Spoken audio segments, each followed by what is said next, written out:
Well, as you know, every single Monday night, we've got a real draft for you guys here on the Dynasty Land channel. I'm here with the boy, Sammy Stacks. How we feeling, brother? How was the last week for you? Anything good to report as we begin today's stream? Oh, I'm excited to be here, man. Another real league. Mondays are the best. You know, everybody hates the Mondays. We love the Mondays over here 100%. on the Dynasty Land Football channel. No, week's been good. Free agency was a whirlwind, absolutely. And yeah, super excited to get into this tonight. Monday is probably my favorite day of the week because I just absolutely love getting into these leagues. Yeah, What's up, dude? What's absolutely. up, Spides, Jack, Casanova, Ben? Joel is in the building. He says, rumor has it Hades League has some scorching pre-draft trades, and yes, there are a lot of trades we got to go through from them. Heck yeah. What's up, Kevin? Dude is in the building. Just dude. Dude's here. We love dude. What's up, Dude. Gio? Evie, what's up? She says, relax, everyone. I'm here, okay? Just relax. What's up, Ricky? In the building. Tin Man is in the building. We got 9Baller, Homers, Evan. What's Gucci, guys? Welcome in. Appreciate y'all hanging out with us here. We've got a 2026 real Dynasty Startup Draft happening in about 10 or so minutes. Can't thank you enough for joining with us right here, right now. Now, one thing we wanted to start off with here on today's stream is just asking a question, basically. Are you a buy, sell, or hold?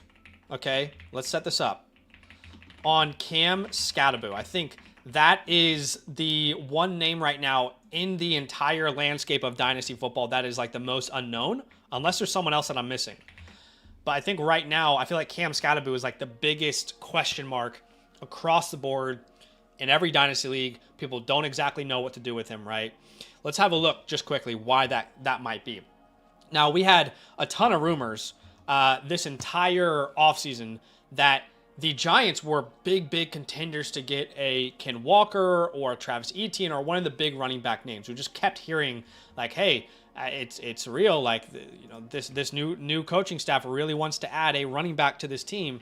We just kept hearing that rumor. Now, free agency came and went, and Ken Walker's a Kansas City Chief. Travis Etienne is a New Orleans Saint. They really haven't added anybody. The only thing that they did, Sammy, was they re-signed Devin Singletary. that was their move at running back so far. And you look at a player like Cam Skattebo in his first year, almost 16 points per game. The Flock predictor tool has names like Jacobs, Achane, Fournette, Breece Hall, right? I mean, the first year comparisons are nice. They're really nice. Yeah. A guy who had, what was it? I think over 4 yards per carry, but was really involved through the air. 4 targets per game as a rookie, over a 13% target share. Obviously, things changed because Brian Daboll, and it was like this nucleus of Daboll, Dart, and Skattebo, and it was like the heartbeat of the team, right? And now there's a brand new coaching staff in town, and there's constant rumors that they want to potentially add a running back, and we keep hearing that they are big Jeremiah Love guys. There's a chance that they draft him at pick number 5. Where do you stand right now, Sammy? Are you a buy, sell, or a hold? You know what, Zach? I've been kind of workshopping this thought process that I have with, and specifically, it's come out of Cam Skattebo because I've been panicked a ton. I've been stressing. I can't sleep at night because I don't know what to do with my Cam Skattebo shares. Yeah, and there's probably many people in the chat who are like, Sammy, I'm right there with you, brother. You're speaking right to my heart right now. Exactly. They can relate to me. But we have to look at this as a whole of all of the evidence like you have outlined here. But there's also the fact that the Saints and the Chiefs both signed these big name free agent running backs, which kind of points us to the idea that they don't think that Jeremiah Love's going to be there at 8. Yeah. And they don't think Jeremiah Love's going to be there at 9. And then it all comes down to the fact that there's 3 teams here, Tennessee, the Giants, and Washington, who could definitely... who are being rumored as needing a running back. Yeah. I've been very vocal. I think this would be an insane misuse of resources for the Giants just because they have hit on 2 day 3 picks. But with Cam specifically, I think that team dependent. Yeah. Very much so. I don't think it's necessarily smart to say, okay, Cam Skattebo's a sell and I'm going to sell him everywhere. Right. Right? I think certain rosters might have more leeway for taking on that risk. Right? If you're like really relying on Cam Skattebo, I think you should probably move off of that risk. Okay. And I think I lean further towards that. I felt the same way about Chase Brown a year ago. Now, it wasn't the same high-profile top 10 running back pick that we were worried about. Chase Brown's been in that cycle for like multiple years as well. multiple years. But the Bengals had brought in like every running back under the sun for a top 30 visit. Yeah. And then they didn't draft anybody until the 6th round. Yeah.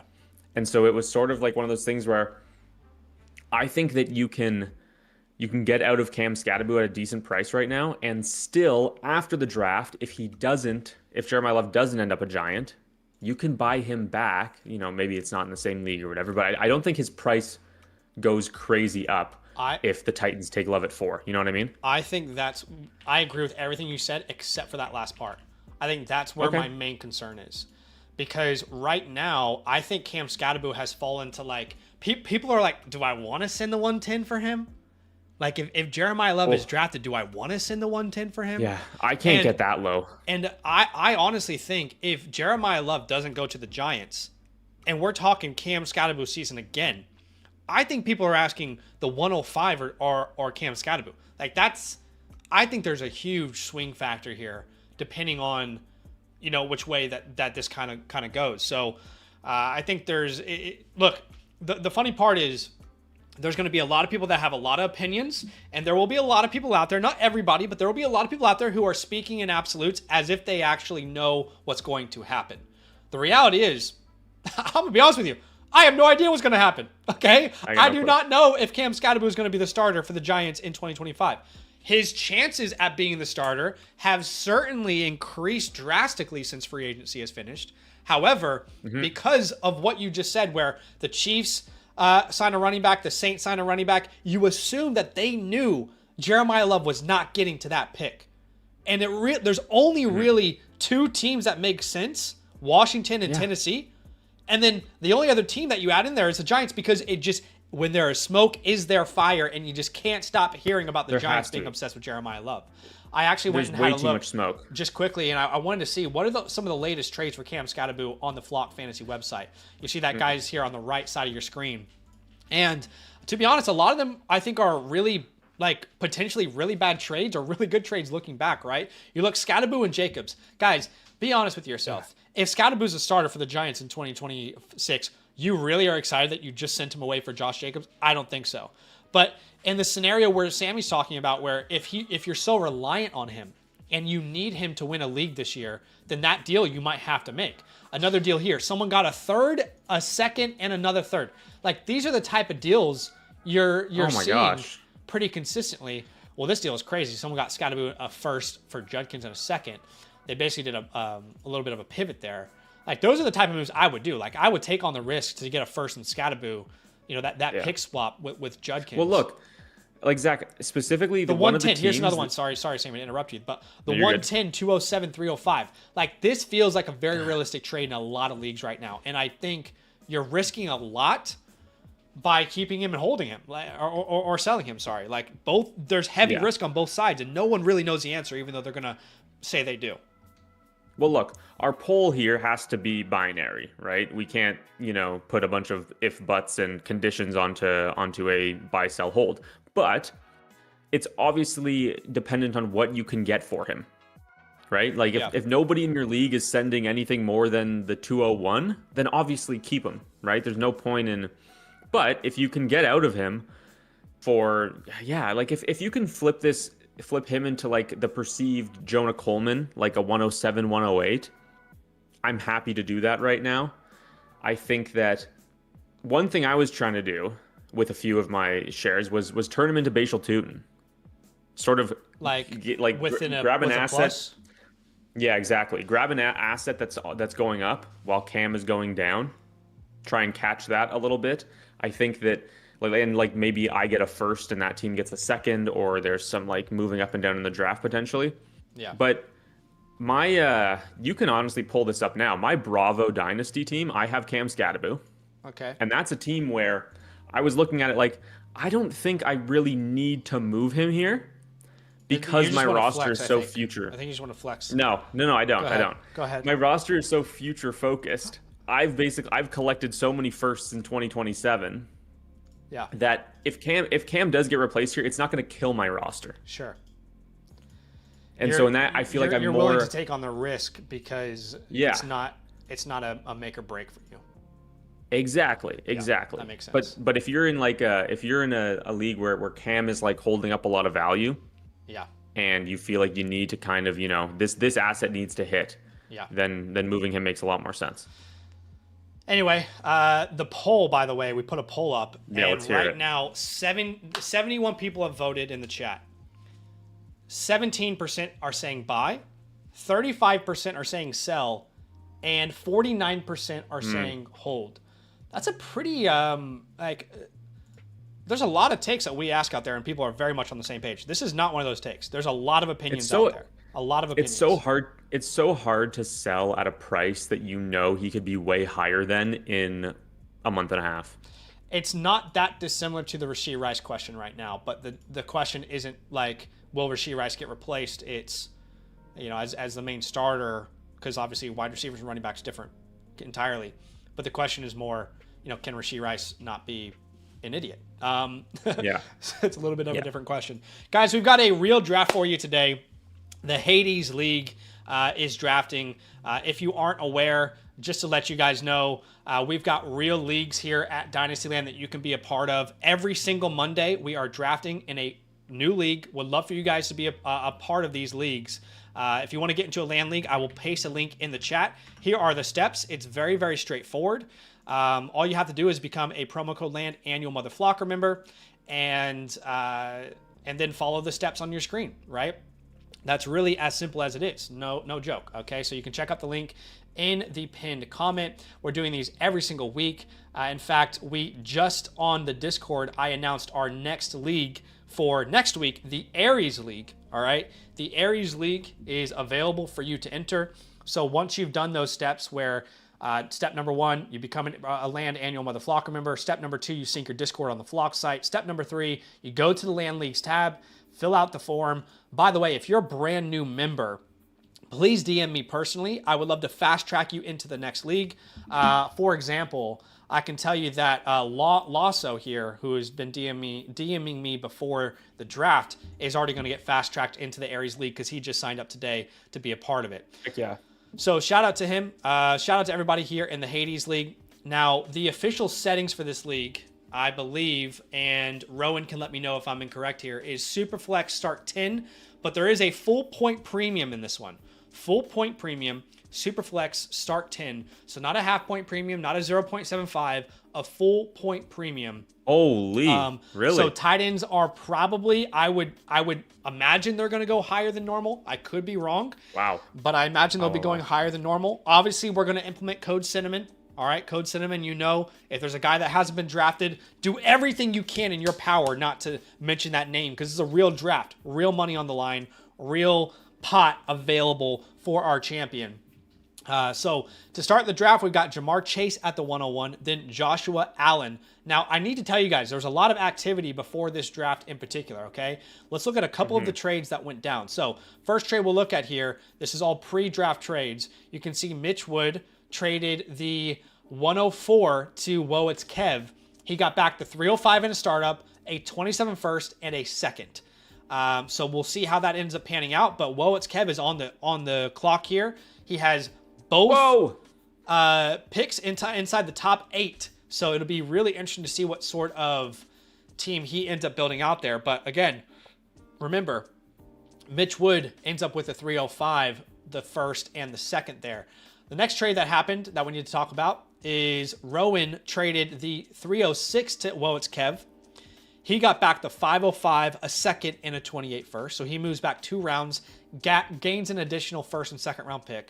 Another trade goes down where Whoa, It's Kev is all the way in. He's going hard here. He gets the 512. He sends back his 7th rounder, and then we get a lot of thirds and fourths here from scrubs. Casanova, which I don't know. I don't know what to say about that.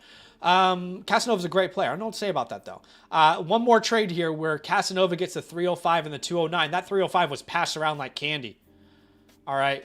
Yeah. And then we've got the 401, 601, and 2 firsts. So it looks like both guys are going all in there. Yeah.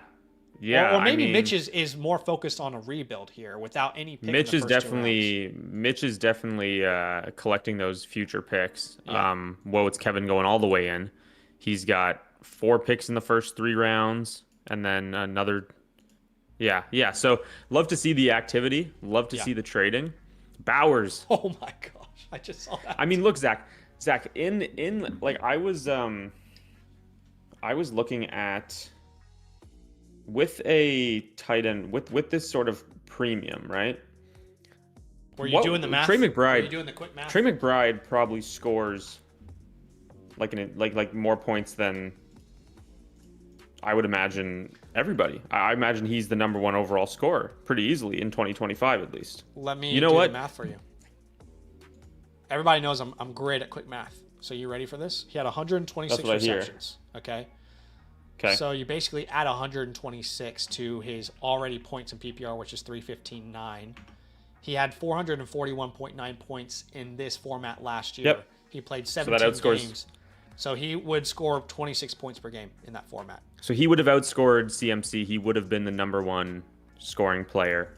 More than Puka, more than Josh Allen, more than Bijan. Yeah. I mean, it's not. We haven't even gotten through 7 picks. All right, not even 7 picks, and Code Cinnamon has already been broken. Okay. And I just want to say, it wasn't me. It wasn't me. All right. There's a common trend here. Someone's the problem. Anyway, he does go off the board at the 108. Look, he was going to be a first-round pick no matter what. Anyway, I'm going to let that one slide for Sammy. All right, we're all watching you. Thank you. I appreciate that. So why don't we give Sammy 4 strikes? Maybe I need some. I need some like real consequences here, or else I'll keep doing it. Sammy has 4 strikes, and we did. Okay, so on the 4th strike, you need to do something. I don't know. You need to. I need to shave my head. We need to have the bald stream. Yeah, and then we can both be bald on stream together. That'd be good. I'm completely joking. I'm not going to do that, but. To save myself, we can talk about players that are off the board. Jamar Chase at the 1-1. Zach, I was streaming on Saturday night, and I came to a revelation that you and I hadn't realized, even though we had talked about it for a while. The Dynasty domain guys, we've been talking about how they're pushing quarterbacks down. They don't have a quarterback 101 anymore. Oh, okay. Yeah, so I think that is kind of where it's coming from. Okay. And there was also we did Spidas. I know I saw his comment earlier. He reminded me to come in here and sort of grill you about your 7th overall player in Dynasty, because we have a bit of a problem with that. Drake May. Yeah. I don't know what the problem is though. Yeah, Drake's my 7th overall player. The way currently, look, I mean, I am not bought into the idea that Drake May is some huge sell, but this is a bit hyperbolic, okay? But almost every Drake May trade I see, I have wanted the other side so far this offseason. Just being honest. The deals that people are getting for Drake May, I'm thinking to myself, I probably would rather have all those other assets and those additional picks and those additional players. I'm not sure I'm really that aggressively Drake May over Jaden Daniels. If I'm playing Dynasty in a 3-year window, am I really that aggressively Drake May over a Joe Burrow? I mean, for God's sake, Jalen Hurts goes 2-3 rounds later, and people are trading Drake May. Fuck. You know what I mean, though? Like, yeah, we got him. Let's go. So I am just in a place now where I probably look. Would it be harder if I had Gibbs and Bijan on my roster for you to trade for them or for Drake May? To me, I think I would make it harder for someone to trade for those running backs. What you would have to give me, where I would have to tier down, the quarterback list is so much wider of what I would tier off of May for than your ability to come grab a Gibbs or a Bijan or a Chase. You know what I think it is? I think on a weekly basis, it's easier to find the same production through like streaming it basically and trying to find it from a player who isn't as highly valued. It's easier to do that at the quarterback position than it is at the running back position or the wide receiver position. Right. I mean, right? Jacoby Brissett from week 6 onwards outscored Caleb Williams, Justin Herbert. Yeah.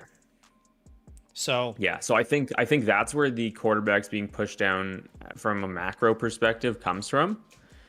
And yeah, what I said, people, we were looking at some rankings on the site and people were saying like, Drake May at 7th overall is indefensible. And I was kind of like, it's probably a big tier at the top and it's not like Zach hates 100%. Drake May. And, but yeah, I just wanted to find out, to get your thoughts there because like the FSE guys, they have May 101. Okay, yeah. So it's not even being anti-Drake May. I do think not. Part of it is me asking the question like, did the easiest schedule in the league play a part at all? I think yes. Yeah. I'm not even suggesting that Drake May is going to like regress next year, but yeah, I don't think a harder schedule makes him score less points either. If that makes sense. But I think the team might lose less game. The team might lose more games, but I'm more in a place where like this team just spent like $90 million on Romeo Doubs. They're probably not going to bring in some alpha receiver anytime soon. I don't see AJ Brown getting traded there anymore. I'm not saying he won't progress. Yeah. Fuck. I'm on a heater right now. I was waiting for it. I was literally going to say there is a receiver who we're not going to talk about who. Yeah, I'm on one tonight. But I just think it's harder to trade, in my opinion, for a Bijan and a Gibbs, and it should be, than it is for a Drake May. Yeah, I haven't even tried to trade for a Drake May. Like, I feel like that's just, unless somebody's like openly saying I'm trying to sell him. Yeah. I feel like, you hit on that. Like, he was getting, that class was so good, obviously, but he was like a mid, he was going behind the top 4 guys at least, right? Yeah. So people tend to be really, and then last offseason, he was a big buy for a lot of people, right? Mm-hmm. And obviously it hit like crazy. So people are less inclined to move off of those assets a lot. But I do get what you mean. Yeah. Okay. And by the way, if you want to take Drake May at the 101, the 102, 103, I don't care. You can do that. Like, I'm not going to be upset about that at all. It really is a tier. You're right. But I think there should be a lot more fluidity between the JSN, Puka, Bijan, Gibbs, May, Allen, Chase tier. There should be a lot more fluidity. And we see that, in all the real drafts. But in everyone's rankings, it's not that way. And in everyone's mock drafts, it's not that way. But guess what? In every real draft, you see that all the time. So people actually feel that way. They just don't feel that way when they're looking at rankings. And they don't feel that way when they're looking at a mock draft. Okay, so in the first round, 4 quarterbacks off the board. I think Gibbs, what an awesome start at the 109. Dude, Gibbs at the 109 is just incredible. Now, the 101, it's the tight ends going early that allows that. Exactly. Like the tight end premium being full point is what really pushes Gibbs down here. Adam Vinatieri going at the 201, that's obviously Jeremiah Love. He will be the 101 there. Shanty Love start. That's fun. That is not a uncommon occurrence, by the way. If you're here and you're like, what is that kicker? No. That kicker is Jeremiah Love. It's the 101. It's a rookie pick. Okay. So if you're confused by like, okay, what exactly am I looking at here? But yeah, so that's not uncommon. I'm looking at ADP of our last 3 drafts, and on average, he's the 112. So he goes at the 201 again. That's on track. What is rare to see is like a lot of these receivers being available so late in the second, where you see a Monra at the 203, Neighbors at the 204, Jefferson, Lamb, London. Now, again, why is that? Keep in mind, so often you're seeing the Bowers and the McBrides in this area here, 203 to 210, but this is a full point premium. And like we said, when you look at McBride's numbers last year, he was averaging almost 26 points per game in a full point premium. So that's why you're seeing a lot of those guys moved up or down the board here. By the way, we are doing a giveaway today. There are a lot of playbooks currently in the rotation, y'all, and I'm really excited to have a look at that with y'all later on today after the draft. However, I am going to give away one of my live team playbooks, the tier 1 product that we offer. And if you want to enter, step 1, like the stream.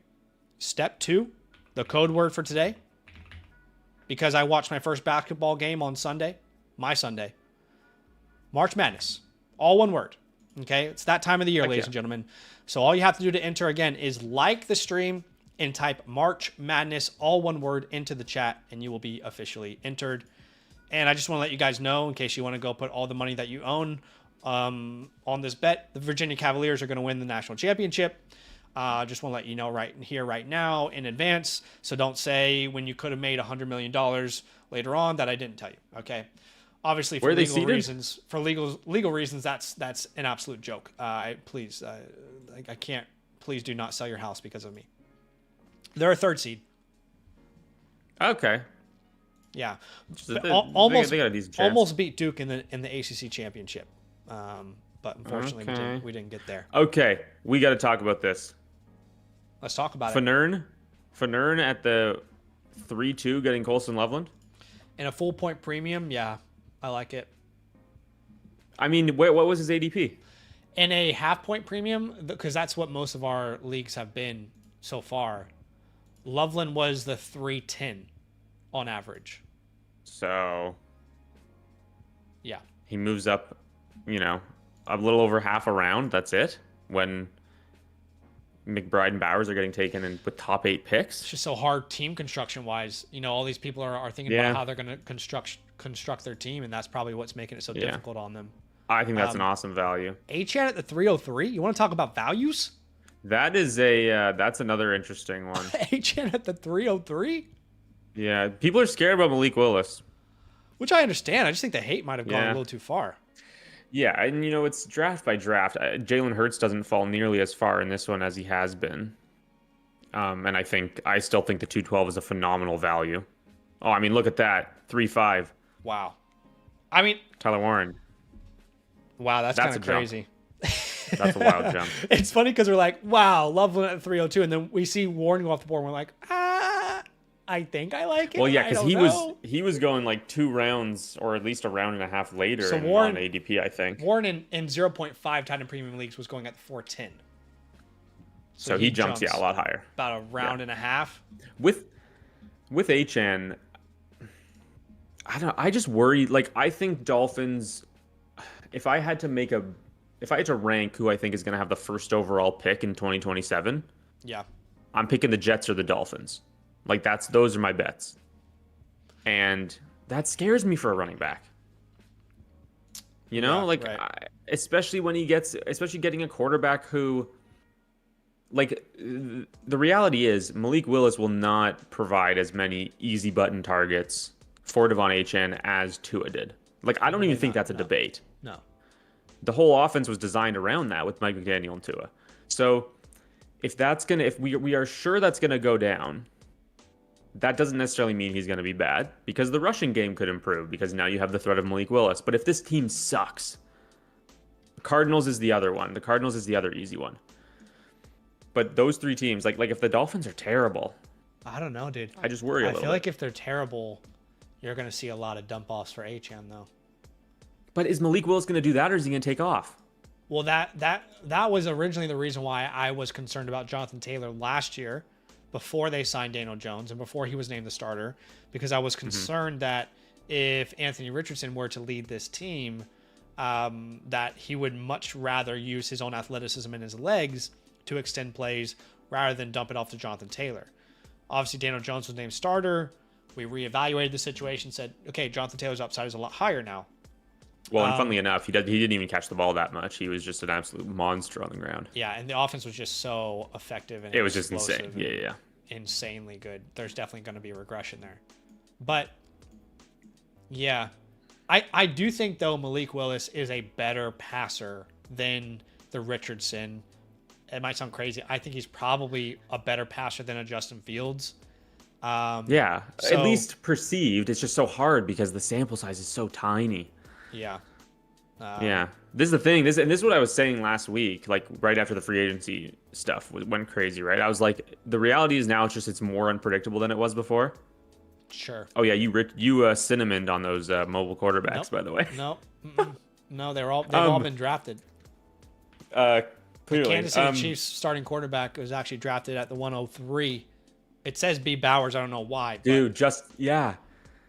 I'm not gonna say who got traded to Kansas City today, but exciting stuff. Someone Harold Fannin coming off the board with the 3.9. That's obviously a huge jump as well. We've got some rookie picks as well. The 102. I guess I'm always surprised how high the 102 goes. I'm genuinely always surprised how high the 102 goes. I love this class, but I just keep getting shocked. I keep being like, wow. Over Dart, over Hurts, over Mahomes, over Achane. Yeah. I don't know. Like, I am probably crazy, but I just keep being like, how is the 102 going so high? It goes to 210 here, and on average, it's the 306. So it went a little higher in this draft. Then we get the 103 at the 310 as well. That Rick going Bowers rookie pick. Rick's getting unique here.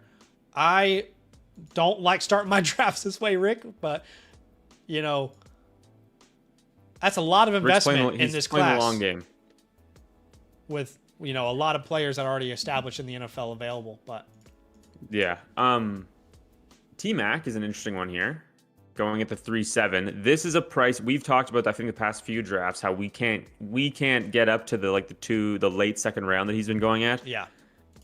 3.7 is a lot. I can stomach that a lot better. I agree. He's been the 210 on average. Yeah. This feels a lot better for him. Yeah. So Harold Fannin, yeah, wow. What was Harold Fannin's ADP? I'm curious. Harold Fannin would have been a big jumper here, I think. He was on average a 5'11". He goes at the 309 there. Yeah, I think. So that just shows me how much of a value Loveland was. Exactly. The fact that Loveland goes in the same round as Warren and Fannin makes it feel, with DJ Moore leaving, makes it feel like a pretty nice value there. Some unique starts here to begin this draft. Borey going all receivers to start. Bo's going the classic double QB start there with the 102 and the 211, getting Allen and Mahomes, which at one point was the 101 and the 102 just a couple years ago. Just literally a couple years ago. Yeah. We've got, like we said, Rick going heavy on that rookie class. What other starts have we got here? We've got Fawnern, who go double quarterback and tight end. No running back, no receiver through 3 rounds. So lots of unique starts to begin this draft, but no one's doing it right or wrong. It's just fun to kind of see everyone's different strategies so far. I really like what NJ's doing. NJ's had 5 picks already through 3 rounds because he sold the farm for the future. Yep. And yeah, I really like securing an elite tight end in this format is important, and then getting Hampton, Hurts, like Buka Chase. It's I think that's a good use of trading all your future picks. That's hard though again, because we had a similar team like this last week. We said, how are they going to build out the rest of that roster? It's a start 10, right, Rowan? Rowan can confirm. Let me know if it's a start 10. I imagine with something like this, I'm not going to tell NJ how to drive his boat here. No. But you probably, with those, he doesn't have another pick until the 705. Yeah. So you probably go pretty heavy on the veterans. You try and catch those, that production that's falling, especially since you don't have your future picks. Yeah, 100%. Rick says, I got my plan, Zach, trust. Cryptic says, I've noticed the 102 has been going higher and higher as the weeks go by, which is interesting. I think maybe I don't really know why that would be the case. I'm seeing, so actually, Zach, I started doing this today. At some point in the near future, I'm going to have a video coming out where basically I'm surveying a boatload of mock drafts. I'm going to try and get to 100 and basically taking the percentages of this player got drafted to this team however many times, whatever, trying to give an idea of what the draft could look like. Right. Carnell Tate, it seems like the Saints is the floor. Right. Yeah. You know what I mean? Like he is like every mock has him going in the top 8. Like I think one had him falling to like the Chiefs. But other than that, like, and that's a top 10 drafted wide receiver. I don't know. The landing spot could be bad. I think you are taking on a lot of risk, like you said. But that might just be the reason, all the Makai Lemon hype as well. That's probably why it's getting pushed up. People love the youth, I get that. I mean, it makes sense. You look at, I think NFL Mock Draft Database might be a good resource for you if you do a video like that. That's exactly what that's exactly where I'm getting all those mocks from. Yeah. So Tate. I actually know the guy who runs the site too. Oh, you do? Really nice guy. Yeah, I play in a couple leagues with him. It's a great site, honestly. Yeah. Tate to the Saints. I mean, let's think about that spot as a realistic outcome. If Tate goes to the Saints, you're drafting him at the 210 over Olave at the 308. Like, think about some of these outcomes. You know what I mean? Olave's such a weird one because there's so much uncertainty around him for so long, and then all of a sudden there's the breakout. I think the one spot I'm actually comfortable with drafting him this high, and by the way, Tate is my wide receiver 1 in this class, is if he goes to your Titans, and that's just because he would have a chance to be the clear number 1 receiver in an offense. What if he's a Chief? I would also say the Commanders. Chief, yeah, I could see that happening. But if we're saying the floor is the Saints. Exactly. Yeah, for sure. Commanders and Titans is where I get the most excited because I see a pathway over the next couple of years where he Cleveland there's a path too. Cleveland there's a path, but it's just gross. Yeah. Because it's probably Deshaun Watson playing quarterback. Look at this little quarterback run we just had here. Big old run. Big old run.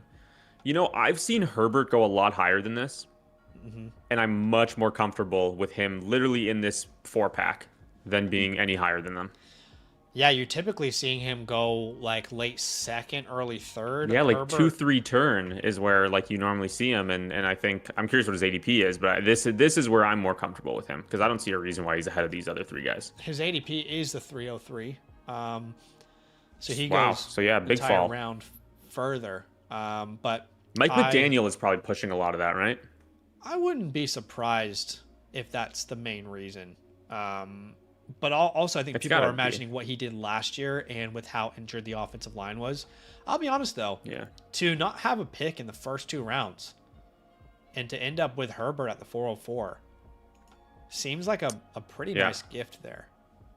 Yeah, absolutely. Mitch Wood obviously has a bunch of future picks as well, and he ends up with the 103? No, 104. 104, yes. Fan in the 104 and Herbert. Where do you think Sadiq ends up in this rookie draft? Or where would you take him? You mean in the draft like this, or are you asking like rookie draft pick? Yeah. Rookie, like what rookie pick do you think he falls into, given the huge premium? Right, in a full point. I think he's probably in that top 5 tier. Like he's probably right alongside your Tate, Lemon, Tyson's.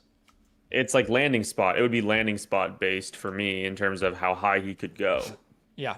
I mean, you put him to the Chiefs at 9, people are going to put him really high in a format do you like this. Like let's say 2-point premium like this league. He goes to the Chiefs at 9. You get a mad landing spot for the other 3 guys. It's like Tate to the Browns, Lemon's a Jet, and Tyson's Raven. Panther.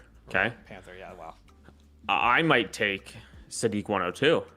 I would do everything I can to trade the pick for players in the NFL already. Yeah, I would want to trade for a McMillan if I could, a Pickens, a Mahomes, Hurts, Dart, Loveland. Imagine you could in your rookie draft at the 102, you could take 22-year-old Travis Kelce. Yeah. That would be pretty crazy. If they have that, and that's how you would frame it to your league mates who you are selling the pick to. You're saying, hey, you're getting Travis Kelce at the age of 21.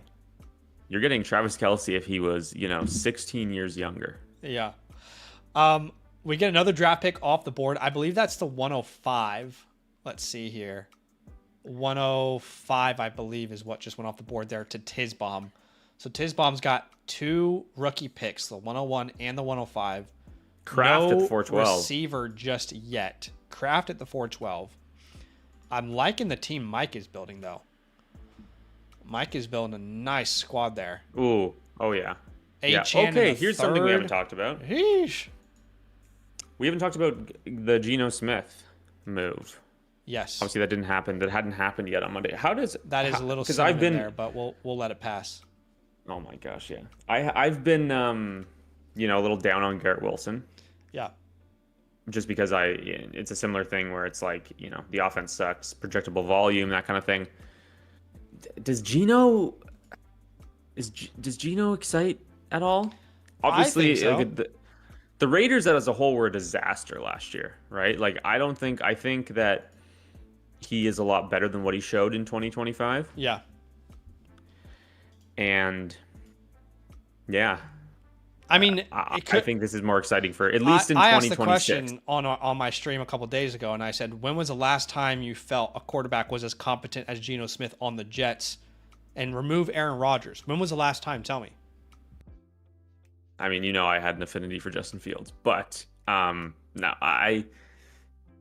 as somebody who can actually provide Garrett Wilson with decent targets. Sam Darnold as a rookie.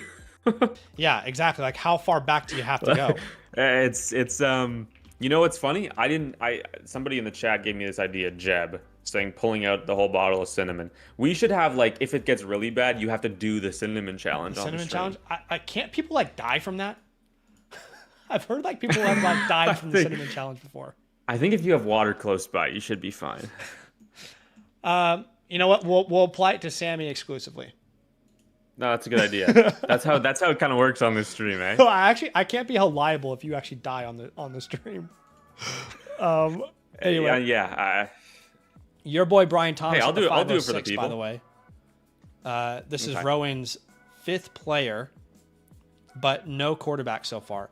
He grabs Brian Thomas at the 506. What do you think about that? Good pick. Are you still leading the way for the Brian Thomas That's train? all I think I am. I'm definitely still leading the way, I would say. I've I've had some time to reflect. No, I'm definitely still leading the way on him. I still believe the talent wins out, and I think he's incredibly talented. Okay. And yeah. We don't need to rehash it. I like Rowan's pick.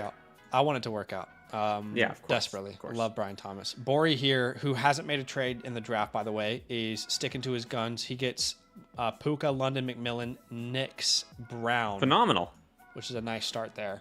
Phenomenal start. I like that start a lot. Let's check back in on It's Kev, who remember made a lot of moves pre-draft. He's got his quarterback one in Drake May, has his RB1 in Ken Walker, McBride in a full point premium, Pickens and Jefferson.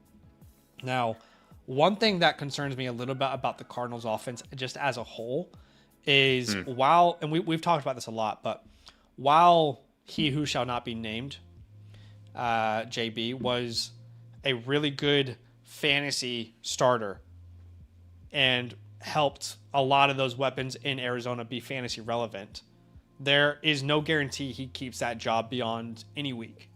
Truthfully, if if he comes out, the other and, guy's waiting, has a stinker in week 1, he could lose his job in week 2. If he's not looking good in camp, he could lose his job before the season begins. So there's not any long-term security for the weapons in Arizona at this very moment, although it does look good, assuming the guy that they brought back is going to play at least half the year or something. Yeah, and even then, the passing volume was out of necessity, right? He does love to sling it, but also this was one of the worst defenses in the league last year, giving up an insane amount of points. Hopefully they their goal will be to try and fix that. They do not want to be pacing for 700 pass attempts. So no, absolutely not. I don't think anybody should expect similar volume to what we saw last year. Yeah. Jeb says, Zach, can we talk about how this year has so many different strategies compared to previous years? I feel like every draft there's a new strategy we're seeing. Yes. You've got people like Casanova who are going all in. You've got people who are doing the opposite, like Mitch, who are very much saying, I want everyone's future first-round picks. I'm going to build a team the way I want to. You've got Rick, who is building it a little bit more through the rookie draft. You've got people who are going, early on the tight ends in a premium like this. So there's a ton of different strategies. People who still, through the first 5 rounds, don't have a single quarterback. And old strategy, Cotton. There's a lot of people that can build teams different ways nowadays, and we love to see that. That's our favorite part about a Dynasty startup. Yeah, there's obviously there's so many directions you can go and so many strategies to take, and some people want to zig while everybody else zags. Yeah, and that's what makes it fun. Yeah, I agree. I think.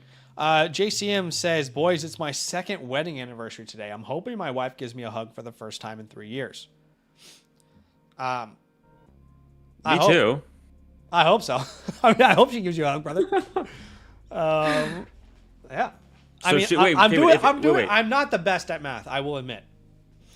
But married for 2 years, 1 hug through 3. So she didn't give you a hug for the last year you were dating before you got married, and you still married her.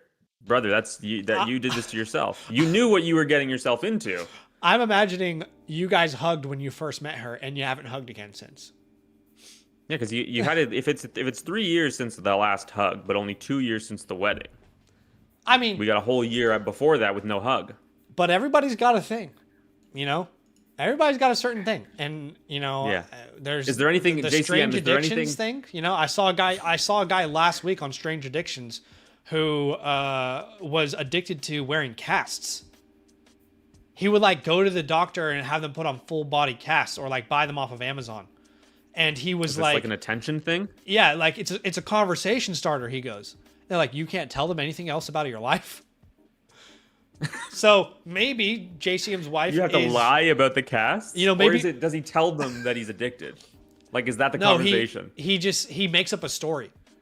He's like, they're like, so how did you get in this cast? And he goes, well, I got ran over by a train or something. So he's just a pathological liar, and exactly. He's addicted to lying, is what you're telling me. 100%. So I'm just imagining JCM's wife. Maybe. JCM has said that was him in the cast episode. Yeah. So this is what he's turned to because his wife doesn't hug him. And she doesn't hug him, but it's actually his fault because he's telling her every single week that something else happened to his body, and that's why he's in a full body cast. And she's like, babe, I know that you're lying. This is not going to get a hug. Okay. And he's like, well, back to the drawing board.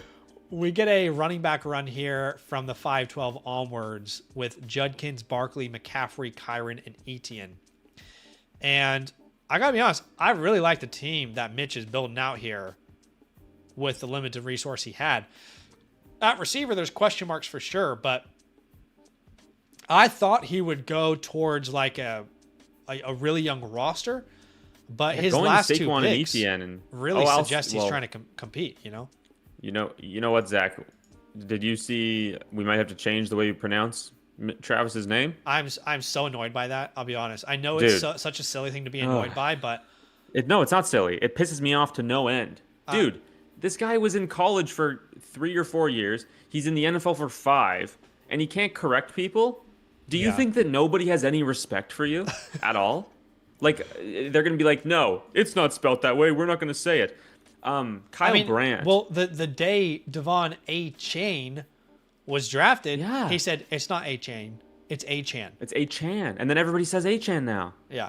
And with Kyle Brandt had a little rant on Good Morning Football about this. And he was like, the famous quarterback that is, his name's spelled Favre. We say Favre. It's not spelt Favre. Right. The V is in front of the R. Right. But he says this is how it's pronounced, even though it makes no sense at all to our eyes. So that's what we say. It doesn't make any sense to me why he'd be like, oh, well, people don't get it, so I'll just, and that's not even close. A-chan and A-chain, like, okay, those are close enough. This is a completely different pronunciation, and now he's like 8-9 years into his professional career. I was really looking at it hard. I spent like 30 minutes looking at his last name, trying to figure out how it's A-chain. It's like a Louisiana Creole thing, I think I saw. There's like some culture to that obviously I don't understand. But I just took a second to let everybody know, because I had also, it's been a long time. Yeah, this was funny. It's been a long time. This was good. But I just figured, if Travis A-chan Jr. is, strong enough, courageous enough to take this stand, I just thought I should probably do the same. And just want to let you guys know that after a long time, you guys have been calling me Zach. You probably know my last name is Savage. People have been calling me Zach Savage. But my name is actually pronounced LeBron James. So from here on out, I would just really appreciate if you guys... Yeah, I mean, look, just previously, in previous years, I didn't feel comfortable correcting people. But everybody just kept calling me Zach, So from here on out, it would be awesome if people could just call me by my real name. You can just say LeBron, you can say the King, whatever. Like, people call me different things growing up. But yeah, it's actually LeBron James. I know it's just spelt a little different. So yeah, I would appreciate that, guys. Be respectful, everybody. Bashul Tootin at the 608. What in the world? Get your guy. Wow. That's, I love me some Bashul Tootin, but that is shocking to me. It's a lot of assumption, I think. It is a lot of assumption. What do you think about our boy Chris Cinnamon? Do you think the signing that the Jacksonville Jaguars made, Scribbles, by the way, yes, my name is Kyrie Irving, if anybody wants to know. All right, so we got LeBron James and Kyrie Irving on the stream today. LeBron James and Kyrie Irving. Actually, no, I do not want to be Kyrie. Can I be? Sorry, bro. Can I be Kevin Love? He's less problematic, right? You can be whoever you want to be. That's okay. Today's world, the way it's set up. I'll think about it. Brother, you can be whatever you want to be. Just let us know. Yeah. But Bashul Tootin at the 6'8", man. I mean, I was talking about down tiering from Skattebo to him. Ooh. Yeah, which in this world, it wouldn't be possible, really, would it? Let's have a look at ADP from all of our recent drafts. And I can tell you this is going to be a big shocker here. Bashul Tootin, on average, in 3 real drafts, most recent 3 real drafts, was the 1005. I imagine last week he was a lot higher than the 2 previous. Yes, but not that drastically. Let me have a look here. Last week's league, I can actually tell you exactly where he went. Last week was Hercules. He went at the 1005. He's gone at the 907. This was the 3rd of March. The 1103, February 24th. And at the 1005 last week. So it's a big jump from last week. Yeah. Pretty significant. Look, I think, earlier we talked about the Skattebo situation, and we've already talked about him, so you can't code cinnamon me. But we talked about how, oh my God, Baker in the 7th round. We talked about how no one, people are going to be online and creating content or posting about this, and they're going to assume that they know the answers. And a lot of them are just putting bold takes out there. And if they're right, they're going to victory lap it. And if they're wrong, they're just going to pretend like it didn't happen, right? That's very much X. That's very much Twitter. It's the new X content creator type of, your face isn't behind anything. Exactly. And there's really no consequences. But if we're honest with ourselves, we would recognize, hey, C-Rod was not a bad player last year. He was actually really effective, really efficient. There's a history with Liam Cohen. They signed him to a significant deal. So as much as you want to come out here and say it's no doubt Bashul Tootin's job, I don't know that you can actually say that with the conviction that people are saying it with. Because there's a good chance it might actually be a split backfield. If that's shocking to you, watch the NFL for the past 3 years. Right? Yeah. I think that me personally, the bet that I would make is the younger, more explosive player. For sure. If you're going to have to choose one guy right now and there's Oh, no yeah, value well, attached to them, you're going to say Tootin's the favorite. I don't even think that's I don't even think that can be debated. Also, the Chris Rodriguez contract, it was 2 by 10, right? 2 by 10, basically the same thing as Algier, but 2 million less. Yeah. So it's it's committee money, I guess you could say, right? Yeah. And what's interesting about Tootin, I think he's viewed a certain way because of the 4th round draft capital and because of the behind Travis Etienne. Yeah. But Tootin grades out as like RB3 in this class. For this class today, yeah. He would be right there. Like per the FSE model, as well as the Domain Bakery, they both have him. They would have Tootin right behind Jonah Coleman and ahead of Jadarian Price. So it's sort of like, what if Tootin was in this class and he gets picked at the back end of the 2nd round to Jacksonville and Crod is there? Yeah. I mean, you're kind of going, okay, yeah, like Crod is not really a factor here. I don't want to like code sentiment all over the place, but I think that there is another backfield that you could compare very similarly, and people are really worried about this name going into year 2. And I think it's like such a good mirror, but there's not the same worry for Bashil Tootin for some reason. And I'll explain. Going into year 2. There's a running back going into year 2 that people are really worried about, and I understand why. And I think you can make an argument that Tootin was just as ineffective at times as the running back that people are worried about. There's an opportunity argument there, I think. Yeah. I mean, well, let's wait until he comes off the board and we can actually talk about him. Skattebo ends up going at the 7-2, though. Yeah. Which I think, like, he's probably in the, like, I'd put him around Travion if they don't draft Jeremiah Love. And you get a big discount here. And, NJ Casanova. If Skattebo's the unquestioned starter heading into the year, you're probably taking him over CMC unless you're a contender. Yeah. He's probably right in that early 6th round. NJ Casanova, I mentioned, leaning towards the veterans, goes bang, the king at the 7-5. Bang. Yeah, so right now his starting lineup: Hurts, Shuck. Shuck's got to hit. They're going all in. He does. Shuck's your quarterback too. It's got to work, right? But I don't hate it. Hampton, Henry, Chase, Egbuka, Waddle, Warren. That's 8 so far of a start. You got to fill your flexes now, basically. Yeah, exactly. This 7th round is really interesting to me. Baker, Goff falling here is rare, I think. Insane. Kyler at the 7-7, I think, is a really, really good value. I think that's where he probably should go with the risks of what his future looks like. But, I mean, he's definitely increased his value. He, before this, was on average the 808, so he's jumped up an entire round. It was kind of always known that he was going to get a starting job. Like, I don't think he was ever going to be a backup. I don't think anyone knew he was going to be a Viking. Such a good situation. That's probably, if you put all the landing spots he could have landed in, that probably would be number 1 on everyone's list.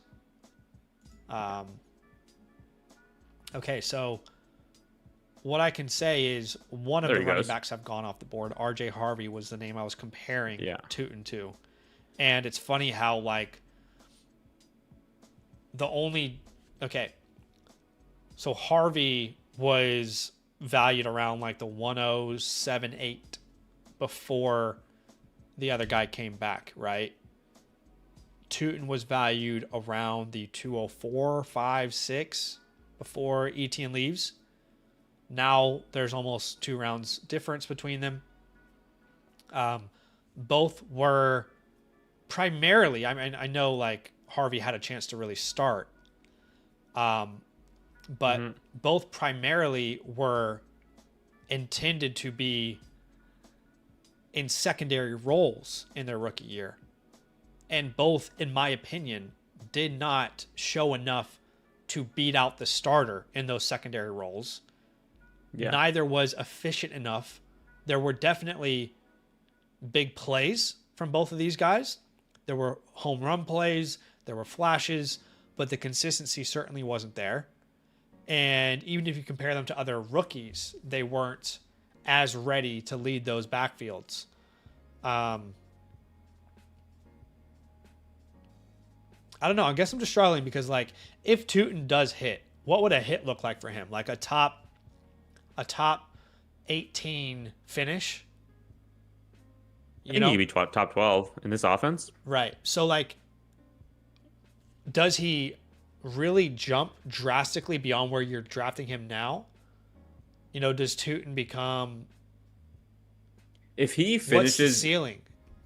If he finishes top 12 this year, I think he's probably in the Walker Taylor Cook tier.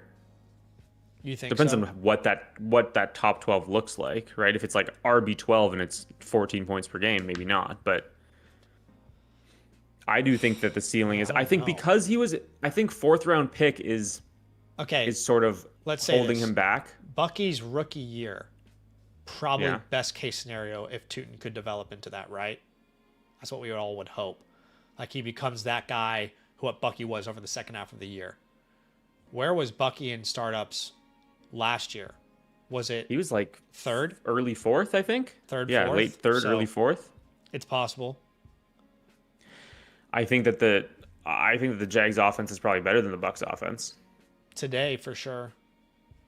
So When going Bucky into was 2026, doing his thing, though, I think the Bucks were one of the They better were really offenses. good. Yeah. Yeah, that is true. That is true. I think that the fourth round capital is holding him back, and well, not in this startup clearly, but I want to try not to, comparing last year's class to this year's class. Yeah. Look like getting bogged down into when they were picked instead of the kind of prospect that they were. Yeah.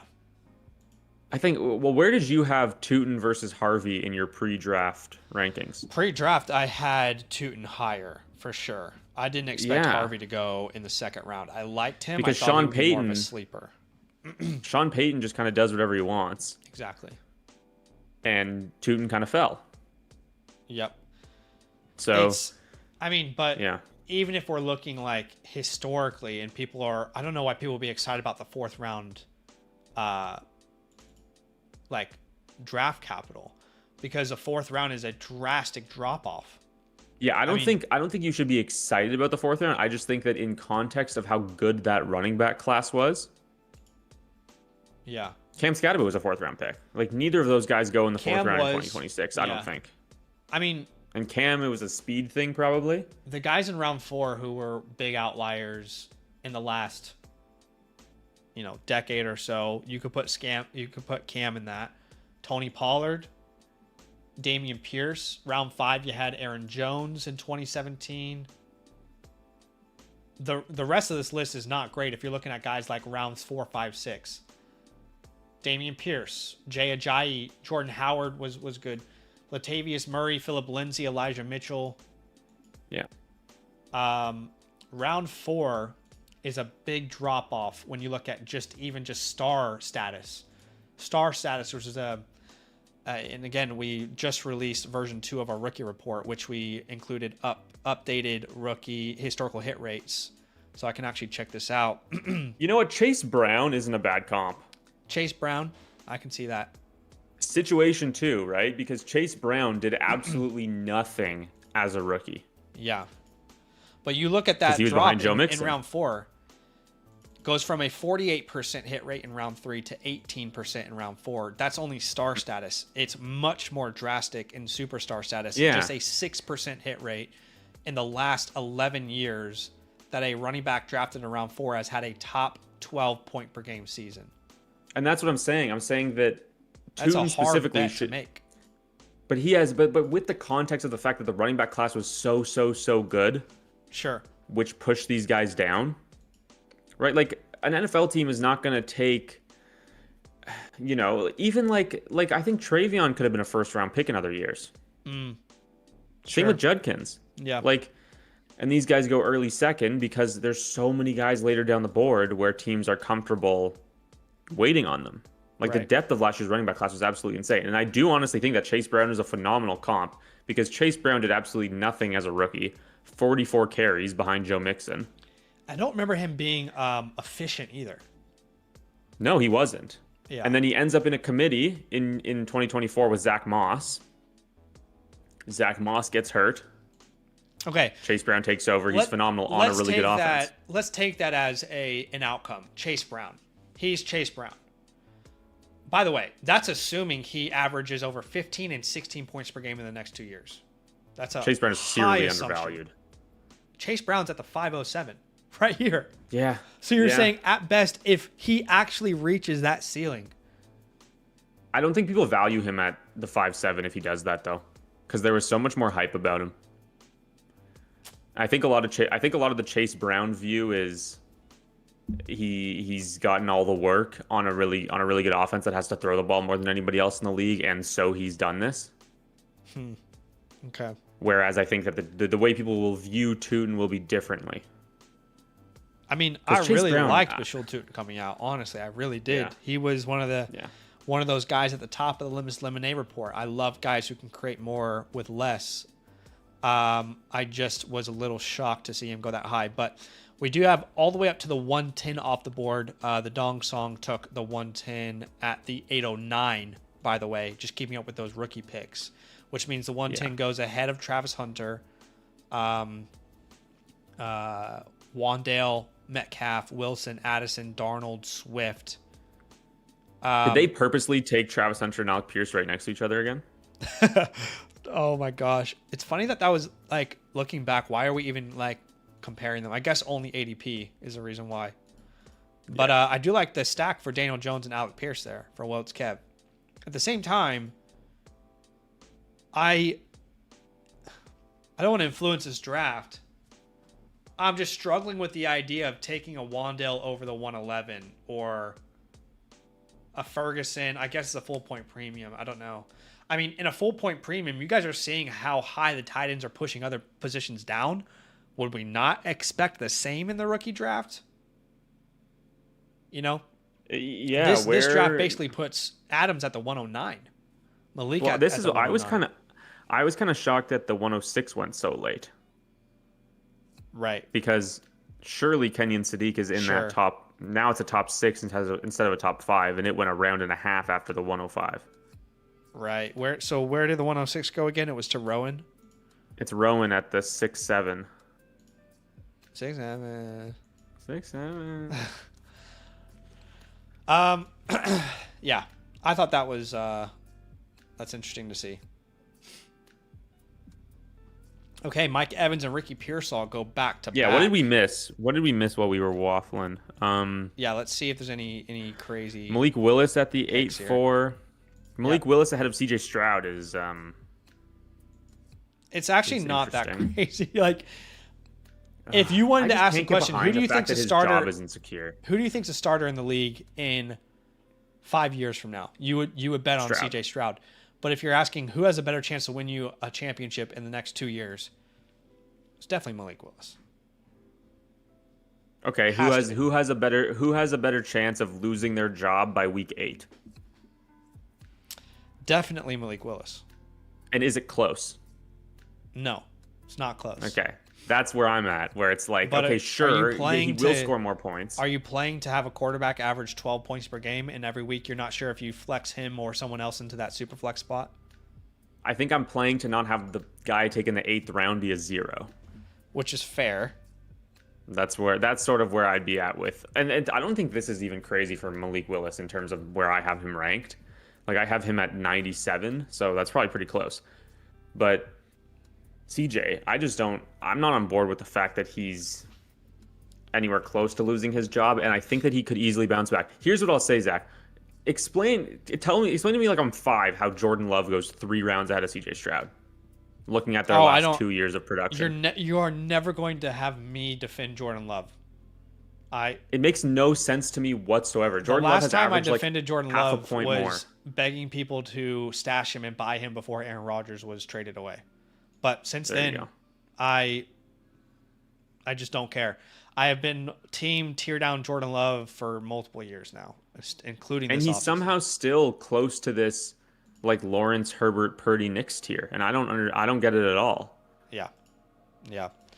By the way, guys, appreciate y'all being here with us. A couple little, announcements, I guess. Not really announcements, but just so we're all on the same page.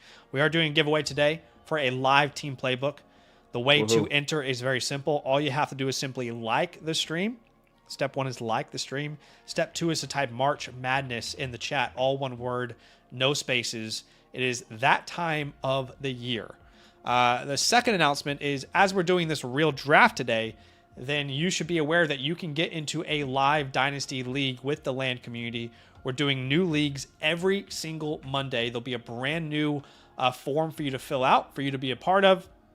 And if you are a brand new annual Motherflocker member with the code LAND, fill out these steps, DM me, and then I will fast track you into the very next league, which will be drafting this time next week, the Aries League.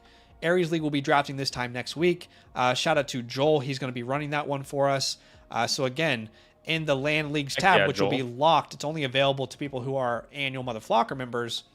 You can enter that form there right here, right now. And then on Thursday night stream, we will be raffling off spots for our next startup draft.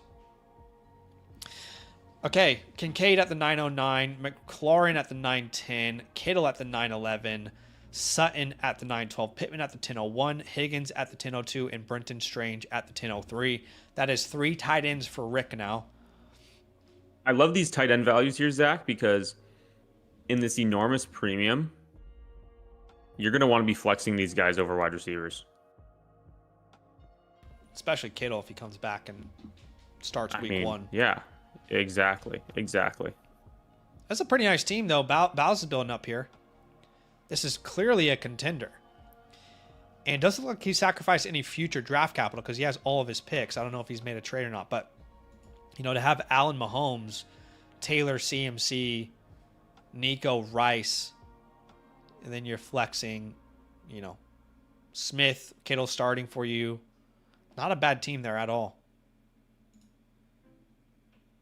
As Parker Washington goes off the board at the 10:04. Tyler Algier at the 10:05. How do you think that backfield looks In Arizona? I think we talked about it a little bit last week. Yeah. I think Algier should be considered Connor. The favorite. For many reasons. Yeah, for sure. I love Trey Benson. Everybody knows I love Trey Benson. He hasn't shown enough for a new coaching staff who's coming in to say, we can trust you. He hasn't shown enough at all. Hasn't been able to stay healthy. James Conner is really old now, 31, coming off a serious injury. And this is the first player in that backfield that this staff has told us, we want this guy. Right? We don't know how they feel about those other players. So Algier at the 10:05, I think, has a really good chance to be the starter. At the same time, if you were to look at backfields in the NFL and say who has the best chance of being in a timeshare, split backfield, Algier is certainly, Arizona's certainly top 10 on that list. And that was one of the 3 offenses I said could probably be bottom 3 teams in the league. See, I'm more worried about the idea of the Cardinals being down more concerns me about Algier or a running back in Arizona than the idea of Miami being down and what that could do for Achane, regardless of quarterback play. Yeah. Well, also, Achane is an insane asset in the passing game and probably the best player on the team. Algier is definitely not the best player on the team. 100%. By a mile. I do not hate your team, Rick. I don't hate your team. I'm just observing. All I am here to do is observe. I like the Kyron value. I like the Pitts value. I don't hate anyone's team here. Romeo Doubs off the board at the 10:08, which he looks set to be the guy. I don't think he's talented enough to be the guy that you now give 8-9 targets to, but I don't think he is either. I don't know. I don't really know how to digest that one because I think he'll be fine. I think he'll maybe score 11 points a game. Yeah. Like, and it won't be consistent, and he's like a... I kind of view He's it like a wide as like receiver a 3 better on the version season. of what Booty was last year. A little bit more consistent than Booty. A little bit of a Sure. higher ceiling than Booty. Because Booty had some big games, but you couldn't Booty was big. He was the guy that was like in and out of the waiver wire in redraft leagues, right? Yeah, the 26-point game in week 6, 16 points in week 1, 16 points in week 8. Yeah. He ended up with 8.8 points per game. Like, yeah, I could see Dobbs up there around 11, 12 points per game. This is the other thing with HN, Zach. Jared just commented. Yeah. He's going in, like, this is year 4 we're going into, right? Mm-hmm. So if they don't extend him this offseason, he could very easily be somebody that a contending team targets as like a rental for the playoffs. See, I've gone down this route before where like, and it's a mistake I've made in the past personally, like creating Dynasty content and like playing the game myself. I've gone down this route before many times of like panicking about players as they're finishing their first contract, but almost always when it's a good player, objectively a good player, you almost never have to worry about what their future looks like. I go back and I think about Josh Jacobs, and I was really concerned, and some of his analytics were down, and he was having a down year. He gets signed by the Green Bay Packers. I think back to last year about Travis Etienne. I wasn't even that. I was very anti Travis Etienne last year at this point, just because I thought it was priced a little too high. I thought there were many options in Jacksonville that could have that job. I just go back and I think about all these, running backs who are just clearly really good. And it kind of like adds to the point that you're making, but I feel like if a running back shows you that they're starter worthy in their first 4 years, most of the time they're going to get a second contract and continue to be relevant in fantasy. I mean, even someone as risky as like a Tony Pollard got another opportunity. Was he a league winner? No. But like Pollard got another opportunity. Well, he went to a terrible team is the problem. Right. But you can't. But yeah, I mean, in HN, like, I guess this kind of leans into both of our points about why not to panic with him, because I would like long-term future in Miami is not something that I'm worried about. Yeah. I think that it would even be a good thing, right? If he moves on and then hits free agency or something. You don't see the rentals happen a lot. I've mentioned before that like I'm a big hockey fan. That's a huge thing at the trade deadline in the NHL. Right. Like teams are sending like, high valued capital for players that they know are just going to hit free agency, and they're only buying them for a playoff run. That doesn't really happen. Like you saw Breece Hall this year, like, oh, he's going to get traded, and then like the Chiefs wouldn't give a third. Yeah. It's kind of, so I don't think it's likely, but it's definitely in the cards because the Dolphins are not going to be good. Like this is a terrible team. But if Achane were a free agent today, he would easily be, in my opinion, he would easily sign the largest contract of any running back. Oh, without a doubt. I don't think he's like that far. I don't think he gets that much less than Gibbs and Bijan. No, I think like that's he'll fair. Get less. I think that's fair. I don't think he gets that much less. Scribbles is making up lies in the chat trying to start drama here. At no point has Pacheco ever been top 12 in my Dynasty rankings. No Chiefs bias in there, eh?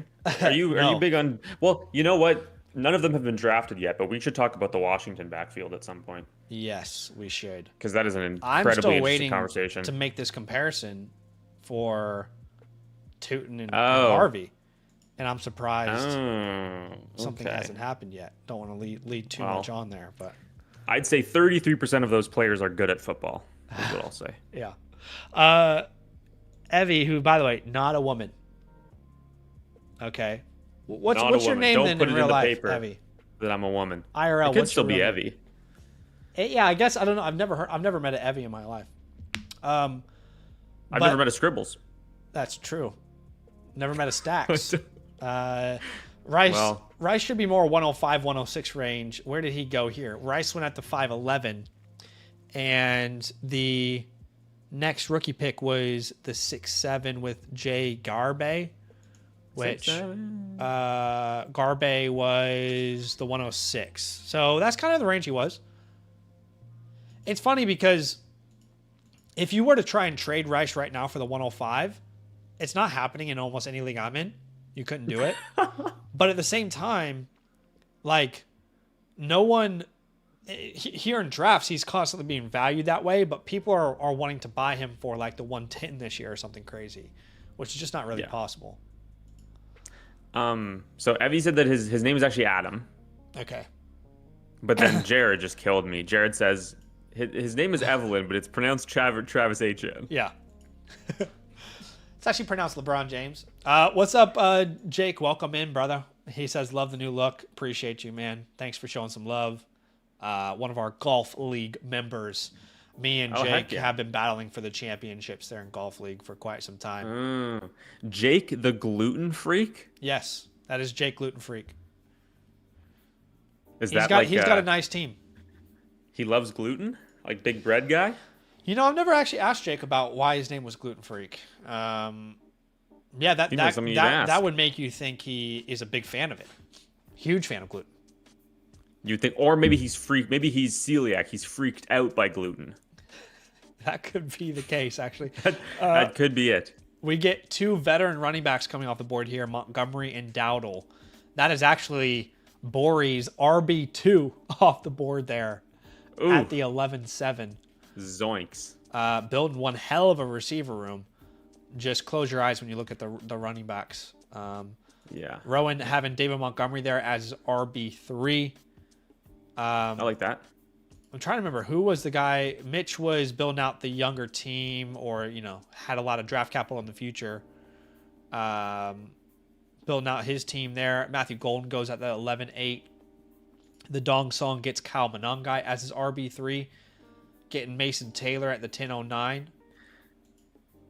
Which I have no idea what to think about Mason Taylor anymore. Honestly, like I don't really have a conviction either way. Yeah, on a player. Good like him. Player, terrible team.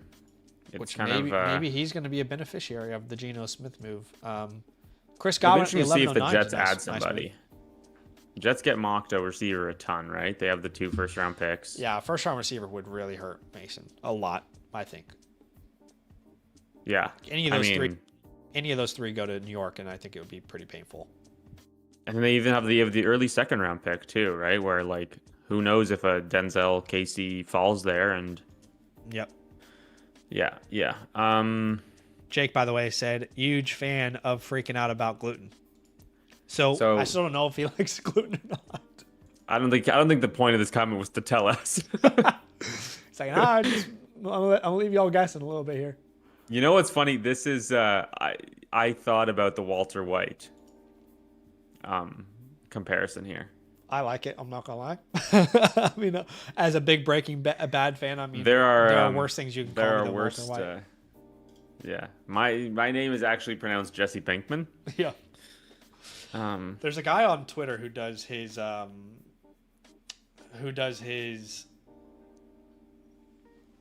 like impression, and it's almost like I heard the Jesse Pinkman impression. It's dude, yeah, it's actually insane. He's one of the best characters of all time. Okay, Chuba Hubbard at the 12-1. Guys, this will be the last round that we look at here, round 12. We've got plenty of playbooks and trade questions of yours to get to today.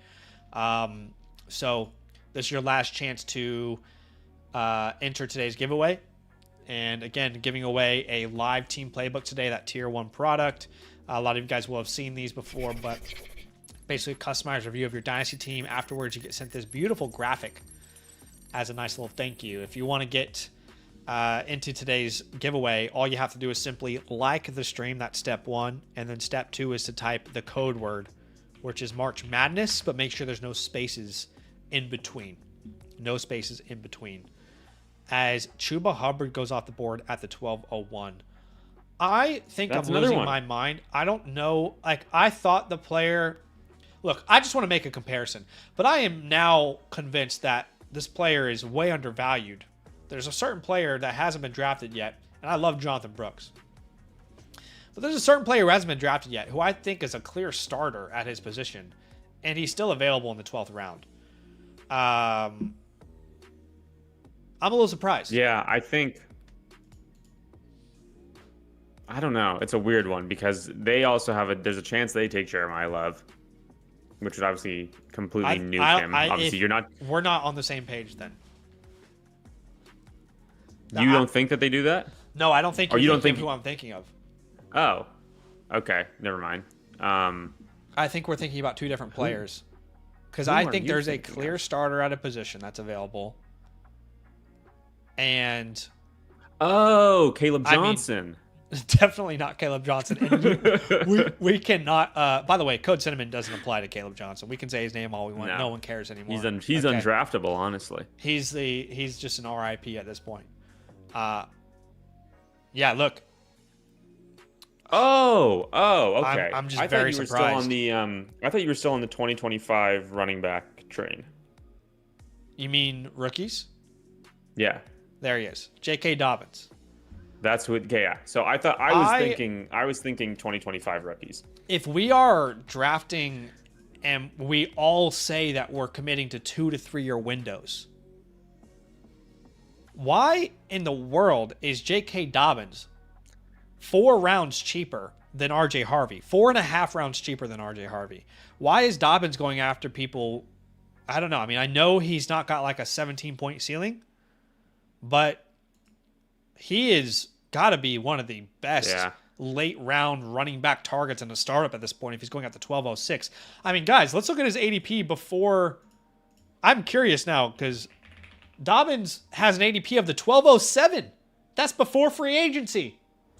And he goes a pick earlier. And he goes 1 pick earlier after signing a 2-year deal, playing behind one of the best offensive lines in the NFL. Here's what I'll say. I think that he got way more money in Denver than anybody would pay him elsewhere. I think that the ceiling thing is interesting because I had this guy in the Flock League. If he didn't score a touchdown, I was distraught. Like there's zero receiving work. You said the ceiling isn't high. Like I think the ceiling is like 12 points per game, and that's like best case scenario. And there's also the injury stuff. Didn't he score near that this year already though? He was 11-6. 11-6. That I think that includes the Raiders game, but he still played. He played his normal snap share. Sure. It was just so good. So okay, I do think this is a very good value though. Let's finally 100%. Do my comparison. I was upset. Not upset. I was just pointing out that I don't. Bill was the one I was talking about. You were thinking about Bill. I love Bill. Yeah. I was just a little confused about why Tootin's going at the 608, why Harvey's at the 802, and now I'm confused why Dobbins at the 1206. But anyway, I'm making different points when I say all these things. I was trying to make the comparison that neither Tootin or Harvey were really drafted to be the starter year one. They were both in secondary roles. Obviously, Harvey took over the starting role when Dobbins went down with the injury. But both RJ Harvey is getting flamed right now. Flamed. Every analyst, every Twitter account, every person who has an opinion on Dynasty football, fantasy football, is flaming RJ Harvey for the last 2 weeks. How inefficient he is. He's not ready. He was the wrong pick.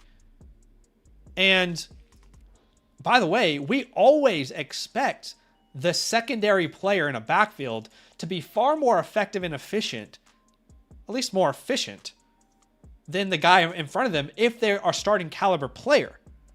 Because you don't have the same wear and tear as the guy ahead of you. Sure. Bashul had under 6 rushing attempts per game, for God's sake. RJ Harvey had under 9. Right? You got Dobbins at 15. Travis over 15. And neither Harvey or Tootin averaged over 4 yards per carry. Tootin at 3.7. RJ Harvey at 3.6. But yet I hear RJ Harvey, his name being talked into the garbage can every single day. And Tootin's being talked up like the next coming of our Lord and Savior. I'm just not sure I understand. Yeah. Obviously, the difference here is that Etienne left and Dobbins didn't, right? Like, I get that. I get, like, the opportunity, that case that people are building. But I don't know. I'm just saying, like, look, why is there not more conversation around Tootin, who wasn't able to remain effective on all of his touches or the majority of his touches, but that's all the conversation is around Harvey? I don't get it. What If has a lot of value, I think. Sure. And, you know,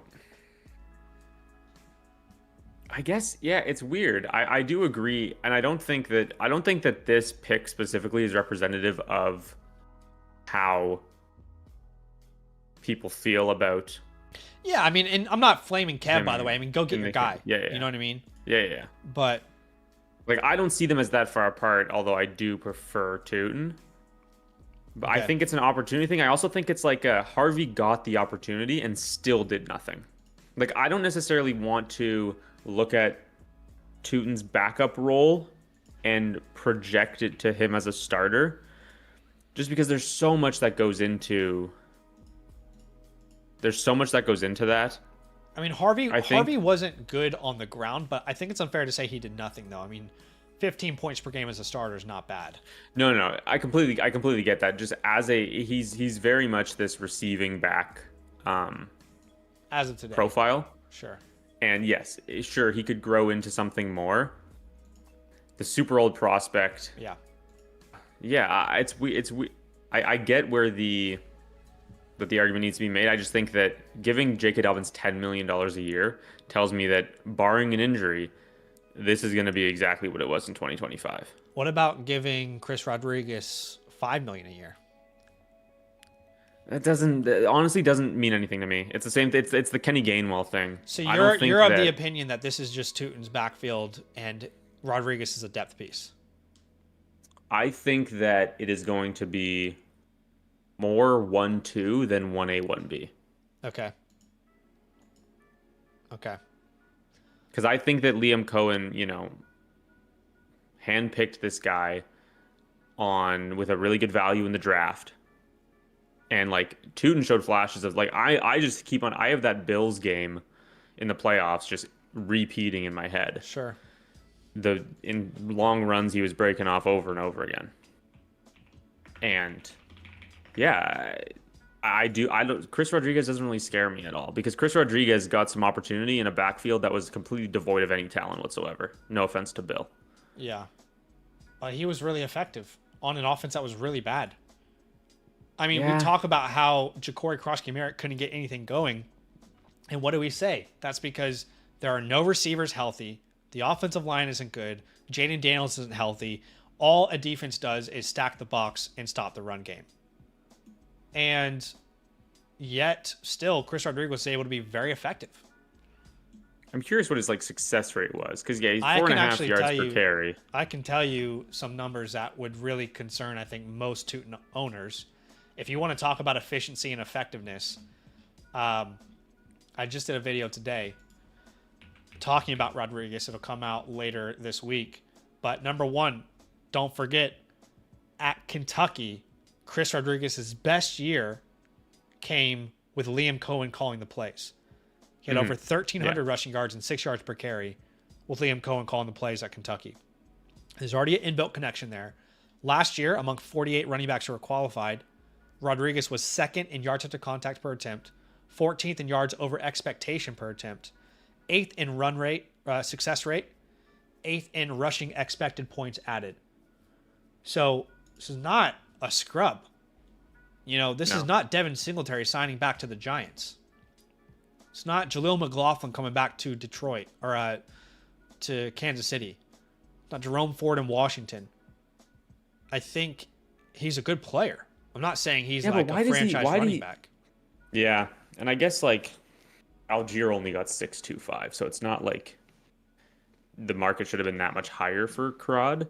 I was surprised he even got what he got, to be honest. He's a good player. Yeah. I just didn't think anyone viewed him in that light where, again, I'm trying to understand who was the team willing to give him $10 million over two to match. He got Keaton Jacksonville. Mitchell money.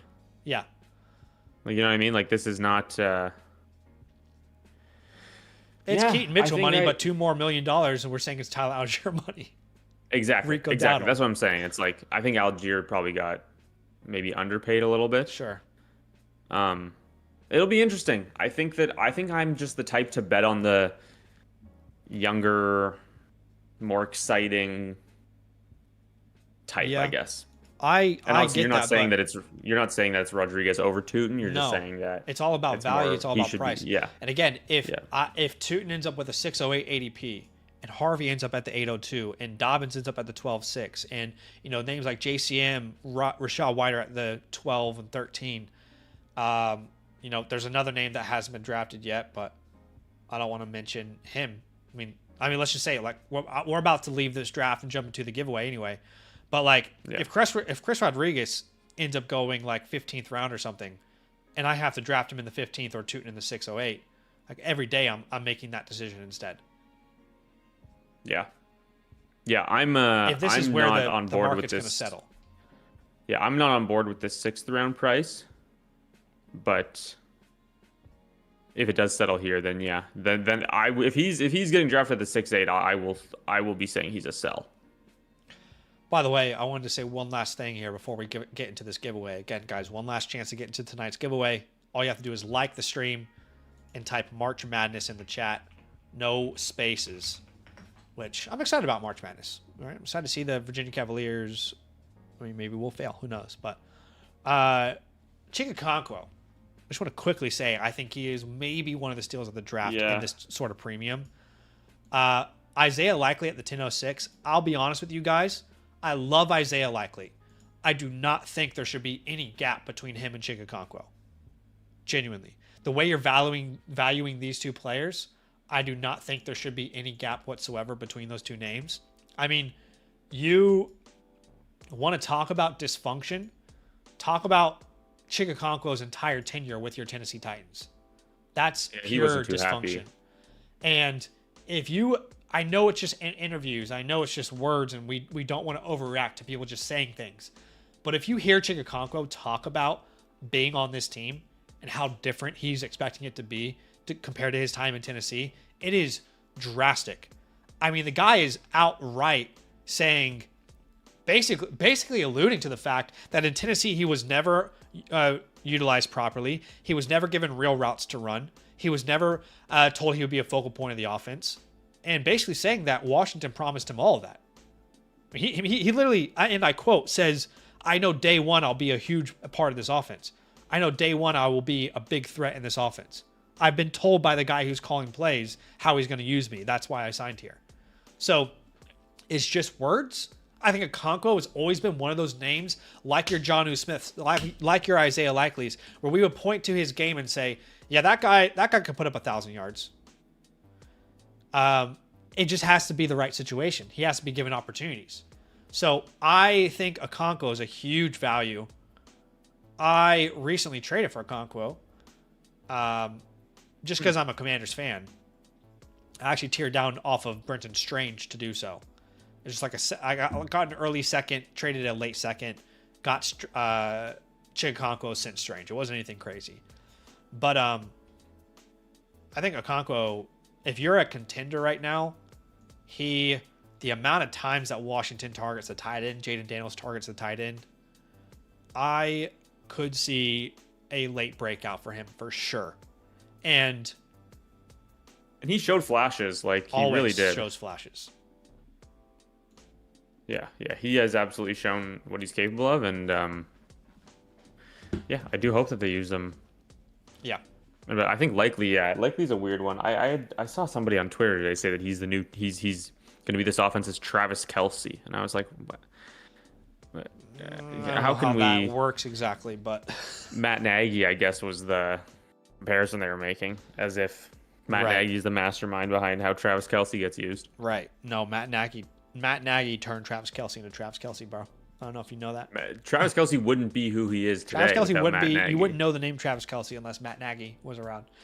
There is no chance that Taylor Swift marries that guy if it's Taylor not for Matt Swift Nagy. knows about Travis Kelce because Matt Nagy told her about him when he was coming out of Cincinnati. Taylor Swift was gonna marry Matt Nagy, and he said, like, hold up, I'm not into that. So he sent her to Travis Kelce. Let me put you on, my boy from Cincinnati. Guys, I appreciate y'all. I mean, we love having you guys around and hanging out with you guys and talking ball. Heck yeah. Just so you know, you can be a part of these leagues as early as today if you want to get into the league that starts next week. Every single Monday, we are here doing real Dynasty startup drafts. It is available to land annual Mother Flocker members. Okay, so you can follow the steps on your screen. It's very, very simple. In fact, if you sign up today to be an annual Mother Flocker member with the code LAND, you can DM me. I will fast track you into our very next league, which is the Aries League. We are going to be raffling off those spots on Thursday night, but you can already officially enter that league in the LAN Leagues tab. You can enter that form right there in the Discord. Let's do this giveaway. We have 62 entries. All right, so quite a few entries. Let me just get rid of some of these tabs here. Clear some space up. 62 entries. And we are going to give away a live team playbook to one of y'all. So let's go ahead and do so. 63 entries. Nick got in there last second. All right. Good luck to everybody. We are spinning the wheel here. May the odds ever be in your favor. And our winner for a live team playbook today is Drake Bianco 6983. So shout out to Drake Bianco 6983, who literally in the chat before the wheel was spun said, I've literally never been more confident in my life.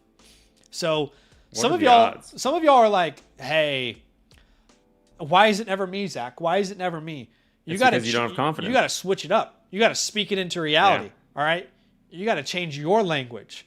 But Drake, if you want to claim your voucher, all you got to do is simply DM me on Discord. There's my username. I need you to screenshot your YouTube account and tell me your Flock Fantasy username, and I will go ahead and get you that free voucher. And of course, if you don't have an account on the Flock site yet, you can create one for free. Just use the promo code LAND at sign up so I can find you on the back end. Believe and you shall achieve. 9Ballbory says that's just aura. That's just straight aura. It is. Saying, yeah, it's me, just so you guys know it's actually me. I feel like every time I do a giveaway now, people are going to be in the chat like, yeah, sorry guys, it's me. Just letting you know now ahead of time. All right. Good luck to the Hades League. We're going to let you guys kind of do your thing now. And we might check back in here and there. But quite a few team playbooks to get to. Quite a few trade question vouchers. Sammy, as always, stay as long or as short as you like. Heck yeah. Let's jump into a trade question here to start. The Dong Song has a 1 quarterback 10 team start 10 league. He would be sending away Justin Jefferson for a first, Olave, and Alec Pierce. I have been very much team by Justin Jefferson this offseason, but I didn't expect it to cost something like this in most leagues. So I would say if that's a mid first. It's a 1 QB too, though. So that's. Yeah. It's not going to be like that first is probably a little less valuable, right? Potentially, yeah. Maybe. I think I'm probably taking the package, though. I think so, too. It's a start 10. I mean, it's not... in a 1 quarterback league, that's a pretty deep roster. Yeah, I think you are definitely giving up some production, and you're giving up production this year. And... He has Kyler Murray, by the way. I don't know. So he's getting rid of the stack. Oh... See, if this is a competitive roster and you don't, and Chris Olave is gonna like, this is pretty fair, I would say. Like, if I have any strong opinion, it's about as fair as it gets. I don't. What's think his wide receiver more like? For Jefferson than this, right? Nico. So he's gonna have Nico, Marv, Jefferson. Yeah. Yeah, I kind of just want to keep Jefferson here. I just don't know if you need to make this move, even if the value is. He's got the 106 as well. But imagine you can make this trade and then flip Olave, the first in your 106 into a Jamar Chase or something. If you can do that, sure. And that's where, like, okay, yeah, take the value, I guess. But you also have the Kyler staff. I think he has Drake May, so he's not even starting Kyler. There is a non-zero chance that Chris Olave scores as much points as Justin Jefferson this year. Because we literally saw it last year. I know Kyler Murray's there, but I think yeah, Kyler it is Murray's non-zero. I would, but there's a non-zero chance. So I think this is even. This is about as even as it gets. Dong Song. Shrek on 2 DVD, which is probably the best username on the entire Flock Fantasy site. Well done. Would you send Bashul Tootin and George Pickens away for Justin Jefferson? See, this is where I would take the Jefferson side of this. I'd be curious to see where you stand. But I'd be more than happy to grab Justin Jefferson there. All it takes is Bashul Tootin. I mean, this is going to come down to how you view Bashul Tootin then, I guess. It definitely does. Well, I think it also comes down to how close you think Pickens and Jefferson are. Right. Yeah, you have Pickens. You're lower. You're quite lower than consensus on George Pickens, I think. Am I? Wide receiver 13? I think you are the lowest on the site overall ranks. I think I've said many times in videos, but I guess it's not reflected in rankings, that if Pickens is in Dallas, I'll move him up if he signs a long-term deal. But it hasn't happened yet. It hasn't happened. Yeah, I think that it's perfectly fine. This is probably the price to get Jefferson right now. I think it's perfectly fine if you are if this kind of like hurts your depth a little bit, I'm happy to hold on. At running back, he has Bucky, Javonte, Derrick Henry, Rashad White. At receiver, The receiver room is really bad. It's Smith, Hunter, Pearsall, Sutton, Jennings. Like Pickens could easily outscore Jefferson in 2026, just as much as Olave could. He could. I guess, let's answer the question this way. If George Pickens signs a long-term deal in Dallas, would you do this? You're not doing this. Probably not. You're not. I wouldn't. I definitely wouldn't. I don't even know if I would do it now without knowing the extension. Man. But hey, he came here for Zach Savage. So. I think it's another relatively even trade. Yeah. I just feel I would love to use Tootin in this way in some leagues where if I have the depth and I can shop him and upgrade somewhere. It's interesting, though, because his wide receiver room is so bad. Man. Yeah. Yeah, I don't know. This is relatively even. Again, if Pickens signs a 4-year deal to stay in Dallas, I think you'll regret this. And if you're watching this and you don't think that, then I don't think you really know what George Pickens did this year, respectfully. And I don't think you're really understanding the situation he would be signing into. It's basically like, I've said this even last year going into the year, that there is no difference between the Cowboys and the Bengals and how we view their assets for Dynasty. In the sense of, these are guys that you know are going to be offensively always involved, down in games, not good defenses. So this is about as even as it gets. I would probably slightly lean Jefferson myself, but it's pretty close. Billy Spriggs, what's up, brother? The OGs of all OGs, the first person to ever support land. That's awesome. He says, given all free agency moves and trades, pick a side. Would you rather have Emeka Egbuka or the 105 and Dobbs? I'd rather have Emeka Egbuka personally. I would love to hear what you think if you have a different opinion. It is a start 12. That's a really big lineup. But to me, I look at Egbuka, and in a super flex league, you're not guaranteeing a receiver anyway. At that 105, like if you're in a 10 team and you don't need a quarterback, it could be Mendoza. In fact, I would probably bet that it is Mendoza, because in a 10-teamer, people are probably more interested in building receivers than quarterbacks. They're more available. Yeah, especially a 10-team start 12, right? Where you can probably start 7 wide receivers in this format, unless I'm tripping. So this is either you're taking the last of the wide receivers, which is probably Jordan Tyson, or you're taking Fernando Mendoza, and I'm taking Egbuka over that quite easily. Yep, agreed. Tim Montes, or TL Montes. And by the way, if you guys ever have a trade question, we've got a pinned comment there in the chat, which says get into a LAN league. I will now change it to get your team reviewed. You can get your team reviewed with that link. You can also ask a question on the Flock side if you have a trade question you want us to look at. While I'm doing the reviews, I'll also kind of go back and forth between any trade questions that come up. But to Montes, or TL Montes, It's a super flex 10-team start 9. So it's the same thing as before, but 3 less flexes. Would you send Josh Allen and Marvin Harrison for Caleb Williams, Pickens, Wow. and Harold Fannin? Now, this is a non-tight end premium.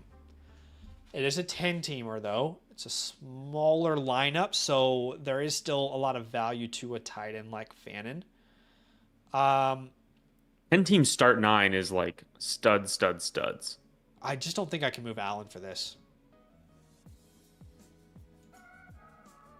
He already has Yeah, it's Joe not Burrow. enough.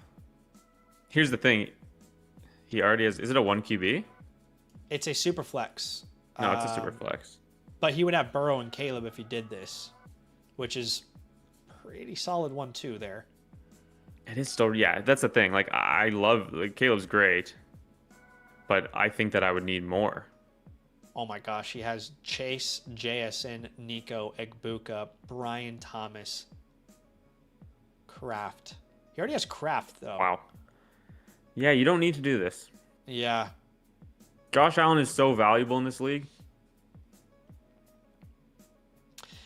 I think this is, like, looking I at think your it's team, fair. I understand why you would want to do this. At the same time, you don't really need to, like Sammy said. I mean, I think it's, you're swapping Allen for Caleb, Pickens for Marv, and then you're adding a rotating tight end because you have Kraft. yeah. If it was Can I like send like Kraft back and get, well, you don't even need wide receiver. No. And the best player on this guy's team is probably Caleb Williams. So you already got the best player on this guy's team. And it's not like I love Luther Burden, but me adding Luther Burden to this deal is probably not changing anything given the format and your depth at the position. Your wide receiver room is too good. Do you need an RB3? Because like if you could add Kraft and get like Jacobs back, I don't hate it. Like that's the kind of thing I would be looking to do. Like make Fannin more valuable to me in this still trade. Lateral moves by adding those two names, you know. He doesn't have his first and 27 to add to this. Yeah, that is probably lateral. I don't think you need to make this move, to be honest. I agree. And I would definitely think that this team is contending. And if they are, because right now your start 9 would be Allen, Burrow, Hampton, Brown, Chase, JSN, Kraft would make 7. You have 3 more players you can start. Nico, Egbuka, Thomas, Swift on the bench, Marvin also on the bench. I just don't think you need to do this. I mean, your flex goes from Brian Thomas or Marvin to George Pickens. But, yeah, I think I'm going to keep Josh Allen right now. I would probably have done this deal if you could have added a first and sent a second. But it doesn't look like the guy has a first. What's up, Hunter? He says, looking to continue to compete here. Also sending a 28 first, total of 3. Is this an overpay? Okay. So you would send a 28 first, a 27 first, so 108, Ken Walker for Taylor and Egbuka. So let's just think about that for a second. I think this is an overpay. I actually don't need to think about this much more. Walker and Taylor are close in value right now. You might say, well, Ken Walker's never going to score what Jonathan Taylor did this year. Maybe. Will Jonathan Taylor do that again in his career? We don't know. Probably maybe, not. Maybe not. That's a wash to me. You're right. It's very close to a wash, especially after. I mean, where did they go in this recent draft? Walker was the 408. Taylor was a 402. So people are going to prefer Taylor probably, but it's not a significant gap right now after the Chiefs move. Whether you think that's right or wrong, whether you think Walker's a seller, whatever, it doesn't matter, right? But look at the rest of this trade. You're essentially trading. I mean, let's be real. DeMarcado doesn't mean anything. Neither does Giddens right now outside of being a handcuff. If we say Taylor and Walker are almost a wash, you are sending 3 first-round picks for Emeka Egbuka. That's the way I'm looking at it. Seems like a drastic overpay. Yeah. The 108 plus a 27 first should be plenty for Egbuka. And I wouldn't do that, I don't think. unless it's late, like if that pick's supposed to be like if I'm competing, like if I'm one of the top teams competing for a championship, I think it's fine. But also there was a comment Drake just put in the chat. This is a trade you make week 10 to 12 when making the playoff push. There's no need to send your Right. 27 first right now to do this. I would much rather do this mid-season. Yeah, and by the way, like if you were to do a trade like this, personally, I would rather try and like, first off, there's just no chance I'm sending 2 additional firsts on top of the 108. No, Just no chance whatsoever. no, What no. I would love to do is send them how many seconds get it done? Your 202, your 205, your 206. Would a counter like that interest the person? Do you need to send a 27 second? I'll throw my seconds around all day. Yeah. But I am not gonna pay that price. No way. In Sab here. Sending away Brees Hall and DJ Moore for Jonathan Taylor. Okay, 12-team, 1 quarterback, start 8. If he made this move, he would be starting Josh Allen, Bijan Taylor, Chase Amon-Ra, Gadsden or Kittle, and then that two more names he would start between London, Olave, Javonte Williams. I think he's got the depth to do a move like this if he wanted to. He's also adding Jeremiah Love, by the way. So Okay. I think DJ Moore is Yeah, going to be a really good player this year. That's the thing. But I I would also rather don't move off mind- somebody else. I don't mind the value either, but I would rather move off of somebody else as opposed to. There isn't really an option though, is there? Yeah, I don't know who Like else that is. Ayuk or Debo are not getting the same love. I think you got more than enough depth to pull a move off like this. I will just say in general, I'm not anti-buying Jonathan Taylor. I just feel like he's I the most kinda am. obvious veteran sell. So that Yeah, makes me not really want to be all in on the guy. At the same time, if you're buying him to compete right now, it's not like, if you want to win a championship, it's not a bad move. I just like so much regression is coming for that offense. Yeah. Daniel Jones off the Achilles, not as mobile. Michael Pittman gone. It's just, yeah, I just don't. I feel like Jonathan Taylor's kind of being valued as if like he's going to do very close to what he did last year. Right, which is not a guarantee. I mean, what if Like you the first could thing I was add, going like, to say was like, I'd much rather buy somebody. I'd much rather buy Ken Walker right. for this price. But is this, do you think this is like capitalizing on the DJ Moore hype, or do you think this is underselling it a little bit? I think this is probably appropriate. It's just not the name I would want. I would rather have that been like an Amarian Hampton or a Devon Achane. Yeah. Yeah. Do you know what I mean? Like, I don't really want to buy into Taylor right now. I think Taylor's probably cheaper next year. I mean, not probably. He 100% will be based off trends, but Without a doubt. you could also win a championship with Taylor. And if you're flexing one of these 3 names every week, then it's definitely Taylor. So That's true. I think this makes sense given the amount of depth that you have, man. I think it does make sense. Let's refresh here. We got another trade from Mosley. What's up, Mosley? Sending away Etienne, McMillan, Harrison. Getting back Sanders, Chase. It's a Superflex 12-team start 9. So you're buying Chase, basically. This is probably what it costs, and unless this like kills my depth, I'm doing it. Yeah, I would be curious if we could make Sanders someone else, but if he makes this trade, he has a 101. He would be starting Caleb and Trevor. There's no quarterback 3 on this roster. Caleb and Trevor. Then Jeremiah Love, Javonte Williams. Puka Chase. Your tight end is Loveland. And then you can this team flex Neighbors, Lamb, Wilson. Yeah. This is the team you consolidate, I think, right? Yeah, I think this is a smart move here. I wonder. I don't want to push this because I think you got the nuts to draft to trade for a Chase, but I would just be curious if I could, instead of adding Sanders, can I do one more slight upgrade? I guess you're viewing Sanders as your quarterback 3, but I don't know. I don't know if I would though. I I don't wouldn't think there's either. any. Like, can you get Shuck instead of Sanders? That would be a no-brainer. I doubt it, but Could you get Shuck instead of Sanders and add the 209? Could you Could you do a small upgrade somewhere else? Like you've got Breece Hall. Can you get a? I mean, if you're going to contend this year, could you get a Chase Brown instead of a Breece Hall? I love that. Yeah. Could you get a Judkins instead of a Tootin? Well, could you take advantage of the Tootin hype?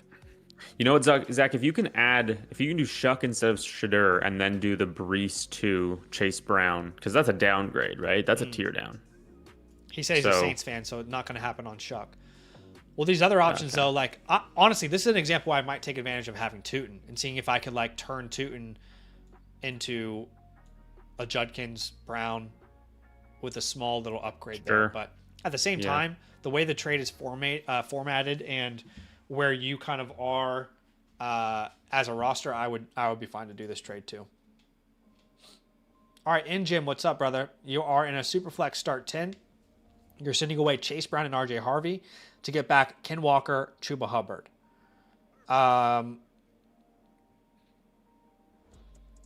Ooh. Really interesting here. I mean, what if...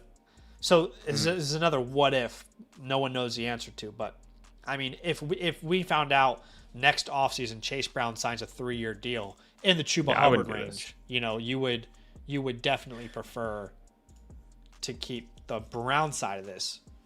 Like as soon as he could have signed an extension this offseason. Yeah. I'm a big I don't Jonathan Brooks guy. But I know he's never really achieved it yet, but I think Ken Walker has legit like top 6 finish upside in this offense. So Chase Brown does too, though. No, totally. But there's already a long-term contract on the team that you're obsessed with. Exactly. Well, yeah, that's why you like Ken Walker more for sure. I don't think it's terrible. I just don't know if I want. Yeah. I don't know if I want to sell Chase Brown at this price. Is it worth upgrading when Chase Brown could outscore Walker?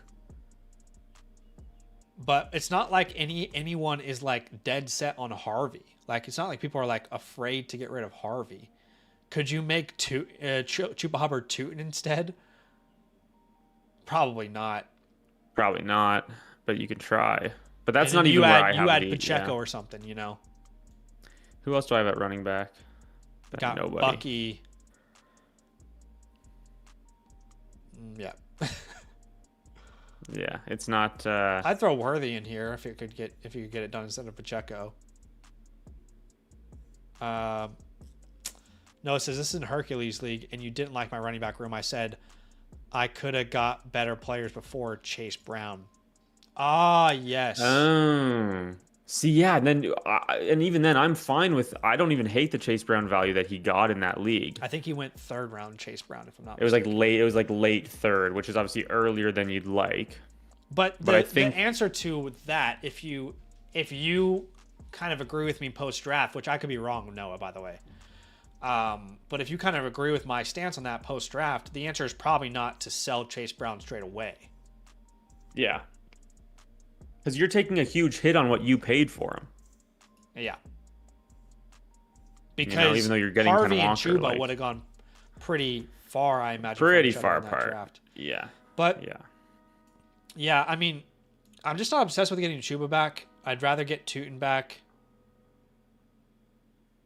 I think if it was Tootin, I would do it. But honestly, you know what? It's a pretty fair deal, though. This is a pretty fair deal. You're basically asking, is it worth going from RJ to Chuba to go from Chase to Walker? I think this year the answer is no. For the next 2 to 3 years, I don't know what the answer is because I don't know what Chase Brown's future really holds. Yeah. You know, it's about as even as it gets, Noah, though. It is really tough, yeah. I would be curious if you could buy Jonathan Brooks if you made a move like that for cheap. All right. Lots of playbooks to get into today. Appreciate y'all showing some love over the weekend. We've got quite a few pro passes as well. If you guys don't know, I'm about to go into the playbook section of the stream. Going to review a lot of Dynasty teams. We'd love to have you guys join the queue if you want to get your team reviewed tonight. You can either become a promo code LAND annual Mother Flocker member. That will give you a voucher you can use through the Flock store, or you can just buy one a la carte if you're a member of a different promo code. Now, we have 3 options on the site now with land: live team playbook by default, the priority pass, which skips the queue, and the pro pass, which doubles your playbooks and also allows you to skip the queue. It gives you the benefits of tier number 2. We've got 3 people who have bought the pro pass for today's stream over the weekend. So we're going to start with those guys. Starting off with CJ2K, which Chris Johnson is what I think of when I hear that. Legend. What about you? Legend, yeah. No, of course, definitely. Well, you know what, Zach? The Titans always seem to have this sort of elite, crazy running back every era. And they never do anything with it. That's true, but we're going to fulfill the prophecy. Jeremiah Love. Is it Jeremiah? So is that who you want? It's gotta be. If you could like choose anyone, would you say that's where you would want to go? You know what's funny? I think that... No. Okay, wait. Where do I want Jeremiah Love to go, or who do I want the Titans what to do you draft? want to do with your pick? If you were you're a Titans fan, like what would you want them to do? Okay. I am kind of even on Jeremiah Love versus anybody else. There's nobody that I want a lot more than Jeremiah Love. Like, if it's him, if it's Sonny Styles, who is talked a lot, if it's one of the edge rushers, I'm fine with any of that. Yeah. But I kind of just want them to do it so that the Giants can't.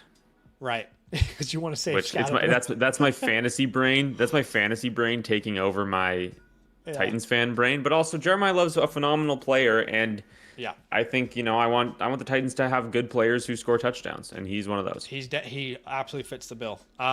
CJK, appreciate you, man. Again, you got the pro pass with this one, so I'm gonna go ahead and give you a voucher here now. I will let you know that you cannot go and turn that voucher into another pro pass. Okay, that is one of the disclaimers that we have for the pro pass, but you can turn that voucher that you just got into a priority pass if you'd like. But appreciate you big time, my friend. Thanks for buying the pro pass. You've doubled your playbooks. It's a 10-team start 8 1 quarterback. All right, so that is our meat and potatoes. Wow. It's a very small lineup in a small league, so depth is definitely going to matter a lot. He says, I think my team is okay, but would also like to load up on 27 and 28 picks for the wide receivers in 2027 and hopefully Bo Jackson in 2028. And I'm willing to move everybody except Hampton and Fannin. Another guy in the league has 4 firsts in 27, but won't trade any of them, and 2 people never respond. Well, I will say this. This is the worst. The guys who are stockpiling 27 firsts typically are not willing to move them, all right? That's because they've really built their game plan around this class. I just released a video today around the 2027 class. Phenomenal video, by the way. Did you like it? I really liked it. Anything stand out in particular, like any player that surprised you or anything? I was surprised Julian Sayin was so low, given all the hype that he's getting. Yeah. But, yeah, I know that a lot of people think that he's not that good, and some people think that he's the second coming. So we'll see. So I broke down this class, and there always has to be a disclaimer that clearly rankings are going to drastically change from one year to the next, right? One thing that I noted personally is I believe there's a lot more outside of Jeremiah Smith, there's a lot more projection at receiver than guaranteed guys. And when I look at the running back class, there's a lot more guys that because I haven't heard anyone hype up the running back class in 2027. And I'm researching this class last week doing this video. I said to myself, why is no one talking about this running back class? This running back class looks really good. Another thing, I think that Jeremiah Smith being the best wide receiver prospect since Julio Jones, kind of it's the highlight. Leans people into thinking that the 2027 class is going to be absolutely insane, when in reality that's one guy. Yeah. Right? One guy does not make a class. Well, we're also kind of assuming that a lot of Arch Manning's going to come out and he's got to have a good year. He looked better down the stretch. Yeah. I still don't know if he looked like bona fide, first overall pick in the NFL draft. Yeah.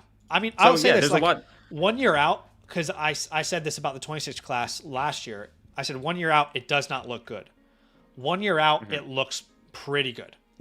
what we Yeah. already have in front of us for 2027. I'm not going to sit here and say it's generational or it's like, I think it's pointless to talk about that so far out.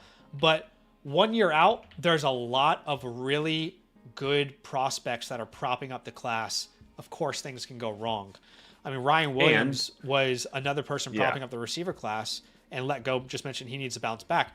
I mean, he's not even in the first round for me. That's how good this class looks 1 year out, but it doesn't guarantee anything.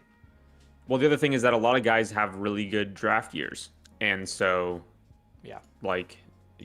maybe the same players are ranked in the same spots as they are now come next offseason, but they look a lot better next offseason because they had such good years.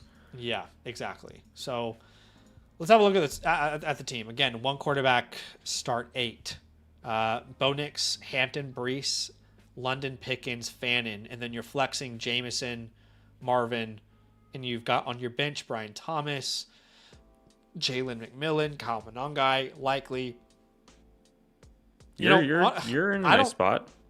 I don't really see a reason not to try and win this year. I mean, look, CJK, the way I view Dynasty is if I see a window where you can make the playoffs and there's at least like a 30% chance that you get into the playoffs and you're right there in the mix, I very rarely would tell someone, hey, let's completely turn this thing over.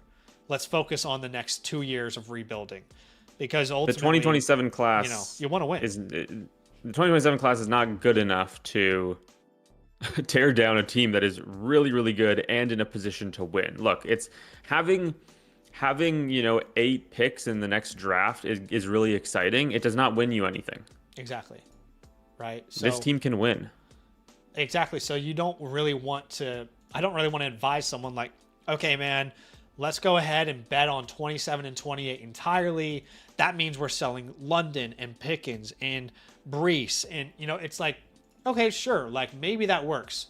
I think history tells us most of the time that doesn't work when people are like, selling out their entire team for a future class. Now, I like this team. I think this is a competitive team. What I would like to do, Sammy, is I'd like to sell that 109 for a running back and just compete. I mean, that's honestly the only thing I'd want to do with a team like this. Overall, I would probably put you at like I think like I lean like a B- type of team, and I would say you're a sleeper. That's unless you see like a different direction, something I'm not seeing. That's kind of where I lean with a team like this. Yeah, I was gonna say in like this tiny lineup, you're missing like you have 2 studs, I think, with Hampton and London. Maybe you'd want a third, and I think that lack of an elite quarterback, I think B- is fair. I would have gone B- or B. But no, I completely with you. I think you could use upgrading your quarterback, at least getting another option as like a Bo Nix fallback in case he kind of repeats what he did last year, which was not incredible. And then adding a running back. Yeah, it's weird because he still finished like where did he I can't remember where he finished, but it felt a little gimmicky like his finish because it wasn't. He was always 7 consistent. overall. By the way, there's either an orphan team. No, this is just the real waiver wire. I mean, the waiver wire is stacked. You don't need to upgrade quarterback. Just go get Kyler Murray off the waiver wire or Malik Willis. The roster size seems small to me. Yeah, I mean, brother, get Tyler Algier, please. Don't make a single trade. Kyler Algier is your RB3. Kyler Murray is your quarterback 2. Or Tyler Malik Willis. Get Malik Willis. I mean, to be honest, with a team like this, I don't think you even need to make a trade. You just need to take advantage of the waiver wire. Jonathan Brooks is on the waiver wire. Chris Rodriguez, Pat Bryant, Chigakonkwo. I'd rather roster Chigakonkwo than Mason Taylor, personally. I know not everybody's going to agree with me there, but that waiver wire is fresh, full of life. Brother, if you were, and by the way, I would drop Keon and Rashid Shaheed, Mason Taylor, JJ McCarthy. I would drop all of those names. Yeah. To make this happen. It's going to say none on your playbook, but I would drop any of those names, especially in a 1 quarterback, to drop JJ. I just don't see a reason why you would really need to hold him. let's jump to the war room here. I like this team, man. I think you should compete. I really do. If you're going to stick at the 109, right now, looking at this class, you're kind of in this range of... there's no premium here, so Sadiq is probably in there. This is kind of where Coleman Price might land if they get second round. They might go higher, actually. Surratt, and Omar Cooper. Omar Cooper's probably going to go ahead of Surratt in the draft. But that's kind of the range that we think that we're in. Then when you get into the second round, again, this is all projection at this point, but it's a lot of those same names, like maybe a Coleman falls. But you've got your Stowers, your Claires. I think Max Claire is underrated, by the way, personally. You got your Skylar Bells, who, again, I think is underrated. Jeremy Bernards, Ty Simpsons, Antonio Williams, Jalen Lanes, Jacoby Lane, Chris Bell. Now, if you were to trade that 109, I'd be looking for a veteran running back. I mean, I might even be willing to attach Kyle Monangai onto something, considering how, deep your waiver wire is. If I knew I could attach Monangai in the 109 and go get a starter I love, and then just pick up Jonathan Brooks or Tyler Algier or Rashad White or Chris Rodriguez, seems like an absolute no-brainer. But I think in an ideal world, you're getting a veteran running back there. I don't think you need to really improve receiver all that much. Maybe you could tier up if you wanted. You don't really need to worry about tight end. I think with the quarterbacks on the waiver wire, you're pretty much set at quarterback. So some of those targets for the 109, I mean... Javonte Williams, I have. Javonte, yeah, for sure, Javonte. Travis Etienne is probably in that range. Yep. I don't know if you need Monangai as a plus in that situation. No, maybe not, depending on some of these names. Josh Jacobs, if you want to go out there and just try and win it all this year. I would also say Ken Walker, if you found a way to attach something onto it. That would need a big plus, I imagine. If you could end up giving the 201, the 202 or something, because really, you don't really need depth. Well, that's also the 112 in this right. League, eh? So maybe we say the 202 and a 27 second or something.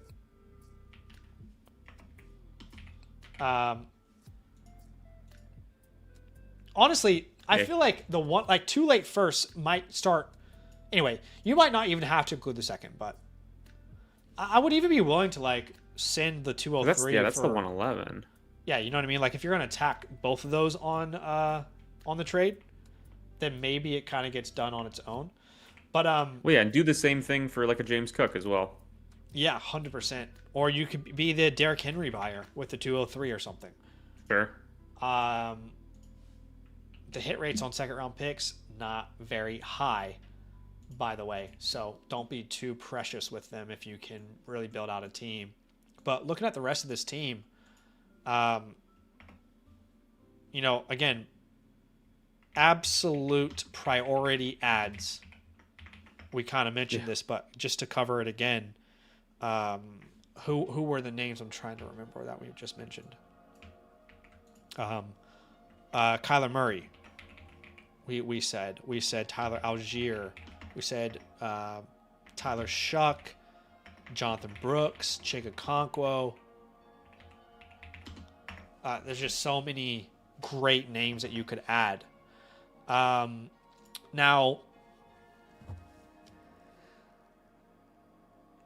I'm trying to think of some other options here for him, but I don't think Sammy would love me saying this, but I wouldn't be opposed to a Brian Thomas plus the 201 for something, I wouldn't be opposed to doing that with a Jameson Williams either.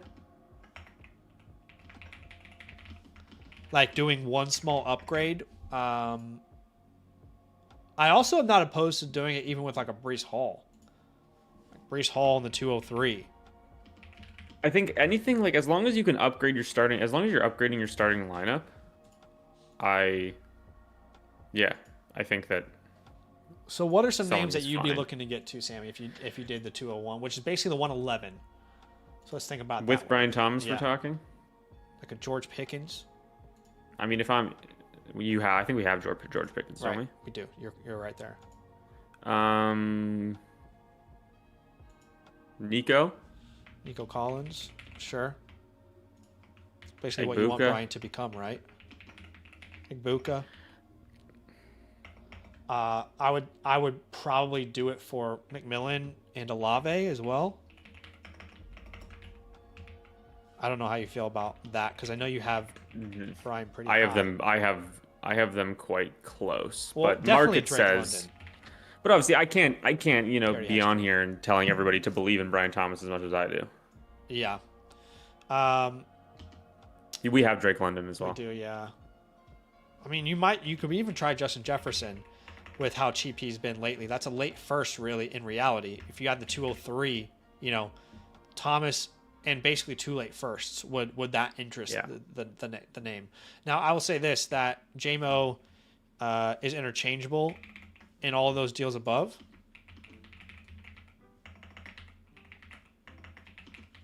Yeah.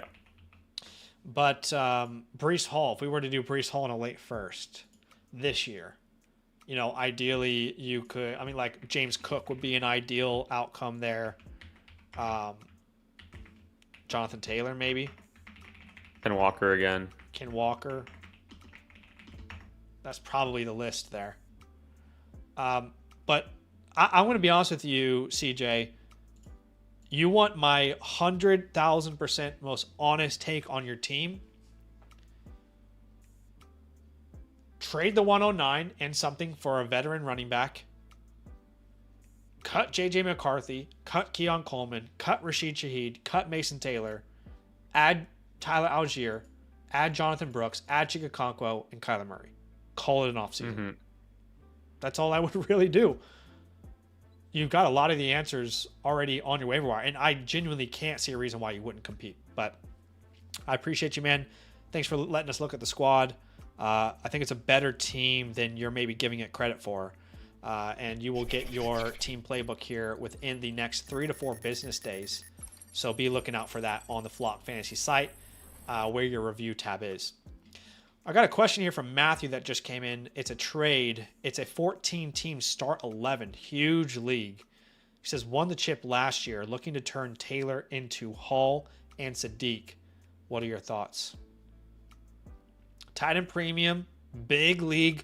Not only is it a tight end premium, that's going to make tight ends valuable, but a 14-teamer is going to make them even more valuable. Yeah. I'm pretty comfortably taking that 106 in Breece side. Yeah, I think so too. I'm a little lower on Breece. I'd love to flip him after that, but the value here I think is definitely on the Breece 106 side. I think that's fair. Breece is not the guy that you're actively wanting to go out and he's going to win me my league. No, definitely not. I mean, between him and Kyron, you prefer Kyron this year. But I prefer Kyron term, overall.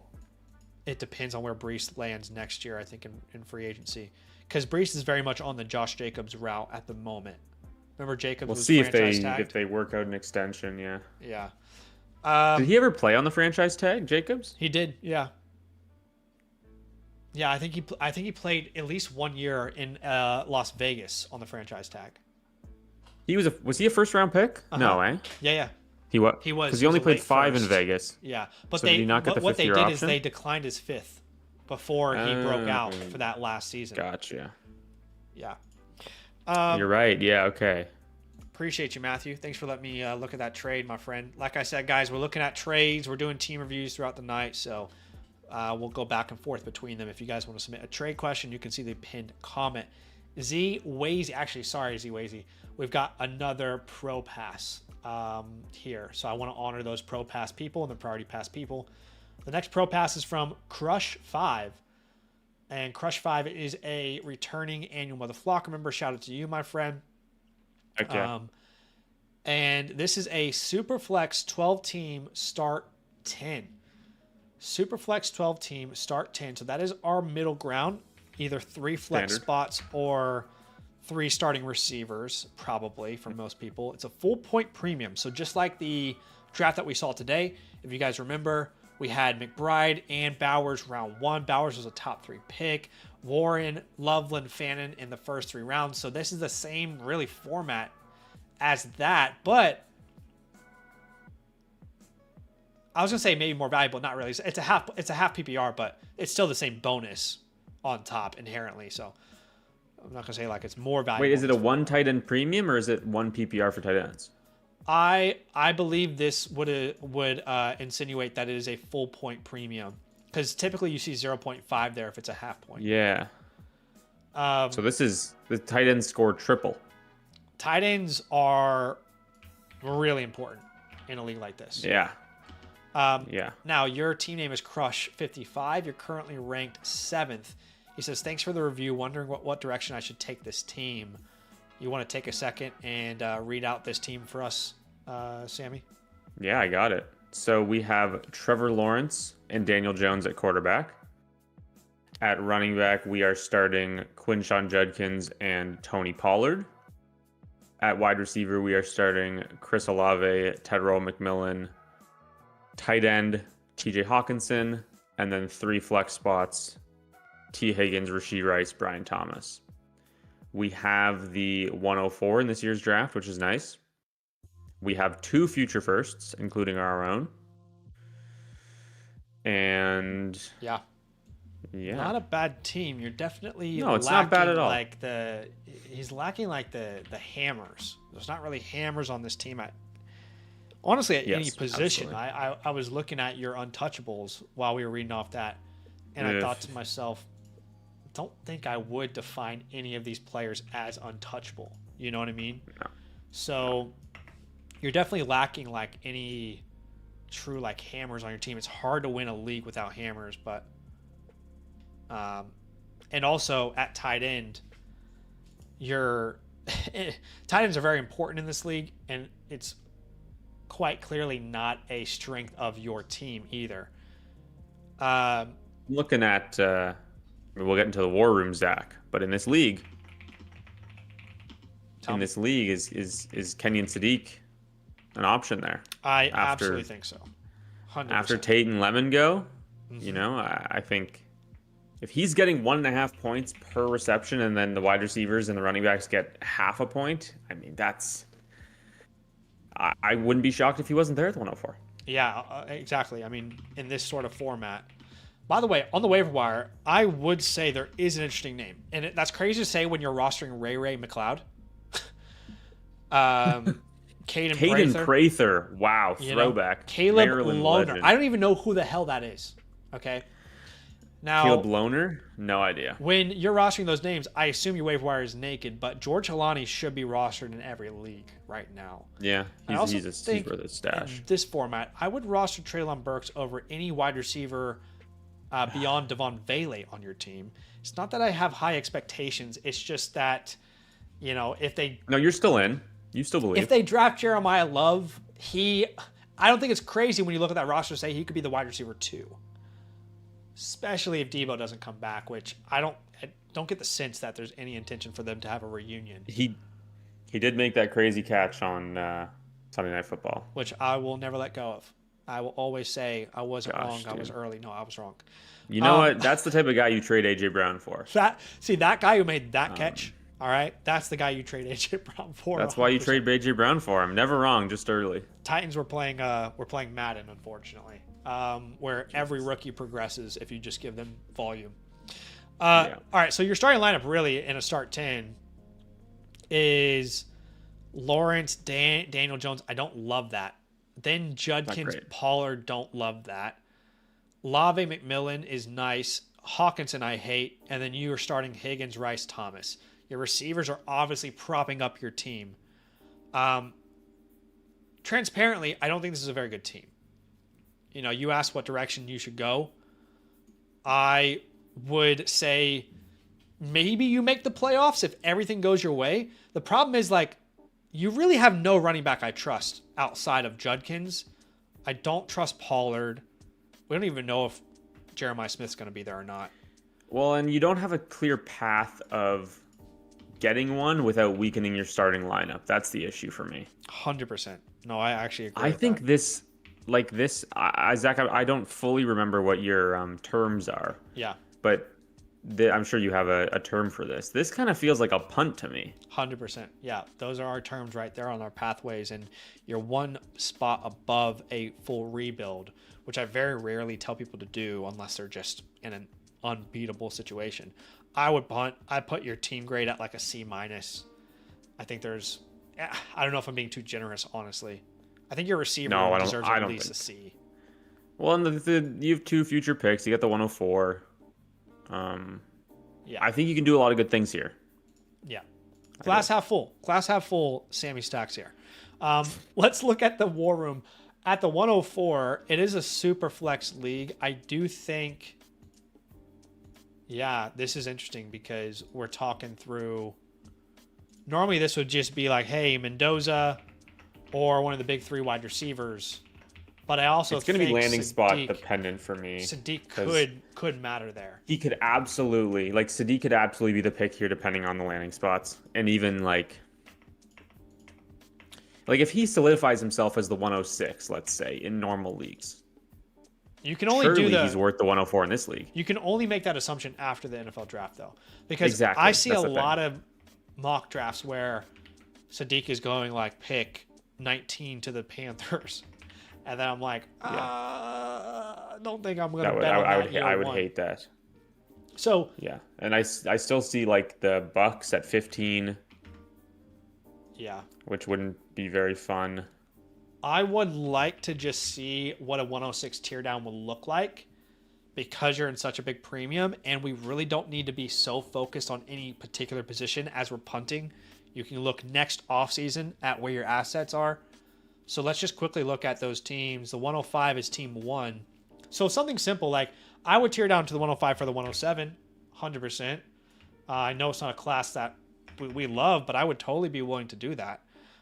Even if you had to send a Kamara back, a Keenan Allen, maybe Mac Jones.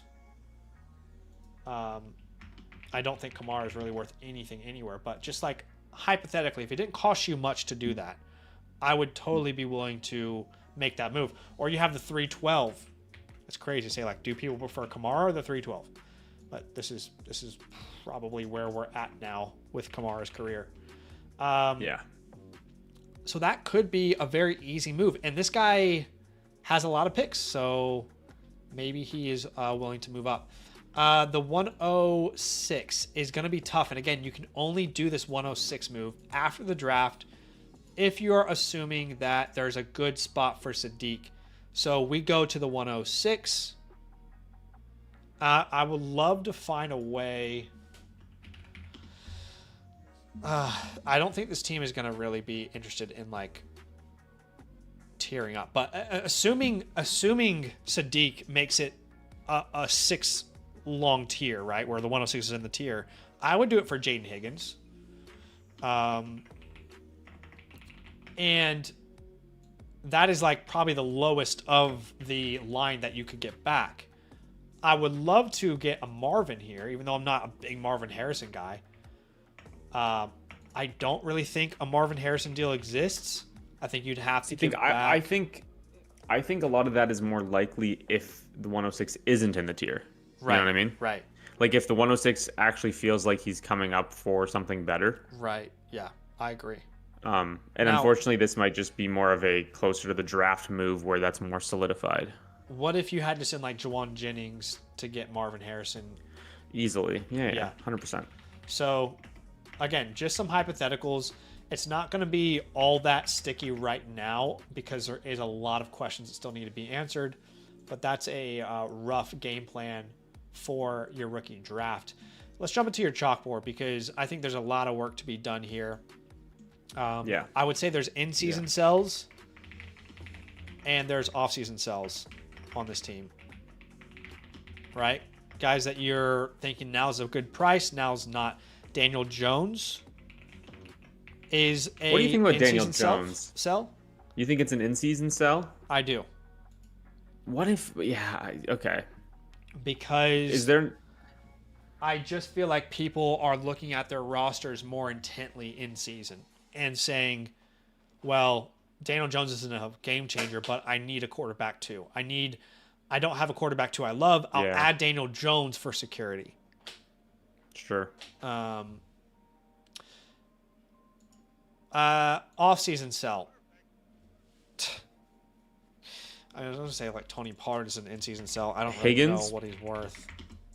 Higgins, yeah, Higgins is a good one. We could move Higgins for sure.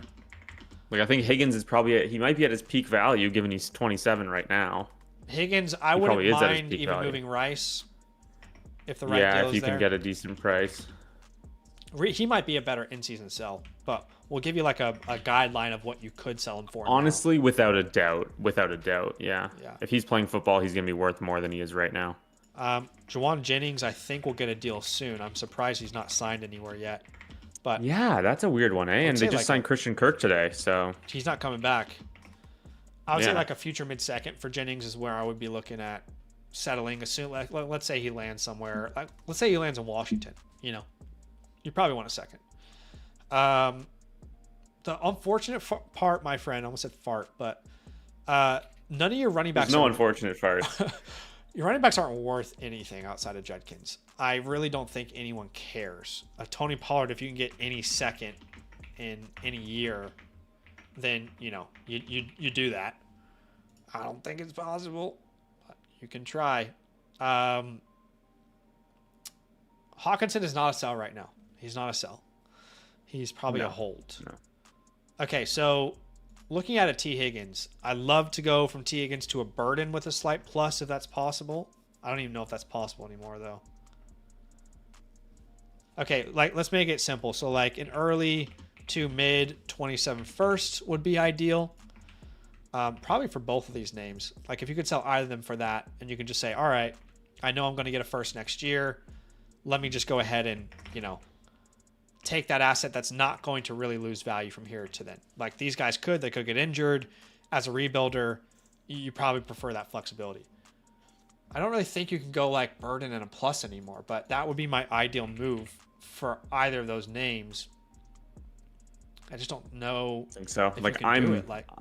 I feel like I'm higher than consensus on Rice and Higgins, and I have them around Burden. Yeah, so probably not. I don't think you can do Burden and a first for Higgins and a second anymore. No. What about? It's probably pick based then for these guys. I feel like I really want picks. Yeah, I Yeah. feel like I want picks more than I want players. Or a 28 first plus a 27 second or something. If you can't get those 27 first, they're going to be harder to acquire. I am really on board. I've bought a lot of 28 first in the last couple weeks because I just think they are like the underappreciated asset right now. And everybody's starting to talk about the 27 class a lot more, and those pick values are going up. Yeah. Now, I will be honest with you. There is a realistic chance that Rashee Rice is worth multiple future firsts in season. I would not be at all shocked if it's week 10. Everyone's like, yeah, Rice is that guy for the Chiefs again. So that's probably what you're risking. Any first in any year for Jones, but I think more realistically is multiple seconds. I think you'd find it hard to sell him for a first right now. I think he's like a multiple seconds type of guy. And keep in mind, you have all the way up until, September to make these moves. You don't have to make them now. But obviously, if you're in a league that determines rookie picks by reverse max points for, then you would want to make some of these moves early in the season to kind of strategically place yourself. But that's how I would look at the team. Any final thoughts here, Sammy, before we move on to the next one? Yeah, I just think that anybody who's not going to help you, ship them off. I honestly, even if you got like a big bag of firsts for Olave coming off of this big season, I would do that too. It's not something you need to look to do, but you can getting future capital is always a good idea on a team like this. Did I ever say I gave Crush his voucher for the Pro Pass? I don't think I did. I can check if you want. Yeah, can you just check if Crush 5 got a voucher or not? Because I don't remember giving him one. But sometimes I do, and I just forget. The next person on the docket is Barry. Barry's... He does not... Oh, wait. No, he needs one. Okay. there you go. That's for the Pro Pass. Appreciate you, Crush. Again, cannot turn that Pro Pass voucher into another Pro Pass. We can't create that endless loop. You can turn it into a Priority Pass if you want, but again, I appreciate you big time, my friend. Getting that Pro Pass voucher and upgrading it from your annual Mother Flocker membership. A lot of people don't realize this, but if you become an annual Mother Flocker member, it's like $21 to upgrade to the Pro Pass. So that's pretty easily one of the best deals that you're going to find. Okay. Our next Pro Pass is from Barry's. Shout out to Barry's, who his team name is 49ers Faithful. So definitely got a 49ers fan here. And I'm sorry for all your pain and agony in the last, decades or so. I feel like... Oh, whatever. Niner fans... Okay, yeah. You're a Titans fan and you're like, give me a break. I don't feel bad. I would don't dream feel bad for of your 49ers pain and fans. agony. Oh my gosh. What, two Super Bowls in the last? I guess the Ravens Super Bowl was a long time ago, but... Oh no, 2 against the Chiefs. Yeah. You're like, at least you have I would something love to... to have lost 2 Super Bowls in the last 10 years. I'd love to lose to the Chiefs twice in the Super Bowl. Sam, you're saying. That'd be incredible. This is a Superflex Start 10, and you are currently right there in the middle of the pack in this league. You also got a Pro Pass, and let's just note down right now that he's got the Pro Pass, so he's doubling his playbooks. Shout out to you, Barry. I'm going to go ahead and give you this voucher right now at the very beginning. Now, reminder, Barry, you can't turn that voucher into another Pro Pass. You can turn it into a Priority Pass if you'd like. Superflex Start 10, no tight end premium, PPR. Says pretty new to Dynasty leagues. He's been playing for 2 years. Took over this team with only really having CMC. Wondering what other moves I should make. Or should I just continue with picks I was able to acquire? Thanks for the help. So, we're ranked 6th overall. There is a pretty big discrepancy between your total points on the site and the guys at the top. I'm assuming we're going to see that in your team. And looking initially, it feels like, yes, that is probably the case.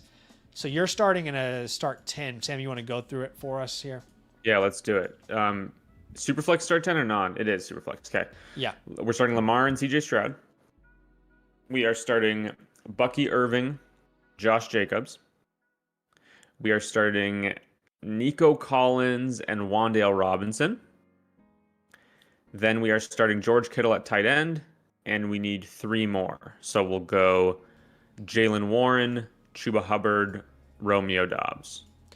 Yeah. We have the 102 and the 106. Not the best team right now. It's not the best. We have 2 2027 firsts. And Cam Ward is of note as well, who isn't in the starting lineup currently. Other than that, yeah, not a whole lot going on. Yeah. This team needs some work for sure. You don't really have... Well, Lamar Jackson's an untouchable. I would say I might be asking you to move him. Yeah, it's not... With this team, it's not... I don't think you're going to get not the best off the table. of his prime years. I would love to hold Krosky Merritt until the draft happens. I mean, you're not going to drop him in. You're going to drop him anyway, but he's a hold. Cam Ward's a hold. Matthew Golden's a hold. Besh, but also sneakily, Emmanuel Wilson should be held in every league after basically... He signed with Seattle, right? He might be the starter for Seattle unless they go running back in the draft. They also have very late picks in the draft as well. So, that's something to keep in mind. Drops. You can drop Watkins. You can drop Shavers if you want. You can drop Jalen Polk for the love of God. Maybe just for morale, you should drop Jalen Polk. Jeez, what a disaster. What a nightmare of a career. Cade Stover is interesting. I don't think I would really focus on him too heavily as a whole, but I'm not begging you to drop him. Waiver wire is pretty naked. I mean, Treylon Burks is there, but I'm not really gonna. I would roster Treylon Burks over all those receivers I just named, but yeah. Okay, so right now the starting lineup is really weak. Okay, like it's great that you have Lamar. Don't have a great quarterback too that you can rely on yet. Your running back depth is pretty weak. Your receiver depth is pretty weak. I pretty confidently would say if this was my team, wouldn't be looking to like completely blow it up, but for the sake of like what you have on your roster, it probably would look that way. As in, like, I'm probably trading all the, like, I don't see a name that's not tradable on this team is basically what I'm saying, outside the guys I'm telling you to hold. So, like, it's a strong 1 year punt. I don't think you need to like completely. I don't know. You're basically, you are basically like turning this thing inside out, but I think the assets that you get back should put you in a position where, you know, in a year from now, hopefully you have enough assets to look at a future where you're competing pretty seriously. Team grade, I think honesty is really important, and honestly, this team's very bad. So I probably would go like D plus. Yeah, it's good to have 4 picks over the next 2 years, but yeah, not a bit of a intending ways to away. be mean, but again, like, just being honest. The picks are great though. I mean, the one area I'll say, hey, your draft pick grade is an A-. That's great. Yeah. Let's go to the chalkboard because you do have a lot of picks. I'm not really going to focus on the 302 down to the 407 because it really is a pointless conversation at this point. But you've got those 2 picks at the top there, which can be very impactful. The 102, the 106. It is a super flex league. I would be very... No tight end premium. No premium, yeah. I'd be very aggressively looking to tier down, but not forcing it where I lose value on the pick. But anyway, if you were to stick and pick, it's either, you know, one of the big 3 wide receivers, which is where I would go, considering it's a 10-team league with Mendoza, or Mendoza at the 106. Yeah, it's not a premium, so it is a big old tier of options there.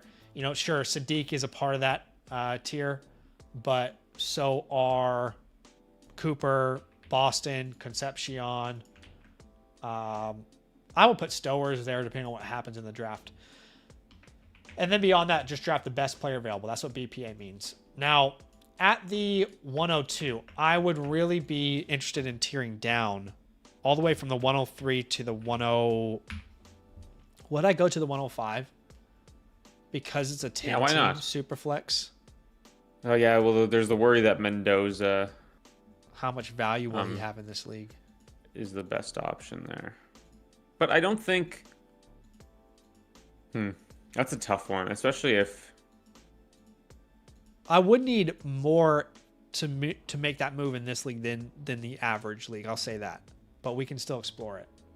sure. But 104 is mainly where we want to go to. Yeah, that would be ideal if you could find a way to pull that off. Let's see what these teams have. It'd be nice if you could search for the pick. By the way, Let me note that down. the 103 has the 105 and the 109. So this is the same guy you're going to be negotiating with on multiple fronts. You know what's kind of funny, Zach? What? This is completely off the cuff. Could we just swap picks with him? Right. That's a Like, is that great not- idea. You know what Yeah. I mean? Okay, yeah. So the 106 and the 102 for the 103 and the 105. That would I was even going be to say with the great. 109. I was going to say with the 109. So where But that might be too much. Oh, you're going to add the 109 on top? You're going down from the 102 to the 103, right? The 105 is obviously too big of a price for him to pay to do that. So he adds the 109. Or he gets the 109 to 106 jump to make up for it. But the way I'm reading what you're saying is that we're down tiering twice. Unless I'm misreading that. No. All 3 of his picks. Okay, so you're asking for all 3. I mean, I would do that for sure. Because you're going down from the 102 to the 103. You're going up from the 106 to the 105. Obviously, that first tier up is more valuable. Right. Maybe you have to add a little something on top to get the 109, I can see a where you're going there. early second or something. We add the 302 or something to make it happen. They would on early second. Yeah. Yeah, I like that idea a lot, honestly. I think if he's down to play ball, there certainly should be a deal out there for you guys. Okay, that makes a lot of sense. The 104. I mean, yeah, you're right, because we literally just talked about how we would need more in return to do a deal like that. So that logically makes sense. Took me a second to catch up. It's confusing with all those numbers getting thrown around. It's a lot of numbers. Not great with numbers. No, I'm just kidding. Yeah. Does it sound insane to ask for like a Lad Wandale swap? Probably, right?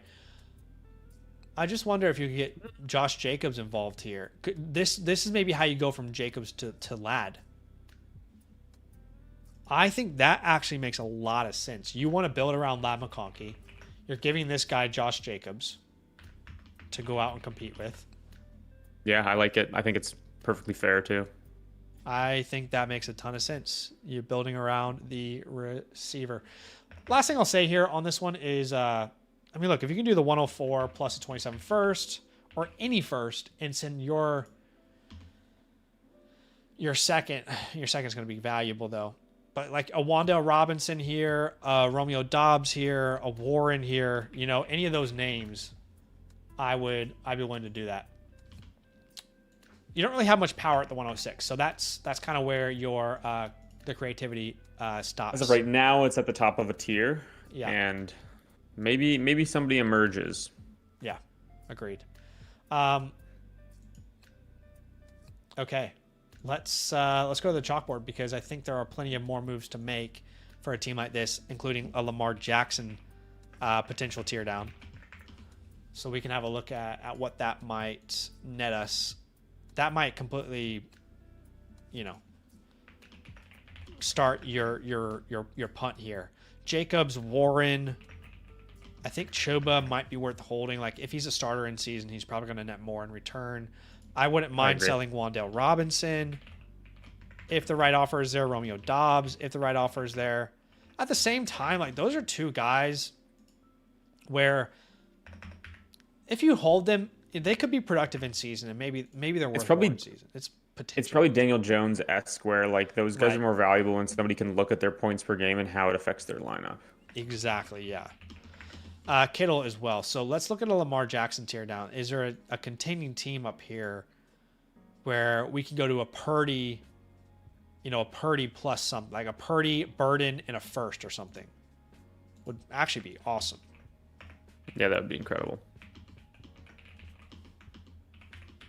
That would be great. And if it's not Burden, they also have Egbuka, which I don't know if you're getting the first with Egbuka.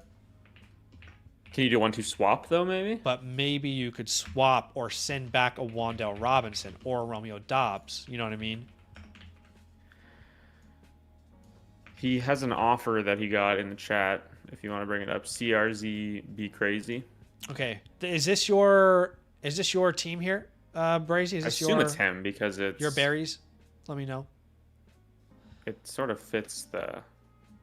For the record, I don't like it. Let's wait and see if he says yes. That way, yeah. We don't say, oh, yeah, do all this, and then it's not him. Exactly. Yeah. Lamar Jackson. All right, let's keep looking here. I wouldn't go down to Darnold, by the way. What about like Bo? I would do Bo. I would even not be opposed because this team is so completely destroyed of talent. I wouldn't be opposed going all the way down to like a Shuck with team 2 because that team is like they need Lamar Jackson. Here's the thing. They're a great team, but you can get great picks today. You can get Lamar Jackson, some combo of Marvin, the 103, 105, So you're really stripping down, but I don't know how far you can push this. Again, maybe you can add a Dobbs or could you do Wandale? Could you do like Lamar Jacobs for Shuck Hampton 105? I don't know, but I would love that. Shuck Hampton 105. Yeah. I mean, I might try and grab that 103 first. Yeah, of course. That's a fallback for sure. And he says it is his team. I think In the I chat. think you could get more. Maybe you can't get more.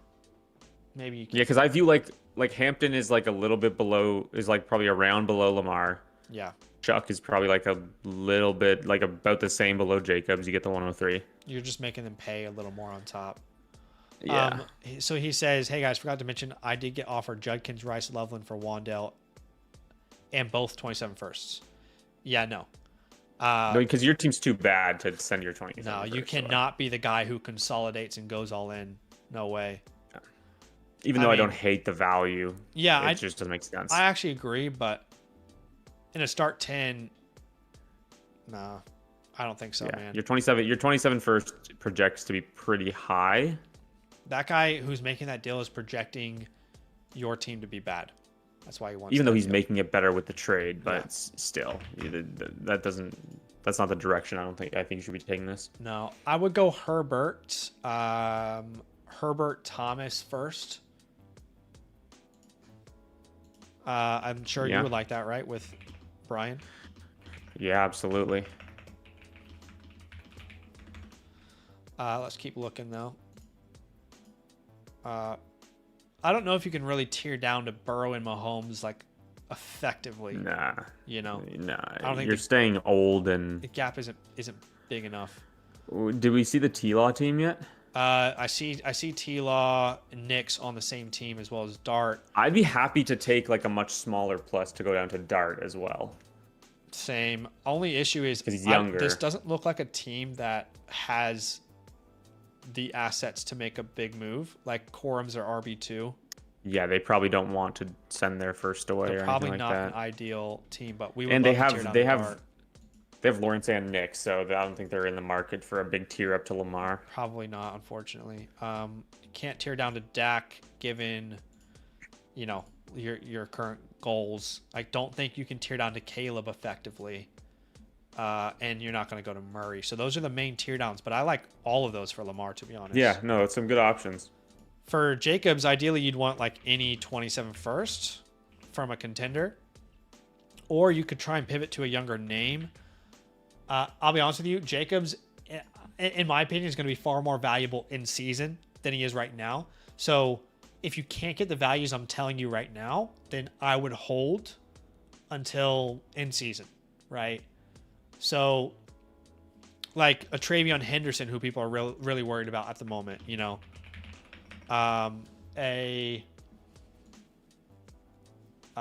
Judkins, if there's a contender out there. There's not many other names. Like, would you do today a Skattebo deal if it meant like you got a 27 second or something? Still a lot of risks to take on there. So scary. It feels like you can't sell them at all right now, and trying to buy them. If you could get a first and you send a second, it's a no-brainer. But I don't know if that's possible. Yeah. Warren, look, like any early second, maybe plus a third or something. I don't really know what he's worth with Rico there anymore. Wandale, I think all these guys are in the same range, by the way. Wandale, Dobbs. I don't think Kittle can net you a first in a non-titan premium, but maybe you shoot for like multiple seconds with him. But and if you can't get an early second right now, just wait until the season, because yeah, I think they all project at some point to be able to net you that. I would say, to be honest, Dobbs, Kittle, Wandale, Warren and Jacobs might all be more valuable in season. Yeah. No, 100%. Points intrigue people. People like points. Yeah. But I love all those Lamar deals a lot, Barry. So, Barry, let me know if you got any questions, my friends. If there's anything that we didn't answer well enough, love to have you here on the stream. And but that's a pretty in-depth breakdown of what we would do. I gave him his voucher, right? This one you did, yes. I do remember giving him his voucher, yeah. Rick says, Hades draft finished. You have little faith. The team is fire. I believe you, man. I believe you. Giveaway already happened. Yes, it did.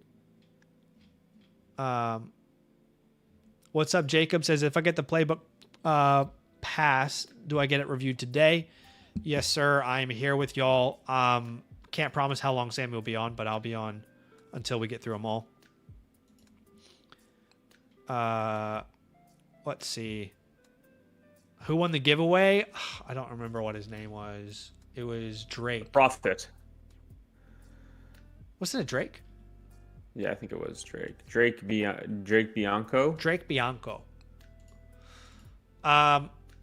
Anyway, appreciate you, Barry. You've got that second voucher in your account. Remember, you can't turn that into another Pro Pass. You can turn it into a Priority Pass, though, if you'd like. And again, reason's very simple. I can't create a loop where people can,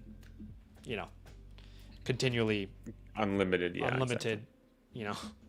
$20 reviews, basically. But I appreciate you, man. Let me know if you got any final questions. I'm still looking out for your comment there. Just going to go on to the next person here. I believe that's all of the Pro Passes for now and all of the Priority Passes. So now we can just go in order. No worries, man. Appreciate you. Okay, let's jump to Z-Wazy. It's a 1 quarterback, 12 team start 9, which is the middle ground. That means you're going to be starting either 3 receivers or you have 3 flex spots, somewhere in between there. He says, just traded Kraft for the 106 to clear up roster space since I was really strong at tight end. Weak at receiver, but not really sure what to do. Traded Kraft for the 106 and a non-tight end premium. I really like that. That's not bad. Yeah. I think that's probably like right around where he's where his value is. I think that's a really good price to get out of him at, because it's such a small sample size with a breakout. Yeah. In a premium, I probably would because that's Sadiq, right? Is. Like, yeah. If you look at him, right, like you have but the option to switch. I don't want to undervalue Kraft and do like the same thing people did with McBride, where it's like he's only a 2nd round pick. It's like, well, no, definitely not. The guy's good. But I agree. Like, I like that price. By the way, someone in your league name is Jack is racist. So Jack, just figure it out, man. Be better. Yeah. Be better. OnlyFans. Someone's got OnlyFans in your league. Hey, fair enough, man. However, you gotta make $1. Is an awesome. You are currently ranked 7th, and unless I am going crazy, I don't see a single draft pick. Wow. Unless the site is bugging out, I don't see anything. But he traded Kraft for the 106. Are we sure that's his team? Yeah. Trade back. Huh. Let me look at the back end of the Flock site and see. It's a 12-team start 9. Z-Wazy team name is trade back. Maybe he's already. Maybe he flipped the 106 after that. Did he already? Maybe in the last 3 days he flipped the 106. Here, do you happen to have the league ID, Zach? Yeah, I'll paste it in the chat right now on YouTube. Yeah, I can. I'm looking at KTC, and KTC also has no picks in 26 or 27, just 28. But our on the Flock site. I thought the pullout was supposed to show recent trades, but it never does for me. Yeah, I didn't know if that was a thing on the streamer tool. I'm looking at this league now. He may have already moved it. I mean, that wouldn't be surprising. I'm 2 seconds away from finding out. Okay, 2 days ago, he traded. Okay, yes. So he traded Hampton and a 26 first, which I'm assuming is the 106, for Pickens and Burden.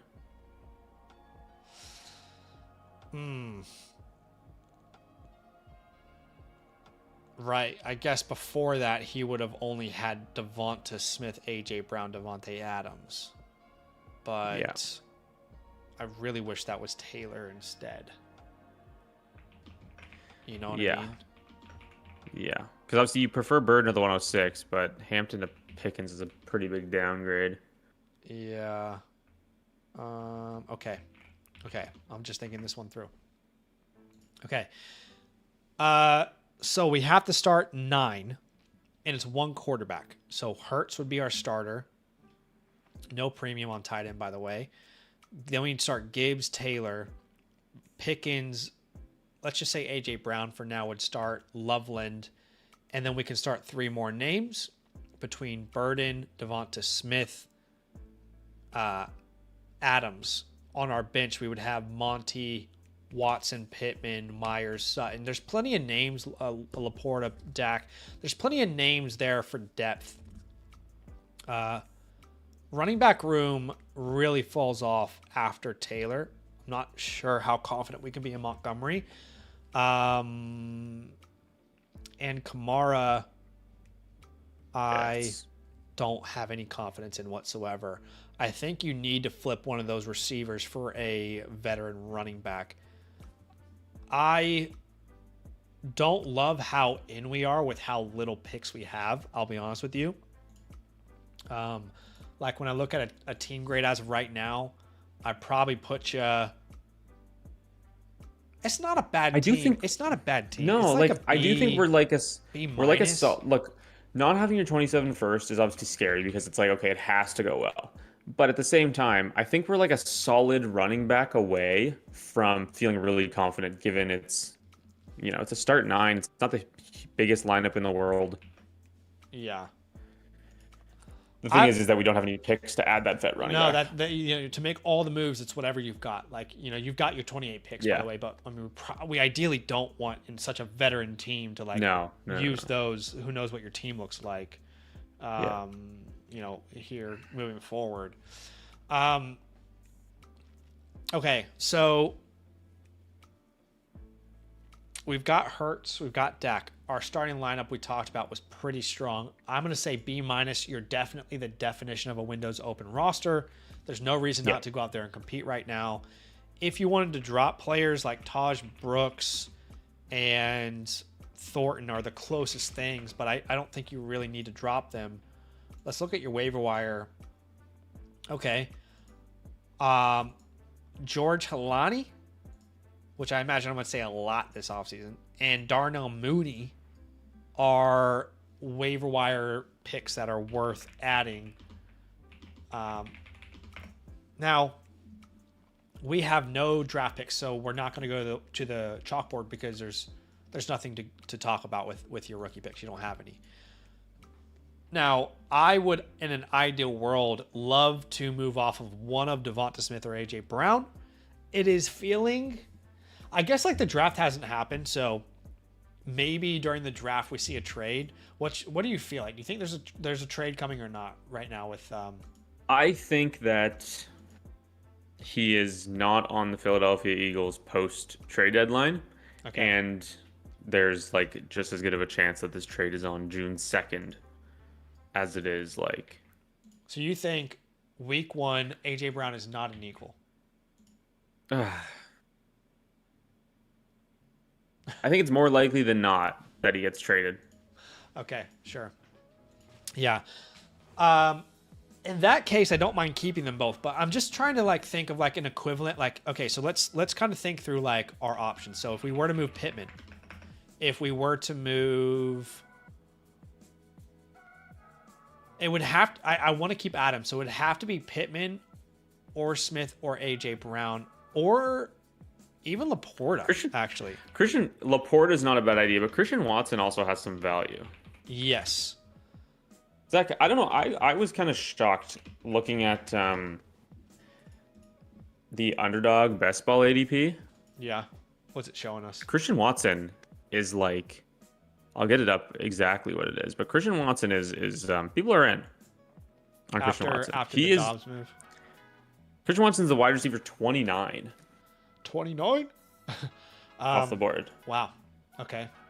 But he's going to have DJ Moore. That makes more sense in a best ball format, but still, that's pretty. That's pretty aggressive. Hefty. People are excited about it. What is Matthew Golden out of curiosity? I doubt he's like anywhere near, but. Matthew Golden. Like, has he moved 52. up? 52. I like that. I like that in price a lot. You know what I mean? Jaden Reed is going out of Matthew Golden, which I don't know if I agree with that. So if you're going to move AJ Brown, I think you would want like a Javonte Williams. I think that would be a really ideal move. If not Javonte Perfect swap, Williams, Kyron Williams. Which is kind of that range, I'm trying to remember like Saquon Barkley. Just that range of like veterans. Etienne is in that range too. Travis Etienne. Jacobs as well. You probably want like a little bit of a plus on those guys, I think. We can check the Jacobs team, but that's probably like your range. There is probably a world out there where you can get CMC. I don't know that it's a very common world, but if the CMC owner is like stacked, and that world could exist. I also think there's a world where you get Breece Hall, but I don't think I really want to invest in Breece Hall right now with you being so needing to score points right now. Like you just desperately need to score points. Let's quickly look at the Jacobs team just to see what that plus could look like, because I'm not opposed, but you're right. Definitely needs to be something on top. So, Jacobs and Tootin would be really cool. Oh, yeah. What about like Jacobs and McLaurin, and we do like a swap? Okay, so first off, Tootin on top would be awesome. Based on what we saw today, don't think it's possible, but always want to provide all options. If you can get Terry, could you send back it's funny because I'm asking you to add Terry and I don't even know if I would start him over Sutton or Myers or Watson at this point. I probably would. But I don't know what you would send back. There's so much depth here. Yeah, you probably don't actually need that depth move. Sutton and Myers are going to be able to be in your lineup. How do so many of these teams have no picks in 26 or 27, by the way? It's kind of crazy. Active league. Yeah. Yeah, you got like one guy hoarding them. I think I saw somebody. I think the guy Jack is Racist has an insane. Oh, no. These guys all have picks. I'm just a dumbass.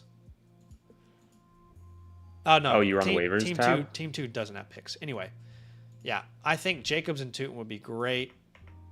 In fact, I'd even be willing to send back like a Jacoby Myers or Sutton to make that work. Mm-hmm. With the Jacobs deal, that makes a lot of sense, I think, for many reasons. Pittman and Watson. Let's just say Michael Pittman or Christian Watson here, right? Not both, but or. What's the range of these guys? Like, probably your Derrick Henry. Harvey was close, I think, to them. I mean, I would do that for Tootin as well. I would send them for Swift and Pittman are like right next to each other. DeAndre Swift's a great one. You have Demo. You have David Montgomery. Swift is kind of the bottom of somebody who you know is going to help you, I think. Yeah, like, Algier belief in Algier. Algier's tough. I was gonna say like. You do have the two hammers, so I don't mind building like an RB3 by aggregate with like Demo, Algier. I was gonna say I don't even mind like a Dobbins if you do like a second and third round swap. Yeah, he can fill in. This isn't a guy who it doesn't have to be somebody who you rely on every week, right? If you're gonna move Laporta, Josh Jacobs is another great option. I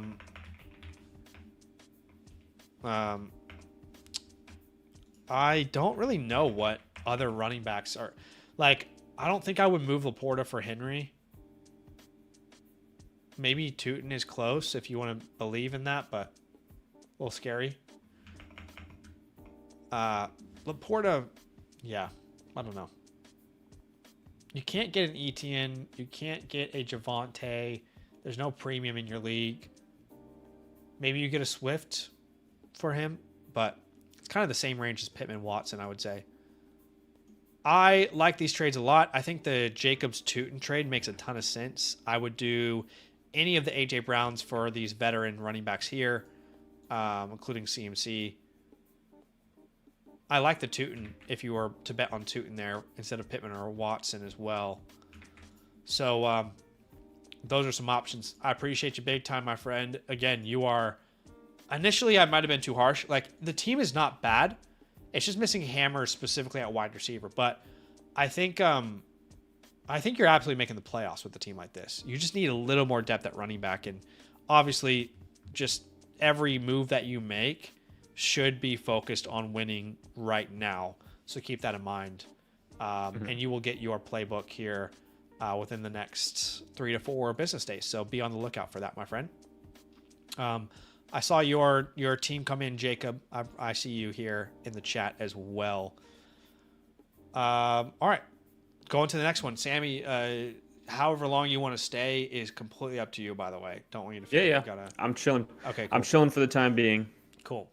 We are going to move on to Duringo here, who's in a Superflex Start 9, which is a smaller lineup for Superflex. I would say that's our potatoes, right? Potatoes.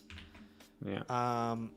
Now your team name is Kitchen de Costa, and you are currently ranked 11th. I was like, the further I scroll, the more I'm like, oh yeah, no. it gets He says, I'm banking on Shador being good. Oof. Okay, terrible start. Duringo, that is not what I like to hear as we're starting a review. Not a place you want to be. He says, and I really want to sack this year for next year's draft. Are the prospects of this year worth trying for, or should I trade my 27 picks for 27 draft? In general, Duringo, I would say if you can move like whatever equivalent you have for next year, people would suggest to do that. I would suggest to do that. If you're telling me you can move the 106 hypothetically for next year's 106, you do that in a heartbeat, right? From a glance, my really only interests are Coleman, Stowers, and Tyson Tate. Also not sure if I should trade my players. Okay, let's have a look. You do have quite a lot of picks this year, actually, which we will look at in a second. Okay. But the lineup here, Superflex, right? Oof, yeah. Yeah. So we're starting Lamar and Shador. That's what he meant when he said I'm banking on. Yeah, Shador. We're starting Gino. We're starting Kyron, Rico Dowdle, Nico Collins, Huge. Terrence Ferguson is our tight end. And then we need 2 more, so it's probably Bill and Juwan Jennings. Yeah. Zoinks. You add the 105 in there. In a good spot. That could be a guy that you're I would that's say, in your lineup, but that's also not a good place to be. I would say pretty strongly, I don't really see a realistic outcome when you're with you competing this year, man. I can't really see that world existing. At minimum, I would 1 year punt this. And the reason I say at minimum is because I don't want you to rebuild for 3 years, but you might do it for 2.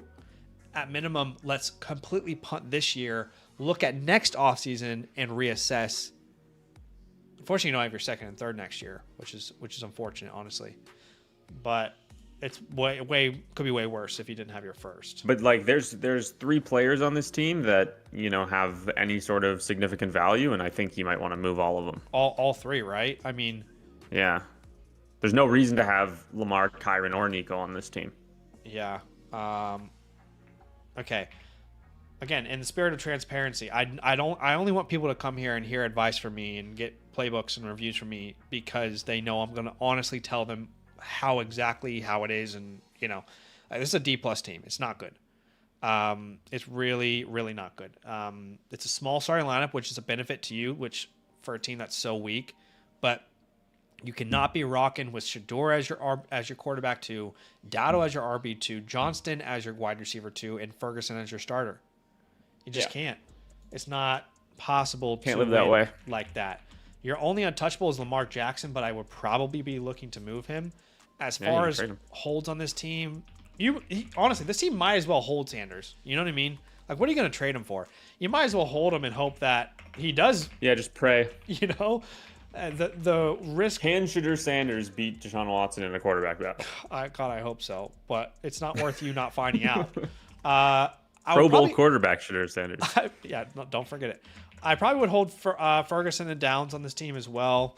As far as drops, look, I mean, there's no one that I would say is like a drop that I would 100% move. However, you've got a lot of waiver wire names that I think you're going to have to make some difficult decisions here. So, for example, Jawar Jordan, he had some fun flashes with Montgomery there. I'm probably moving on. I would you move on from Horton or Coleman first? Coleman. I think so too. I'd move on from Coleman. As much as I love Joe Milton, I'd probably move on from him too. Yeah, you don't need to roster Joe Milton here. And at least those three, because you've got Chigakonkwo, who should be rostered on your waiver wire. You've got Jalen Naylor, who just signed a deal with the Raiders. I think Hawk is worth picking up as well, for sure. For sure. Hawkinson, Vidal. Yeah. There's Kalani. a lot of names out there that I think are worth rostering right now off the waiver wire, which is good. Okay. Let's have a look at the chalkboard here. With a team like this, you can definitely make some moves with your draft capital. At the 105, unfortunately, you're not in a place where you can tier down, but you're going to add a good player, where that's one of the big three wide receivers, which is Carnell, Tate, Mekhi Lemon, or Jordan Tyson, or you're going to land Mendoza. You don't really get to make the choice. The choice is made for you. That's fine. You're still in a good range of players. At the 111, that range is really difficult to nail down at the moment, but you're kind of in like the Sadiq, Coleman, Price. I wouldn't put Emmett Johnson there anymore. Maybe Emmett Johnson could be more replaced with like a Stowers, Surratt, Cooper, maybe Ty Simpson. I could see a world where Ty Simpson maybe ends up being that guy. Maybe Ty Simpson joins that quarterback battle in Cleveland. And then you maybe have a quarterback too. Can't guarantee it, but maybe. Maybe you have a quarterback two on his own team. Exactly. But then you would have the quarterback one with Shadur, unless Deshaun Watson wins the battle. And then you have two quarterback 2-3s, which is worst case scenario. In the early second, you're probably going to add a couple of these names around the Stowers, Colemans, Claires, Surratts, Bells, Bernard, Simpsons, Bells, those type of names. Now, if you're telling me that you can trade the 105 for... I wouldn't trade the 105 for any 27 first, but if it's like a projected mid 27 first, and you're telling me that's available, no doubt I would do that, right? The 111 I would trade for any 2027 first or 28. That's what I was going to say. The 27, the trading for a projected mid is so hard because I feel like if it's a team that's not projected to do very well and they have their own pick, they're going to be reluctant, obviously. So you hope that like a good team has a bad team's pick, 100%, and they want to bump it up. If you can find that, of course. But I really like I don't mind getting, like, realistically, if everything goes well and we sell Lamar and Kyron and Nico, having Jordan Tyson on this team is not a bad thing. No. That's why I'm not even going to suggest like you trading the pick for a player in the NFL today, because I don't really think it makes any sense at all given it doesn't where we need to take this team. You need to be as bad as possible. You need to make that 27 first, Jeremiah Smith. And I don't think you're far off from doing that either. But I think that should probably be your goal. Looking at the chalkboard here, some clear names we're going to move off of, right? The Dowdle Jennings is obvious, but Kyron, it's not going to gain value anytime soon. Kyron, we're going to move. Nico, we're going to move. Lamar should be our big spark to the punt. We've done a lot of Lamar tear downs, but let's have a look and see. Is there a team with a quarterback need and like 3 firsts?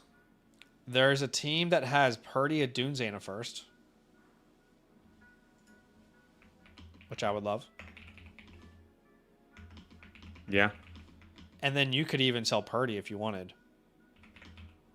Like if you don't want to add more points to your team, you could go out and sell him.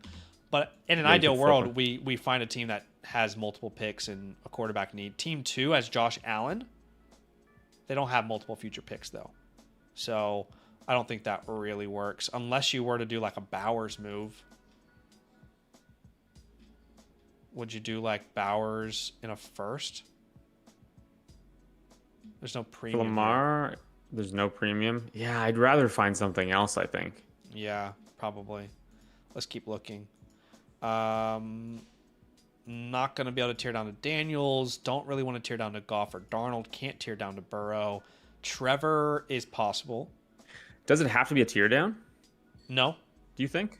Because you can just sell them. Like if there's a team that has enough picks, like is a quarterback needs a quarterback and has enough picks, might be hard to find that team. I mean, that's the thing. You've got the guy who has Shuck has 2 firsts and 27. Would you do Shuck and 2 firsts? See, that's a deal I like. He's got because he as well. He can convince himself that he's competing as well. Yeah. The Shuck and 2 firsts. Is that good enough? I think I need a tiny bit more. By the way, it's even better if you can get Igbuka, because not only are you take his first, he gets Lamar, he loses Igbuka. Yeah. You think you need more than Shuck and 2 firsts? I was thinking that, but because Lamar is still a 3 firsts kind of. I guess Shuck is worth a late first, so yeah, maybe you can. I do like okay? Well, here he has 3 picks this year. Can we do some sort of swap? Right. Yeah. So we send. The thing is, I don't think the 204 is all that far off. Maybe the 204 and the 107. Can we do, something like that. Yeah, 107 or 108. Yeah. Yeah, I think that team could make sense. I think it makes the most sense because I think Lamar pushes him into a territory where he can convince himself that he can go for the chip. That he can go out and actually win. Okay, the 101. Would you do a trade straight up for the 101? There's no way this guy's buying Lamar, right? Yeah, actually, this makes no sense with Herbert, Nixon, Rodriguez is RB1. No running backs. Okay, yeah, that's not going to work. He has multiple firsts. No, that wide receiver room is terrible. Dart, we love Dart. I don't think Dart 102 is possible, obviously, but I don't see this guy doing a move either with the way his roster works. Yeah, these rosters at the bottom. Well, this guy is probably delusional looking at his team. He's got no picks though. I would do Dak London, but I don't think he would do that. And then flip I would Dak. sell Dak. Yeah. But I don't think he would do that. So those are some options there. Dak Prescott plus Drake. Yeah, give it a shot. Why not? Maybe, and then move Dak if you do that. Kyron, we would take, a mid future 27 first. Nico, yeah, if I can get I get a contending team's 1 and 2? Is that right? Like even if it's projected late? Yeah, I think you could probably do that. So like a late 27 first and second. Because even a team with a bye can end up as the 109. You never know. For Nico, I think you need an early to mid 27 first at minimum. Maybe you ask for a second as well. It's hard to project those things this far out. For Rico, I feel like he's like multiple seconds. I feel like I'd wait until what if Jalen Warren misses a game and then you can get the 202 for him. I could see that being a possibility for sure. That's a lot of deals there, Duringo. I hope that's helpful, man. And again, the goal is not. And I say this to everyone, but the reason I say this so often, if you guys are watching, is because what happens is when I hit next question here, the website automatically notifies Duringo that I just finished his review. So then he gets a notification and he comes and watches it because it gives you a time code exactly to when I looked at your review. And not everybody's going to watch every stream. So I'm going to say this one more time. Keep in mind, the season starts in September. You do not need to make all of these moves right now and panic sell Lamar and Kyron and Nico. Wait for the right value. Most likely, Kyron Williams is going to be more valuable in season. In fact, the Dynasty Trade Dial, which is a tool that's available to all of our land members, is over 5,000 data points from Scoots, who helped us create it. And it tells you that running backs are more valuable in season. And it's not really like a breaking news type of thing, but I'm just... People like points. Again, reminding you, You do not have to sell right now. Okay. Zach, real quick. Yes. I just wanted to shout out Johnny in the chat. Sometimes, sorry, I forget to look at the chat. Go ahead. Yeah, I just, he said I want to show some major appreciation. Father of 3, working construction, turning on the channel is the highlight of a long day. Dang, I love to hear that, man. Well, I appreciate that, Johnny. So, I appreciate that big time, man. heck yeah. That's kind of you to say. We love that you're here, Johnny. Yeah, a lot of family men watch the channel, and look, I can relate to a lot of the chat. Yeah. This was, I'm not a father of 3, and I've never worked construction. Father of 6. Before the age of 20. Sammy was in the streets. I mean, the community is always something that has been very, very important to me. Yeah. And ever since I started playing Dynasty Fantasy Football, found the Dynasty Land channel. I've loved being a part of it. Yeah. So many streams, so many, everything. It's just such a blast, and yeah. I think, to be honest, I think that's more important than anything else, honestly. I completely agree. Me, I think just giving people a space, it's so silly, right? I mean, we're playing a imaginary game made up within a game.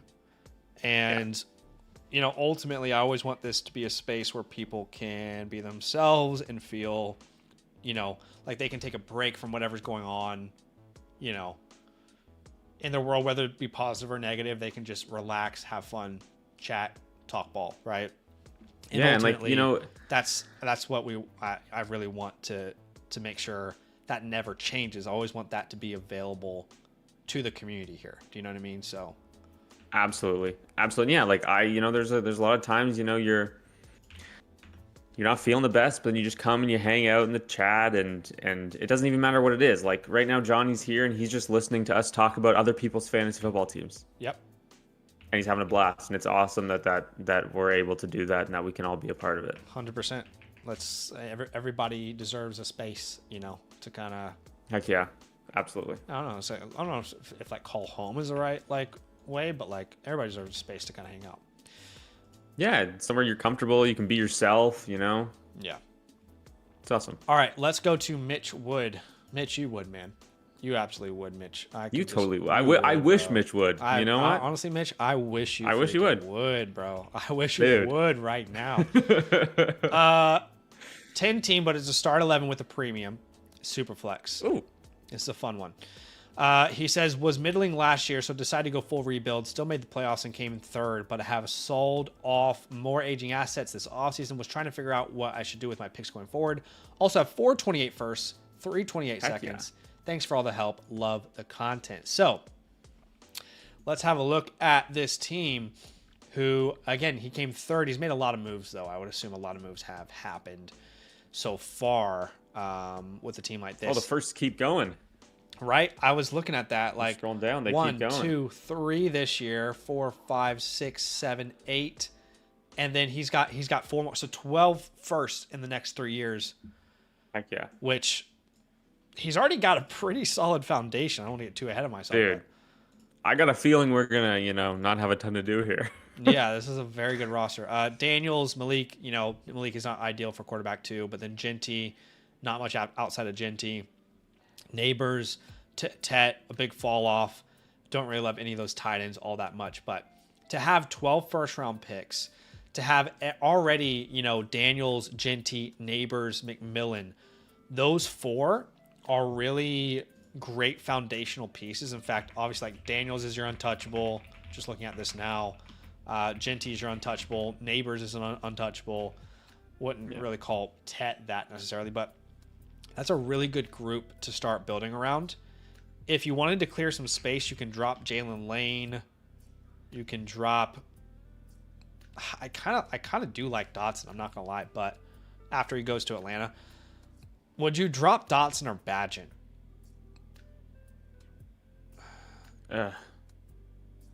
For who is it for? Well, let's find that out. That's a good is there question. anybody worth? worth picking. I mean, I don't think Dotson's going to be anything. Yeah. Um, let's have a look. On the waiver wire, we've got George Halani, Tez Johnson, Darnell Mooney, Devon Vele. I like adding Halani. Yeah, I'll probably take the shot there over Jahan Dotson. Yeah. Or even Badgett, there was to still be honest. Yeah, but they were talking weird about him. Like at the combine, Ben Johnson and Ryan Poles were talking as if like he was gonna get moved. Like teams were calling about him. Which I don't get. Like, did I miss whether you something believe that him or happened? not. Did I miss something that happened where like he's now really beloved by people? How does that work with guys who never play? Like we saw him a couple times. That was it. He filled in for Fields when Fields got hurt, right? I think I don't think he has filled in for Caleb, has he? I don't think he ever had to. I'm not sure Caleb has ever missed a game. I would hold names like Krosky Merritt, Noel, Bryant, Ferguson. So yeah, chasing breakers might be right. He might be the new Hendon Hooker. Well, Hendon Hooker without the pre-draft hype. Right. We were all like, gosh, remember when he was what like if he was a in that first-round terrible pick? class? He could be a first-round pick. Yeah. Asinine. So what would you do? It's a start 11. I think you're maybe 1 year off competing. 100%. I think you punt this. You punt, right? You got so much future capital too. Yeah. It's weird because I can't give you an A with the team you currently have. But I can give you a B+. Obviously, yeah, you're set up so well with all the draft capital. Have to convert for you to be in the A. But it's a great team. Your draft capital grades an A+ in case you care. B+ team, and we're punting 1 more year. Jumping into the chalkboard here, you got that 102. Because you have the 105, I probably would.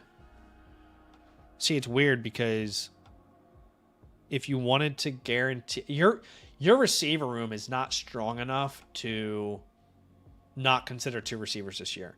And as of today, I believe there's a chance, I said this in today's video, I think there's a chance that the 27 class is a greater quarterback class than the 25 and 26 classes combined. So if you're looking to build around quarterbacks, there's potential that next year is the year to do it anyway. So I definitely am going to take one of the big 3 wide receivers to start. The receiver of your choice after whoever's the best, you know, right? Tate, Lemon, Tyson, whoever is the emerges there. I think it's good to add to that. Exactly. And even if it is Mendoza at the 105, I imagine we're gonna get to a point in this review where we talk about selling Malik Willis. Yeah. And having Mendoza set up as your, like in a vacuum, Mendoza is a good prospect, regardless of whether the next class is better or not. He is. And so adding him as a long-term potential QB2 for you, if he hits, all of a sudden you don't have to worry about quarterback next year. 100%. I agree. And maybe it becomes a luxury pick at that point. Beyond that, is it a tight end premium? It is. So Sadiq is in play here with your late first. If Stowers goes in the first round, maybe he is in play. Boston, Cooper, Concepcion. Those are kind of the names right now in that range. I wouldn't personally... Like, I'm assuming no running back goes round 2. So I wouldn't personally take a round 3 running back over one of the round 1 wide receivers. But yeah, like in this build, I don't think I would do that. Also, I think the 27 class could be really strong at running back. If you were to trade these picks at the 102, we can look at tearing down to the 103 to the 104. You already have the 105. I don't think trading the 108 is going to be doable, but I would trade for, any 27 first. Do we need more? I mean, why not, right? Why not, right? I mean, yeah, why not do it, I guess?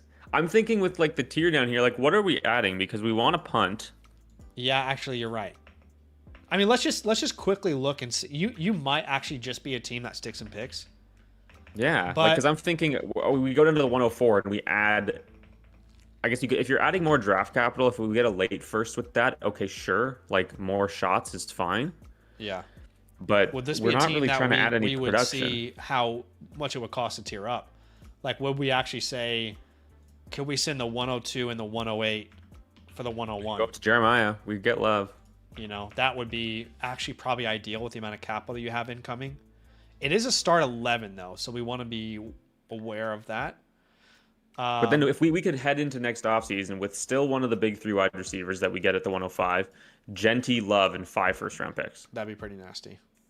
Yeah. That would be pretty nasty. The 104 here, there's no young player. I mean, they have a Loveland.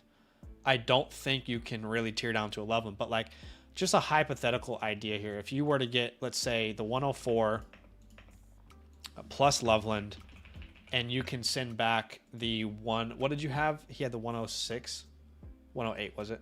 108. 108, yes. And, you know, you send whatever, is it the 204? Is it the 204 then 205? Do you have to include a 27-second? Is there some way you get that done that gives you another foundational piece to build our own long term? Only downside there is making a move like that, you have to recognize it might make your team better this year. And as weird as that sounds, you might not want to be better this year. Yeah. I mean, look, like I could suggest the 104 and the 107, but again, just like you mentioned, like how many picks do we really need? Yeah. 103 and yeah. Like I'm not doing the 103 for the and the 203. I don't think I'm doing it for Addison. Yeah, I don't think there's a deal there that really makes sense. So you might be one of the rare teams that we say, look at these 2 options or just make a pick, man. You got so many draft picks. Yeah, exactly. Main sells for a punt on this team. You talked about Malik Willis. I don't really think we can sell Woody. I don't think he's really worth anything. And quite frankly, Woody's like who else can you sell on this team? Maybe David Montgomery gets hurt midseason and you can sell Woody. But other than that, no, I think it's Malik. Is Parker Washington? But he's young. He's 23 years old, even though it feels like he's been around for a while. Yeah. Let's look at a Malik Willis trade then, because you kind of have gotten rid. I mean, you kind of said it before we looked at the team, but you've kind of already gotten rid of the majority of your older players, your aging vets. Yeah. So Treylon Burks might be a vet for you here soon. Malik Willis, is there any team that's competing? Second contract. Yeah, exactly. See, he got the second contract. What's a contending team that needs a quarterback 3? The guy who has Stafford, could you... I almost wonder if you could find your way into like the 107 somehow. Can we get the 107 if we sent Malik Willis and you had some thirds, right? You had... Also, I feel like Malik Willis is like the 6. perfect any future 27 first. That's true. Yeah. In season, you're saying, like, if he's, like, out there dominating. Even now, I think you could... Okay. Yeah. Definitely not opposed to that. Yeah, we prefer 27 first over the 107, right? So, any other teams need a quarterback 3? The Penix guy. Would you do a Travis Hunter deal? Like Travis on this Hunter, team? Yeah, Maybe. Travis Hunter and a 27 second, and you send a third or something.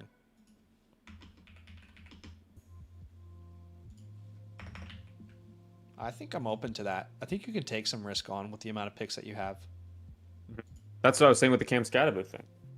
Yeah, 100%. You have a bigger appetite for it because it won't hurt you as much if it goes poorly. Speaking of, would you do a Skattebo trade? Maybe, capitalizing on... Could you get that done straight up right now? I think you might be able to, honestly. Malik Willis on the up arrow, Skattebo on the down arrow. I would be open to try it. That guy definitely needs a quarterback. I don't think I'm definitely not doing Metcalf. It doesn't make sense for you. This guy doesn't even have a first. I don't think you get Shuck. who I'd like to build around more long term. I think that's kind of where your options get exhausted. But again, man, not many moves to make. I imagine this is a team when the 2027 season begins that you're going to be kind of drooling over. And you're going to be really excited that you own that team. But right now, it's a lot of deploying patience. And yeah, I would not sell the Daniels, Genties, Neighbors, McMillans. You're already in a place where you have enough draft capital. You got to build around someone, man. So those are names that I would say let's go ahead and keep on the roster. All right, CC0624 in the building. What is up, Zach? CC? I'm gonna pop out here. That's totally okay. Thanks for hanging out with us tonight, man. Yeah, no, I really appreciate you. I really appreciate the chat for hanging out. It was a ton of fun. Absolutely. I can't wait for next week. Same. It's not even over, and I can't wait for next week. Guys, if you haven't subscribed to Sammy's channel yet, he is producing content over there. When are you going live next? Saturday? Every Saturday night I'm going to go live. Okay, so cool. Saturday night around 8 p.m. Eastern. It went well this past week, so I'm going to start making that a weekly thing. Yeah, 100%. I was just making sure John wasn't the review we just did, but I don't think he is. Let me know, John, if you were the review that we just did and I was ignoring you. I apologize. Didn't mean to. Anyway, we appreciate you, Sammy. Enjoy the rest of your day, and we'll see you next week, man. Absolutely. Have a good one, guys. Later. Okay, we are on to CC. CC, do you love me? Are you riding? All right, let's have a geese. We've got a 1 quarterback, 12 team start 9. Team name is Django A Chained. Let me just look at the chat real fast. Let me make sure I'm not missing anything. Definitely like Addison as a buy. John says, appreciate you doing the 27 video earlier. Yeah, I got you, man. No worries. I do think Will Howard should be rostered in most Superflex leagues. Appreciate you, John. That's very kind of you, my friend. Mike says, love this stuff after a day at work as well. Only a father of 1, but hey, man. That's awesome.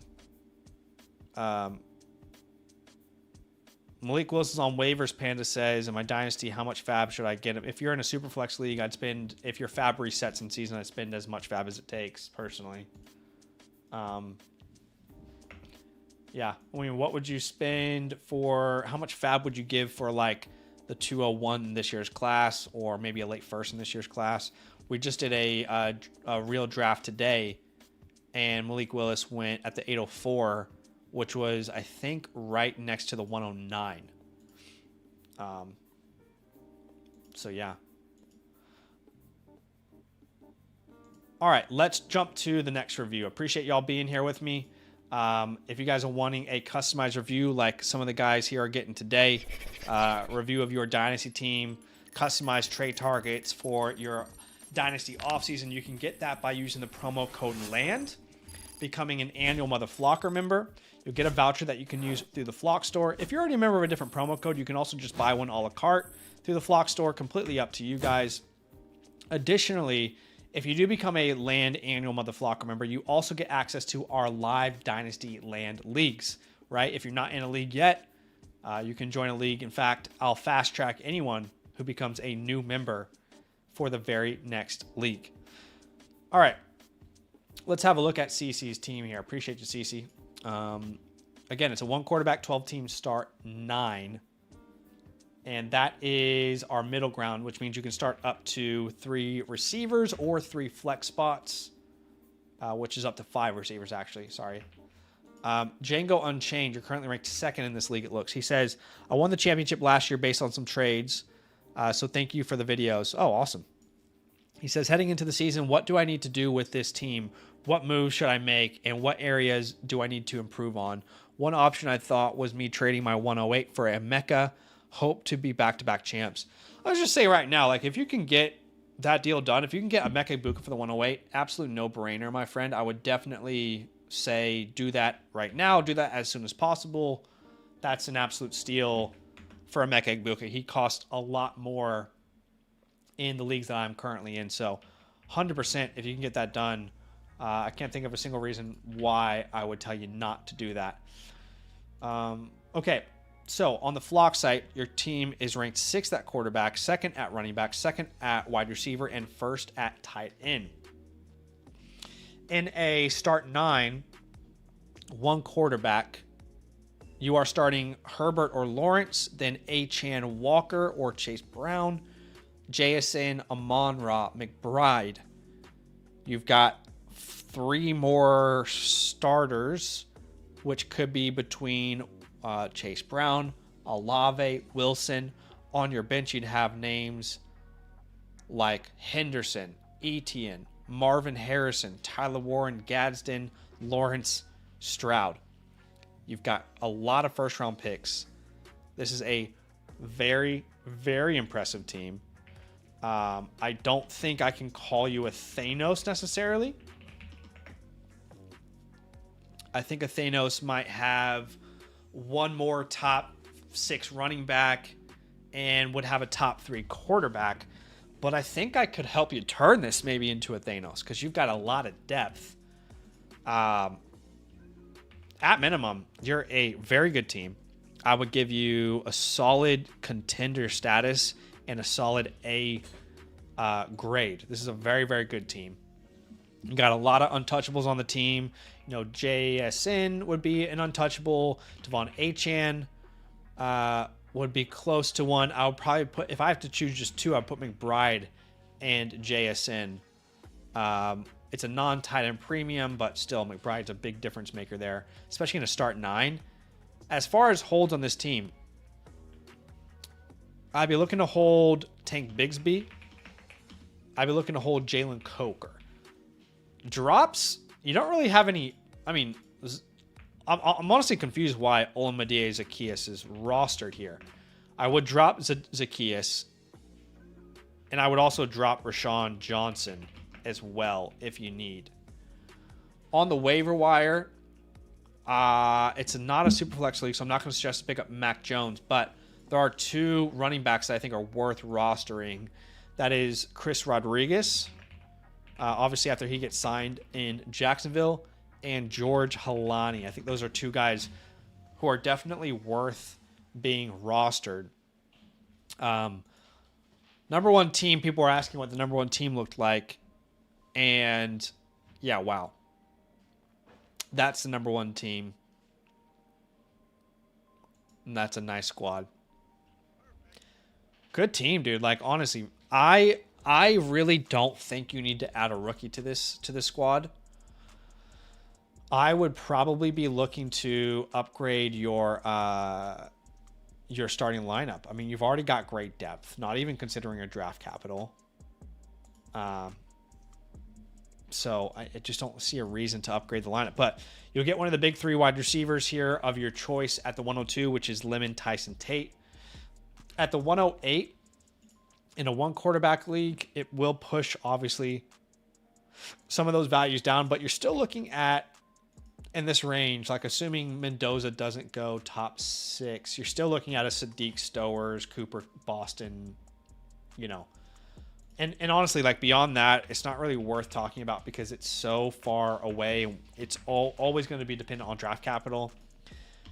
But I would really be looking at using the 102 used to tier up roster. And I would say the same thing for that 108 used to tier up roster.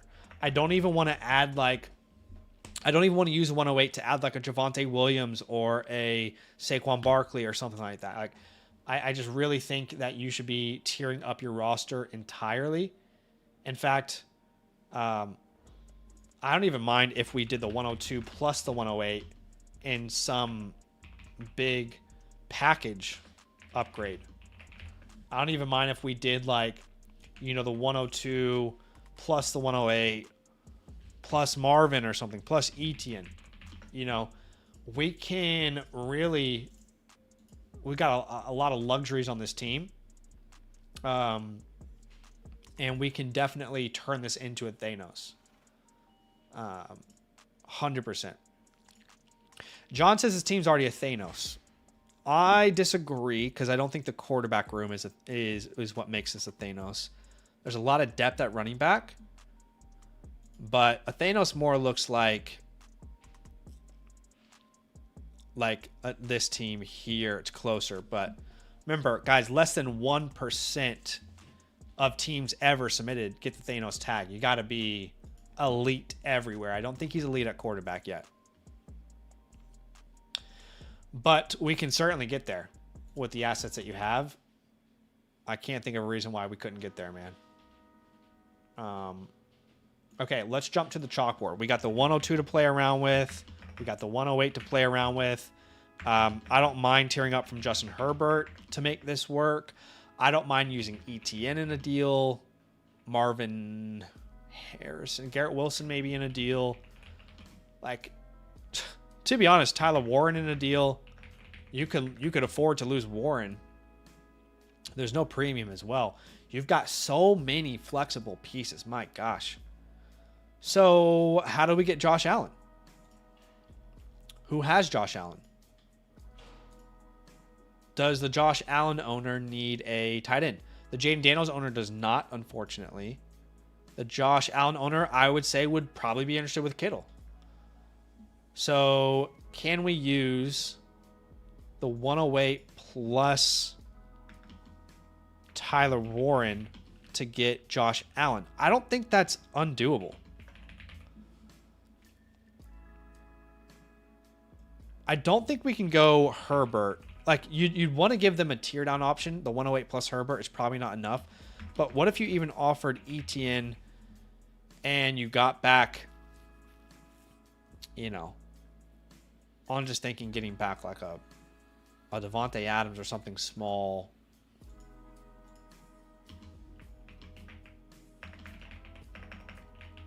Hopefully they use KTC because we can manipulate that trade calculator pretty easily to make a deal work for you. Let's just see what KTC would say. We want Josh Allen. We want to give them the 108 Herbert. I doubt this would be enough in this calculator, but I've seen crazier things before. Okay, the calculator says it's more than fair. I don't think that deal gets done. But if that means you can use Coker and Rachaad White instead of Etienne, then great.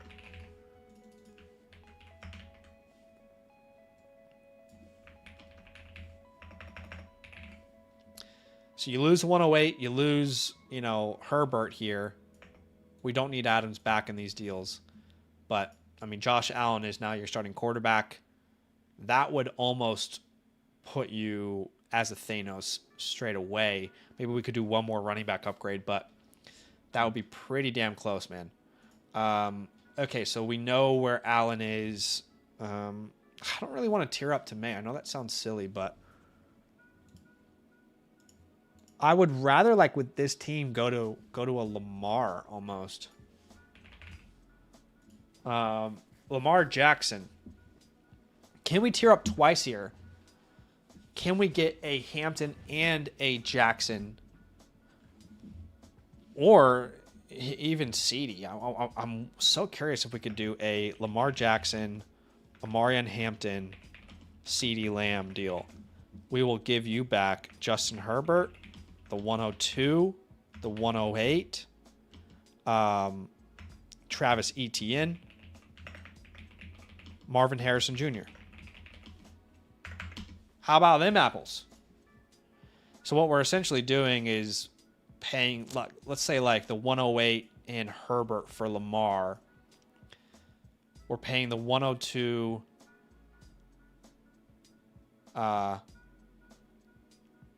Yeah, I don't think that's crazy. 102 and Hampton aren't too far off right now. That's maybe a doable deal. If you need to throw in more, then,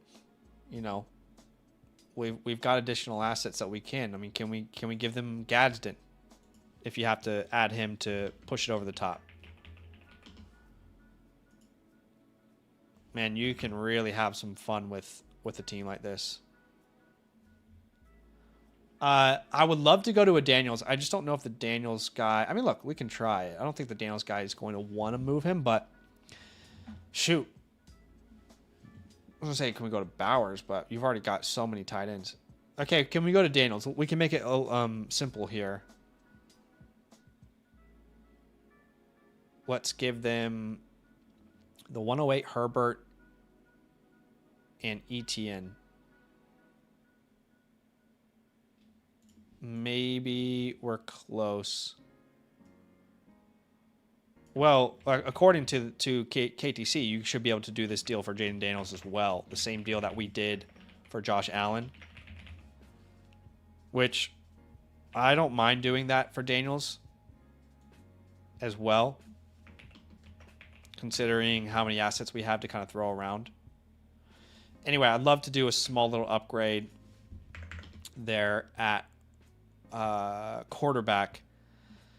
At the 102, can we use that to tier up from Henderson? The 102 plus Travion Henderson. How far does that get us to a Gibbs or a Bijan? I don't even mind like paying the 108 on top.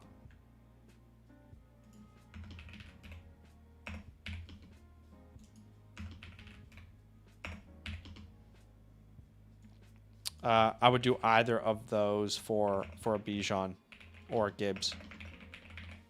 Can't really tier up much more. You've already got Achane. We talked about Taylor. You could also try... Okay, yeah. One idea we haven't explored yet is actually going to the 101. So you move the 102 plus the 108 plus Etienne. Who has that 101? I'm curious. And then we can get back something in return, I'm sure. The 101 is with... What team? The Tank Dell team. Oh, that's not a good team. Well, maybe they'd be looking to get more assets. Can you get the 101 and let's just say the 201 or something simple like that? We've used ETN in a trade here. If we want to tier up from ETN, can we use Garrett Wilson? From Wilson. Can we use Garrett Wilson and Tyler Warren? Find a wide receiver needy team, or a tight end needy team, sorry. And do an upgrade there. We need to find a receiver that's worth upgrading to first, which may be hard because your league is not very evenly distributed when you look at all these assets. But Puka Nacua, Warren, and Wilson, I would probably be willing to spend the 108 on top to get Puka Nacua. I don't think you would need to. It depends on your league. You might not have to send that, but that's an option. Not going to do it for Nico. I don't think I want to do it for CD. And I don't think the guy who has Neighbors or Chase needs a tight end. So essentially, across the board, we're asking the question, how many times can we upgrade? And this is already one hell of a team, dude. But you just want as many hammers as you can. I think it's going to be between you and team number one. And as many hammers are healthy and as many hammers hit in the playoffs, I think that will determine who is the champion this year. But I appreciate you big time, my friend. Thanks for letting me look at the squad. You will get your playbook here within the next 3 to 4 business days. So definitely be on the lookout there. And DM me if you have any questions, obviously. Y'all can DM me at any time. All right. We've got 3 more here in the queue.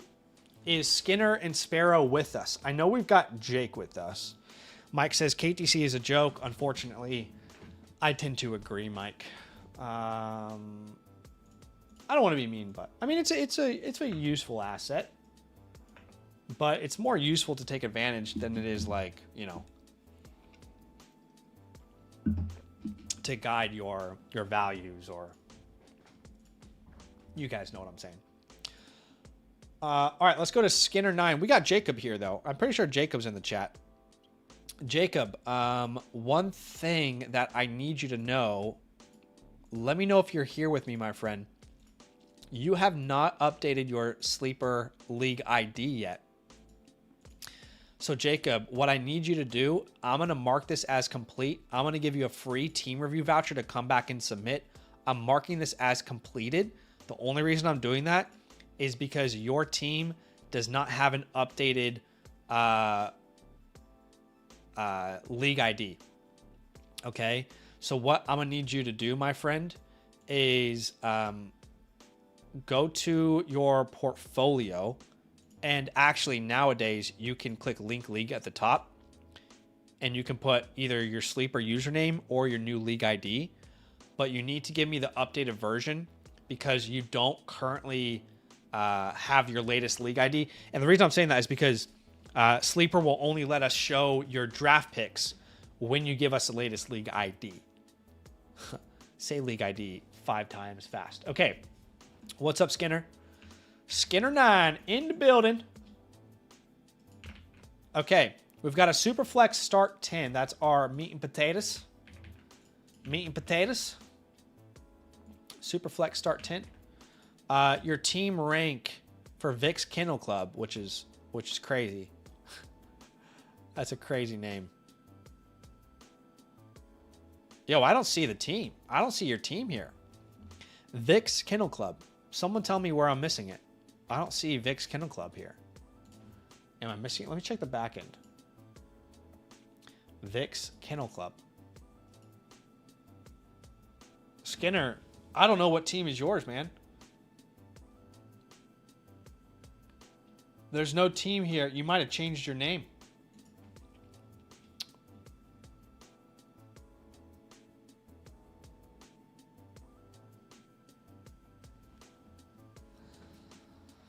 Let me check if I can...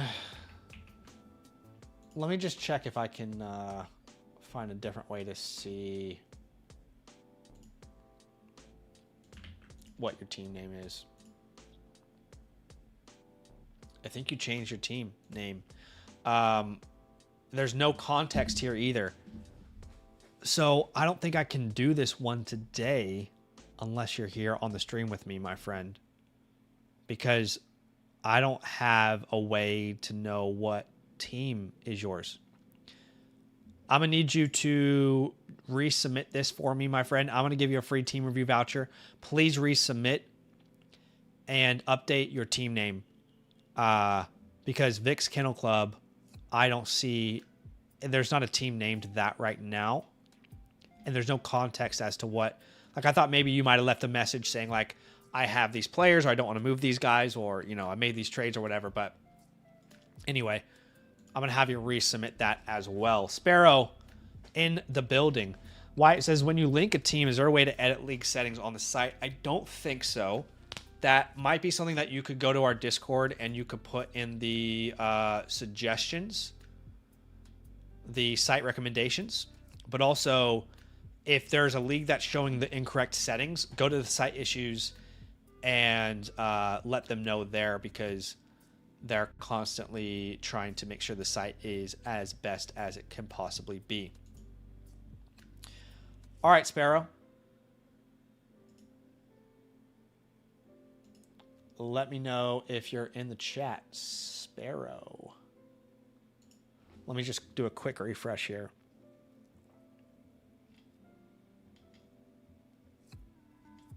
Sparrow's in the chat. You love to see it. What's happening? What's happening, friend? Okay. Sparrow 86. Okay. Sparrow, how many leagues are you in? You are definitely just like me. You're a D-Gen for Dynasty, aren't you? Superflex start 11. We've got a rolling deep lineup here. Rolling deep. We got a big old lineup. This ain't your dad's league. This is a big boy league here. You are ranked first. That's a positive start. And might be... Oof. I'm looking at some of these grades for these positions. Okay. So second year submitting and made these moves in the rookie draft. Rattler, 204, and the 207 for the 110 where I took Loveland. W. I also traded down from the 112 for the 202 and the 302. I took Golden and Blue. W. Depends on what the 112 was, I guess, actually. Also took Hunter the 104, unfortunately. I know I can compete, but really need wide receiver help. What move should I make? You're not the only one who got let down by Travis Hunter's rookie year, unfortunately. So don't feel like you're alone there. Jacob is asking a question in the chat. He says, how do I see the most recent league ID? So what you're going to do, man, is you're going to go to Sleeper, and you're going to go to click on one of your leagues. On mobile, you can see it in general settings at the very bottom. On desktop, it's actually in the link. So you'll see like Sleeper leagues, sleeper.com/leagues/ and then there'll be a huge number. So for example, like this is my Bravo league, right? But the league ID is going to be that number after leagues/. So like the league ID would be this one here. So you can kind of see hypothetically what you would need. Let's look at the team. This team is schnasty, my guy. Absolutely schnasty.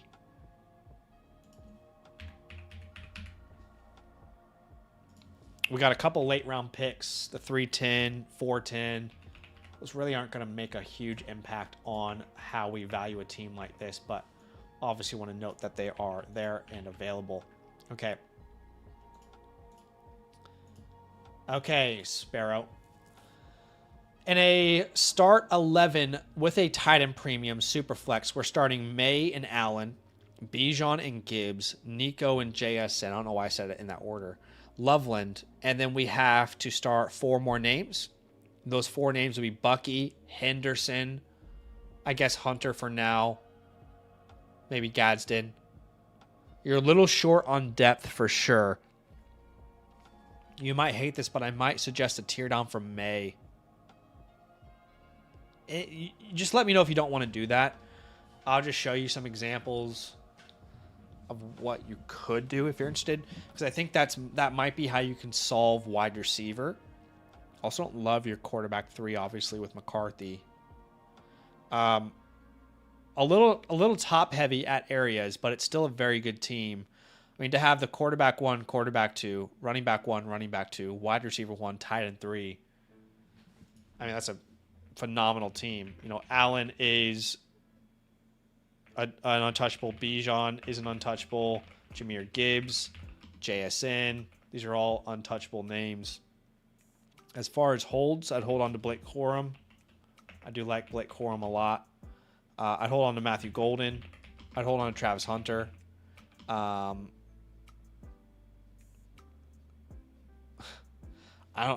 guess J.J. McCarthy's... No, Braylon Allen. I was going to say, like... I don't really know what to do. Like, you can't really trade McCarthy for anything. He might as well hold him. It's just he's not really worth anything. Jalen Polk you can drop. If you needed to, you could also drop Mitchell Evans or Cade Stover, Michael Carter. I'm assuming you've definitely got an orphan team going on here if these guys are on the waiver wire. There's no way these guys are actually on the waiver wire. I'm assuming that's an orphan team, which, by the way, that orphan team is probably dog shit. You might have a hard time filling that orphan team, because if you have an orphan team and the 3 best available players are Purdy, Love, and Reed on that team, that team might be incredibly bad. Okay, you don't have any picks, is that right? You have no picks this year? Or no, you do. Sorry, that's right, the 110. Okay. I'd love to figure out a flex. I'd love to figure out a quarterback 2. Yeah. Couple flexes. And you don't really need running back, which is good. It's harder to acquire running backs and receivers. So a couple veteran flex receivers maybe a quarterback 3. I think you could be in business here. Sparrow says, some teams in there don't really want to trade with me or want to ask for a ton since I have really good assets up top. Okay.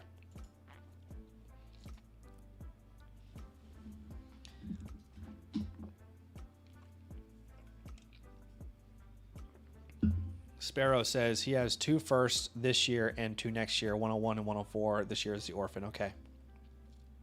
Okay. Let's have a look. Overall team grade as of today. Very top heavy. I don't think you're a Thanos. I think you're a really solid A to A-, but you're definitely in that A range. Like you should 100% be contending with this team. No reason not to go out there and try and win a championship. I might just lean A- simply because of the depth that you need in a start 11. It's a good team though. Really good team. Your draft capital is not going to be very important. Not that you throw it away or anything, but I'm just thinking about people trading with you. And people like trading for your 27 first. We all love 27 first, but people are probably going to be aware that it will be quite late. So that is something to consider, I would say. Okay. Let's look at the draft board. When we look at the war room, I would say at the 110, you're going to be in some range of Sadiq, Coleman, Price, Stower, Surratt, Cooper, maybe Concepcion, Boston.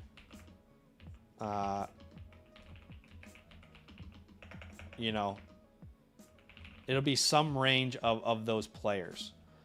Now, at the 203 to the 210, it really is too early for me to give you like exact players. Let's just go BPA for now, but you'll have my ranking, Sparrow, as you know. I'd love to trade the 110 for a veteran wide receiver. Or I would love to use it in a package. Use in package to improve flex and quarterback 2. Or 3, rather, really. For the 203 to the 210... Again, veteran wide receivers. Can we get the Adams of the world? Maybe not in this class, but those are your ideal targets. Your Adams, your Mike Evans. When I say veterans receivers, those are the names that I'm saying. Adams, Mike Evans,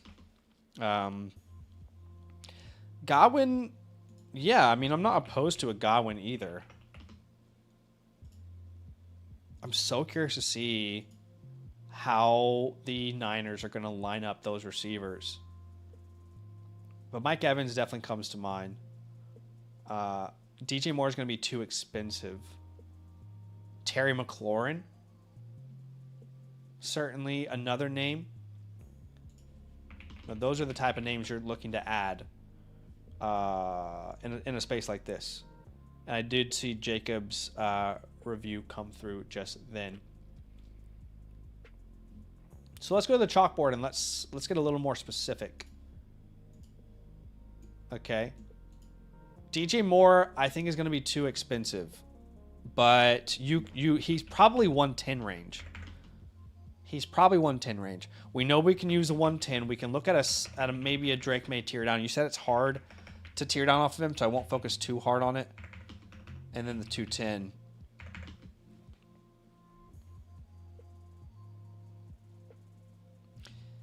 Is there anyone in this league that needs a tight end? We could look at that as well with Gadsden. So plenty of wiggle room here, as it were. If we're going to wiggle, we can wiggle. Okay. So yeah, honestly, DJ Moore, this is his price. You're not going to get him cheaper than the 110. I don't think you can go to the 203 and add the 210, and land a DJ Moore. I'm not going to tell you not to try it, but I think at minimum he's going to cost that 110. He's a fine candidate for you. I think he's actually a pretty decent candidate for what you're looking for. And really, it's less like team fits and more like the names I'd be willing to buy at those prices. So, Devonta Smith comes to mind. I don't know if you have to add something small to get a deal like that done. I don't think you can get a Jameson Williams, but I would say he would definitely fit the mold there to kind of give you that additional flex. I don't want to buy Alec Pierce for this price, but Alec Pierce is a guy, like, I'd spend the 203 on Alec Pierce. For sure. I'd spend the 203 on Terry McLaurin. I'd spend the 203 on... certainly on Devontae Adams. You might even have to spend the 210 on top of that. Zay Flowers, I see you in the chat saying that. Sparrow says, I don't think I can get Zay, but I'd seen him going for less than I'd think in a league or two. Yeah, Zay Flowers, I'd be surprised if you could do that, but I'm not going to tell you not to try. Also, like, Rashee Rice is a really fun risk reward. Obviously, again, you're taking on a lot of risk there, but I think it's worth your time. In this same Alec Pierce, Terry McLaurin range, I also think Jordan Addison is a worthwhile look with Kyler Murray coming there. The 203 for Michael Pittman is interesting after he goes to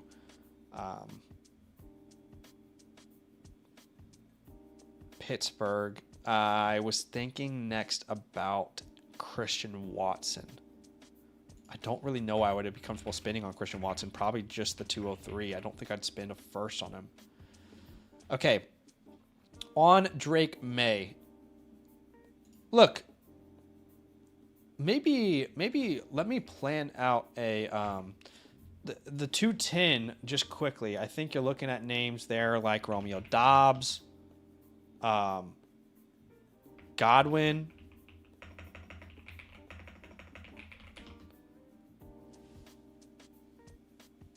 Those are really the guys that fit the mold there. There's a realistic possibility you don't need to tear down from May.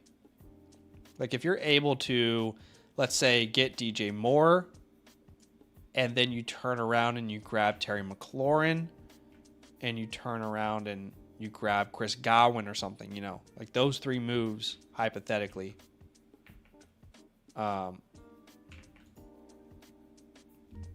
That could give you 3 flexes straight away, which is really what you need. You don't need running back help. And then you have flexibility in season to tear down from May and Allen anyway. So maybe you don't really focus on tearing down right now, because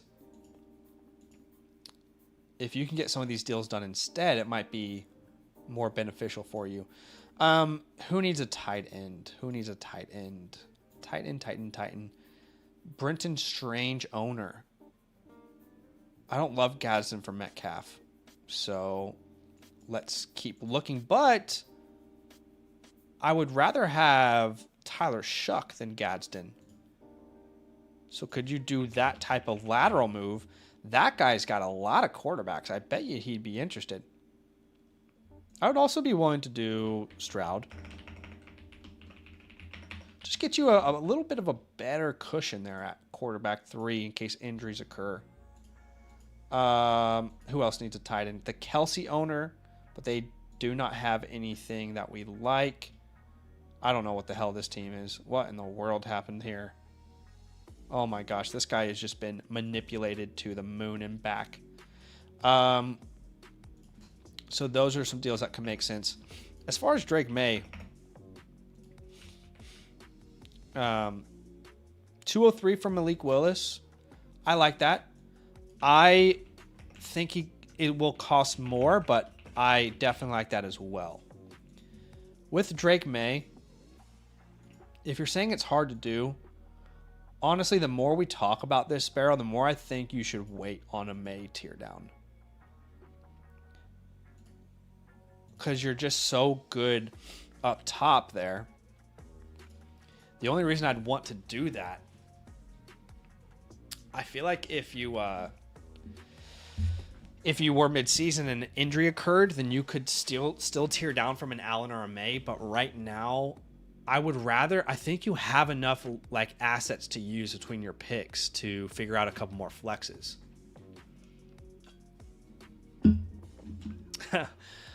What's up, Mason? He says, hey, Sammy really had to tap out.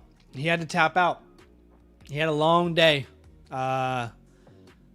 You know, he's just a rookie. We're training him up here. Okay.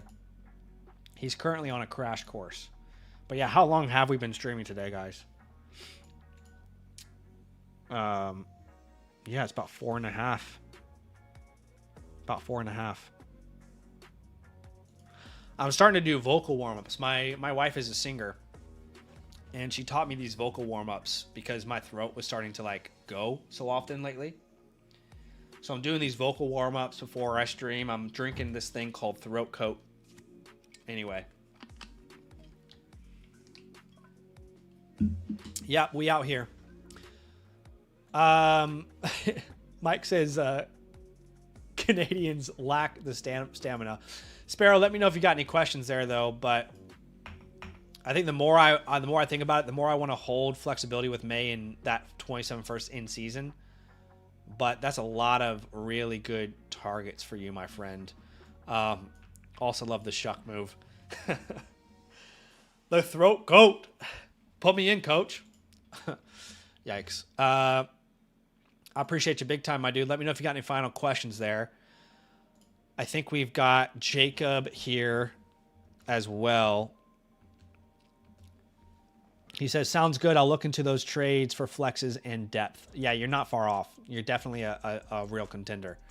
Jacob said, well, Jacob, I don't have your...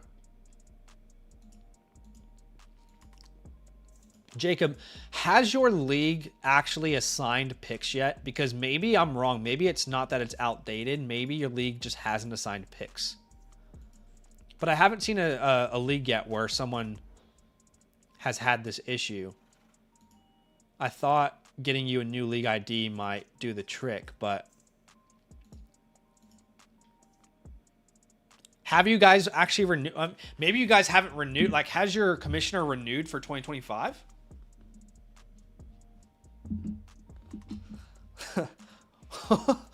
Welcome, Theo, who says he's watching this while taking a shit. Hey, man, thanks for hanging out. I mean, hey, we all have bodily functions, okay? We all got to do what we got to do. Sometimes you got to take the Browns to that Super Bowl. Okay, Jacob says picks have not been assigned. He hasn't renewed, but when he does, he updates the picks. Okay. So, Jacob, I'm going to leave the decision in your hands. Because you've told me what picks you have, I can absolutely go ahead and get and do this review today. I have no problem doing it. There just might be a scenario here where you have to communicate with me if there's another team that has picks and I can't see what it looks like. You might have to communicate with me what they have. Is that cool? Are you happy with that, Jacob? But it looks like you only have 2 picks anyway.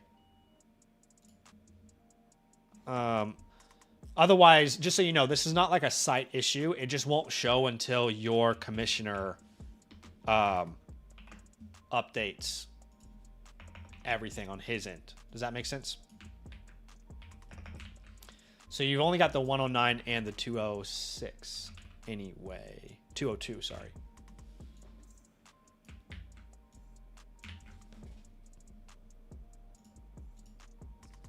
He says that's cool. Okay, cool.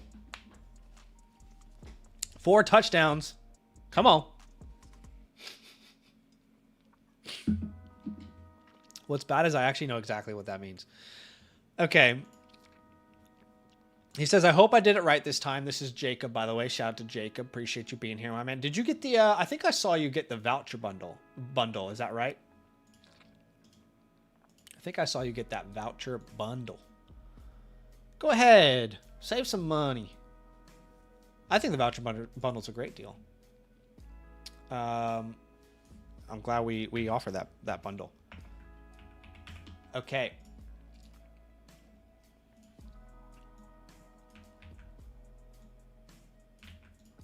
So you've got the same team name as your sleeper or as your flock fantasy ID. That makes things easy. We're in a 1 quarterback start 7. I'm going to tell you right now, Jacob, that I am not going to care about depth very much. This is the smallest league starting lineup that you can have, right? I said that weird, but it doesn't get smaller than one single flex. It's year 3 of Dynasty. I made the finals in the past year. Okay, cool. Let's have a look. Wow, you made the finals with Daniel Jones. Jacoby Brissett would have been probably important. I mean, actually, Brissett was really good in fantasy, wasn't he? So he probably led you in the finals. He might have let you down a little bit in those last 3 weeks.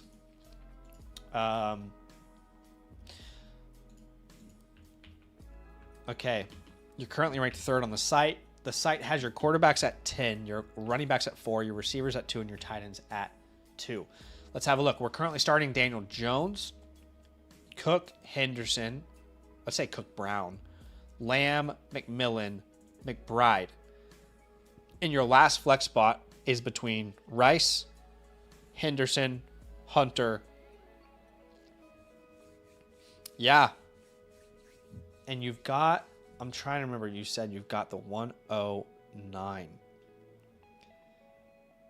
I think you should be very grateful in the nicest way possible, Jacob, but I think you should be very grateful that this is a start 7 lineup, because your team, I would be a lot less confident in if it was like a start 9, type of situation. You've got enough depth because your rosters are so small. But untouchables on this team, I think Trey McBride is probably your best player. CeeDee Lamb is a close second. I should switch that up. I mean, Lamb is probably the most valuable name, but McBride is probably the hardest to trade for off of your roster. As far as holds, I think you need to hold Brissett and hope he starts, because I don't know how good Daniel Jones will be coming back. I also think Jaden Reed is worth kind of seeing what he looks like without Dobbs there. Easy drops. I think Ray Davis you could probably let go of. And I think Tank Dell is a really good stash. But I'm just saying, if you had to clear spots for 2 names, it would be Davis and Dell that I would clear. I'm imagining there's a... Is there a orphan in your league? Because I'm trying to make sense of why there are so many... Is this actually a 12-team league? Jacob, is this a 12-team league? No plans to move back to the U.S., Theo. Just love Australia, man. But we come to the U.S. every year, and we'll be in Austin in August. Or I'll be in Austin in August, sorry. So always love that trip. Christian says, I wish I could sign up with 2 codes on the Flock site because I love your channel a lot. Yeah. You would be surprised how many people, particularly like myself and Domain, our audience is very close, and like I think there's a lot of crossover. So there's actually a lot of people who we would never like advise you to do this, but there's a lot of people who have multiple accounts on the site, and there's like a lot of people who are like, hey, I support you, but I'm going to create another account because I want to support Domain as well. So I'm going to do both. And vice versa. There's a lot of people come to me and say, hey, I support Domain, but I'm going to make an account for Land. I'm like, you know what? You do whatever you think, is best for you. Either way, we both appreciate the support a lot, but, do what makes best sense for you. Jacob says, Caleb is on the waivers. Okay, hold on, Jacob. Are you telling me? Okay, hold on a second. Are these actually the waivers?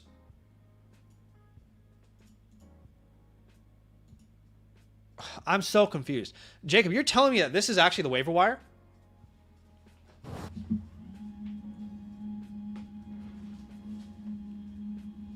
How is that possible?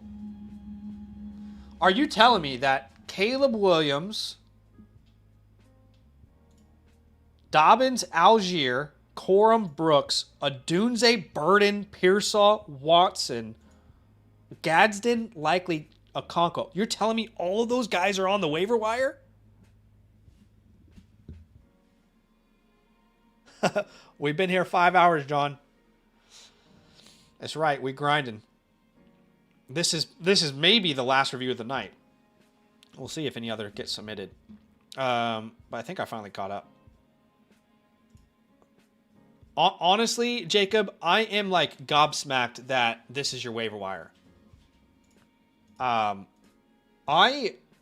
have never seen a waiver wire like this ever in Dynasty. Like, God's honest truth, I have never seen a waiver wire like this in Dynasty, even in a 10-man league though. This is the most valuable waiver wire I've ever seen in any team review I've ever done. Like, truthfully. I'm kind of shocked. I mean, you have got to pick up Caleb Williams. To be honest, even if you don't get Caleb Williams, like, I would pick up Shuck or Kyler or Malik, and I would start. I know Brissett was good last year, but I would probably be willing to drop both Jones and Brissett for Shuck and Murray and a one quarterback. Those are better weekly. Man, I got to be honest. I'm kind of shocked, man. I'm kind of like trying to wrap my head around this. J.K. Dobbins he's got to be picked up too. Pearsall, Gadsden. Wow. This is blowing my mind.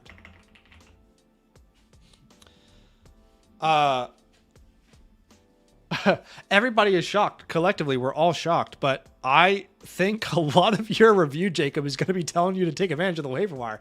Do you guys have like fab, or is it like first come, first serve type of thing? And are people slow in this league? Or are they really like, they know these guys are available and they're going to come get them? Let's have a look, because okay, I'm like so interested in your waiver wire, but let's go to the war room. Honestly, I need you to answer that question, because I don't know if you need to make a trade at all. Like, if it's first come, first serve, and that's your waiver wire, I don't think you need to make a single trade. I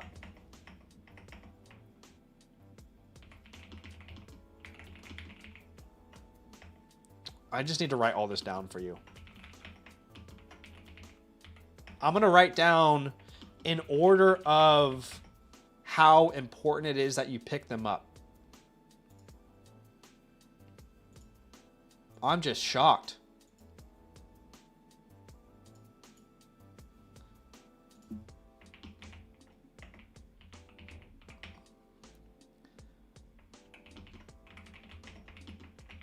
I'm like truly shocked.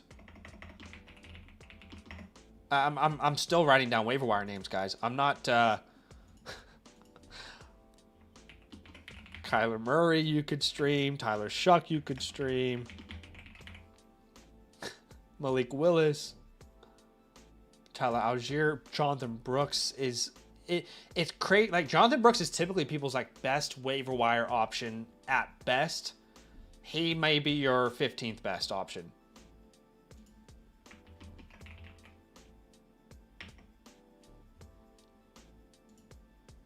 I mean, even Chig Okonkwo being out there.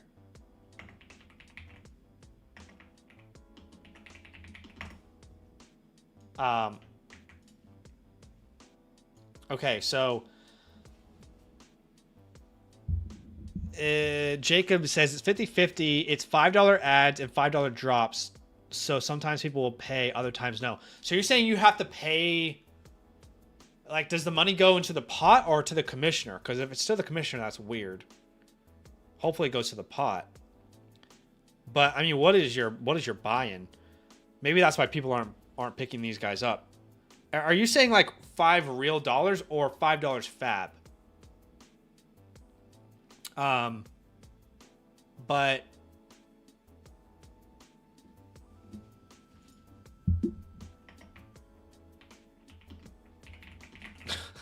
trying to wrap my head around this. Okay. With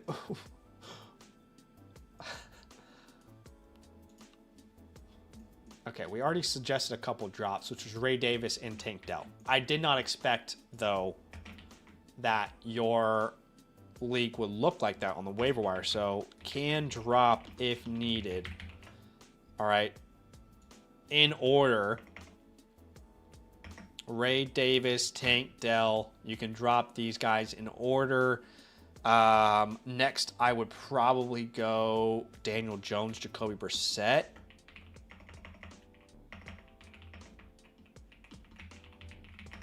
And then I would probably drop after that Jaden Reed. I know that sounds insane, guys, but I might drop Brenton Strange too. In order of how I would drop them, if that makes sense. Jacob says it goes to the final pot in a $200 buy-in, so it's real money. Brother, I mean, you got to spend your money however you want to spend it, but... So, I'm dropping 5, 10, 15, 20, 25, 30... I'm dropping up to... Well, let's see. How many names can I drop and say there's a better player on the waiver wire? 1, 2, 3, 4, 5, 6 at least. I mean, would I drop Stevenson? Would I drop Stevenson for Algier? That's where things get hard. Like Kenneth Gainwell, I don't really want to drop, but if Dobbins is out there, how do you not?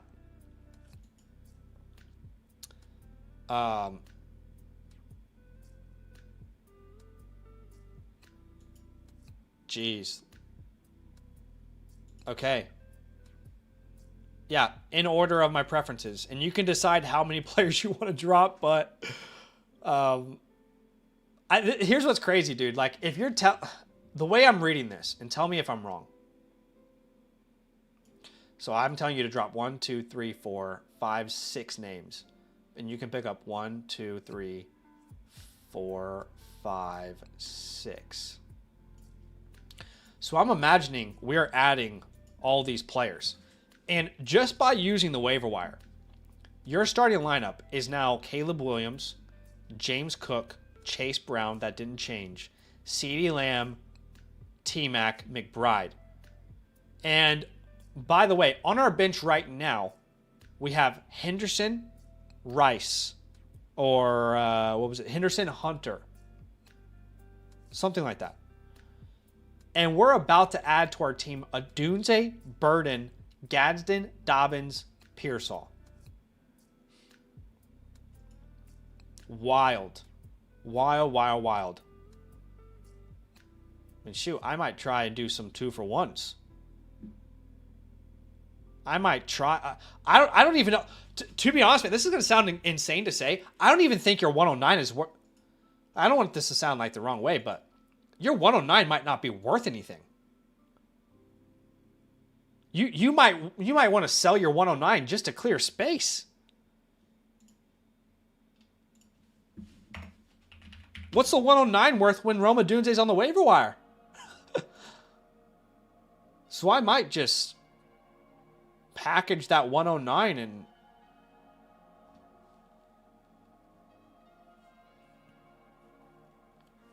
I mean, what does a 109 in Travion Henderson get us? What sort of upgrade can we get? Like, does that land you an Achane? Can you get to a Hampton and a plus on that?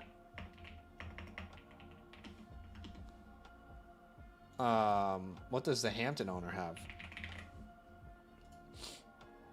They've got, like, what is their second? Whatever their 26 second is, you know? Don't really want to go to like a Taylor. Could you get to a James Cook? And, or you had James Cook already. That's right. I mean, I don't think you get to a Genty, unfortunately, but could you do the 109?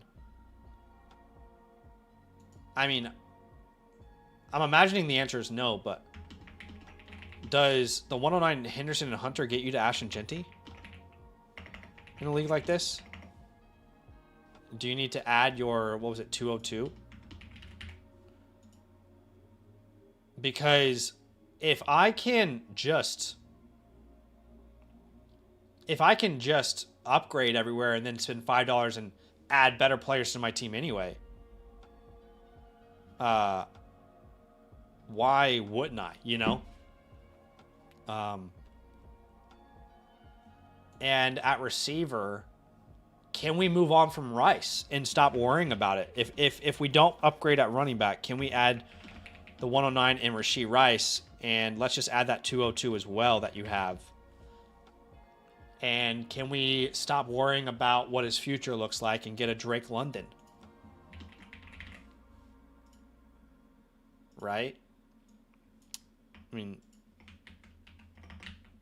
do people perceive these picks as worth much?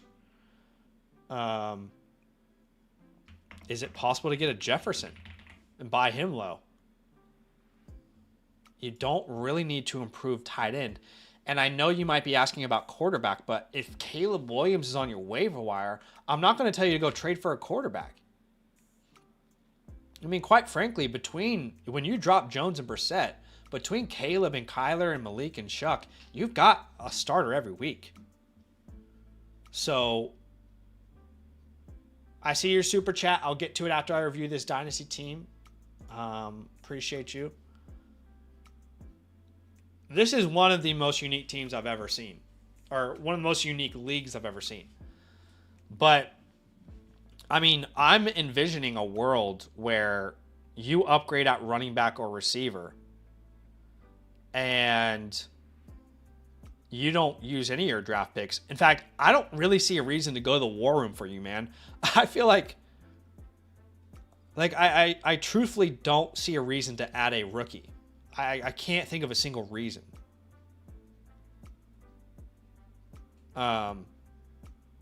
Trade the pick. I thought for sure that was just a orphaned team, but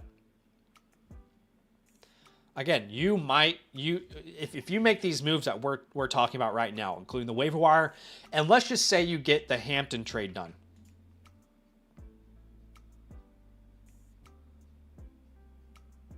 Any of those trades. Let's just say you get the Hampton trade done. Your starting lineup is going to be Caleb Williams, who we're adding off the waiver wire, James Cook, Amarian Hampton, CeeDee Lamb, Tetero McMillan, Trey McBride. And by the way, you can only start one more name. Is that name now Chase Brown? Is that name Rashee Rice? Is that name Rome Odunze, Luther Burden? Yeah.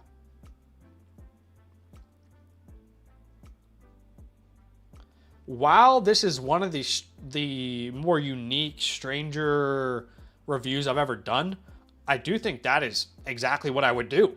So please let me know if you got any questions, if there's anything that I didn't cover well enough. But I think you really need to next year, by the way, Jacob, before your league is going to, because it sounds like your league wraps up waivers and you can't use them for like half the year. Before that happens, you really need to make some moves and get rid of some guys you don't need if there's going to be this type of value on the waiver wire, you know?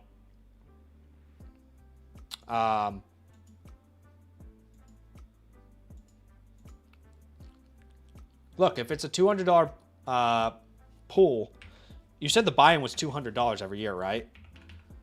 So, is it a 12 or a 10 teamer?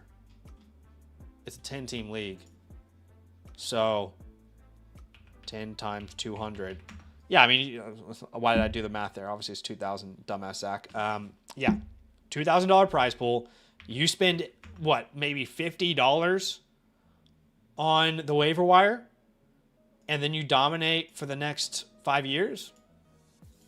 Sign me up. Sell the picks and use the waiver wire is what you recommend. Absolutely. 100,000% that's what I recommend. Again, I don't even think the war room makes sense to dive into for a team like this. And again, I'm still trying to make sure I understand everything properly, but I think I do. And what do we say, by the way? I mean, I didn't even give you a team grade. I was so caught up in the waiver wire, so thrown off. Look, I mean, I'm like factoring some of the waiver wire into this, but I think you're absolutely a contender. There's no reason why you shouldn't be able to compete. I'm going to give you an A- because I believe you're about to go out there and add some of these names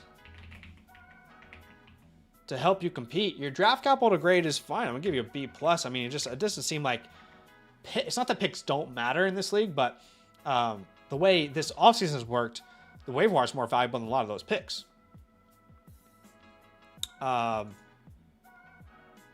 Dude, yeah, you're in an awesome spot. I would dream of being in a spot where my waiver wire looks like that. But Jacob, let me know if you got any other questions, man. Let me know if you got any questions. If there's anything that I didn't answer well enough, want to make sure you feel good about the review. While I'm waiting on that, I'm gonna quickly come here and answer this super chat from Raiders for Life. Would you trade the 102, 201, 301 for Brees, Hampton, Brian Thomas Jr., and a 27 first in the middle of a startup? I got the 110, so 101 feels like a smash accept. Would you trade the 101? This is a startup question, so the 101 is like the startup 101 or the rookie 101? And is that the startup 202 or the rookie 202? So it's all rookie picks. So let's be real. I don't care about the 201 or the 301. So basically, do I trade the 101? And again, in a trade of this magnitude, right? That's the question we're asking. In a trade of this magnitude, do I trade the 101 essentially for Brees Hall, Amarion Hampton, Brian Thomas Jr., and a 27 first? That's a pretty nice haul. I mean, we all love Jeremiah Love, but you're getting Amarion Hampton. Hampton's going to be the running back 4. And, well, he might be the running back 5, and Love will be the running back 4 or 3. So, I hate that you don't get Jeremiah Love, but getting Brees, Hampton, Brian, and 27 first is hard to say no to, man. I think I'd probably accept that. Okay. Jacob says, do you recommend me getting a player for my picks or move my picks to 2027? I would just get a player, man. Like those deals that we set up for you. Those are the deals I want to do, right? I want to upgrade from a receiver or from a running back, because I want to win right now. And those deals help you do that more today than getting a 27 first. And with this league, I don't know what the waiver wire is going to look like in 2027. So I'd want to do all of that now.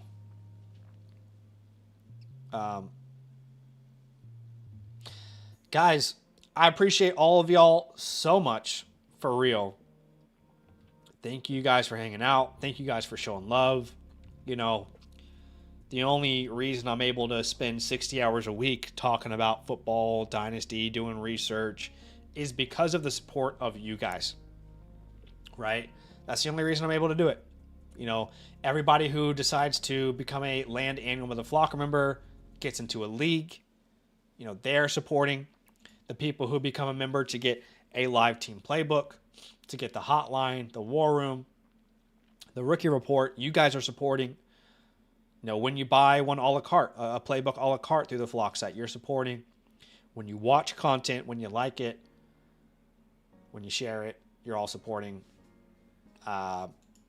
Every single time you interact with what we got going on. So I want to say a big thank you to you guys. The support this month has been very encouraging, very kind.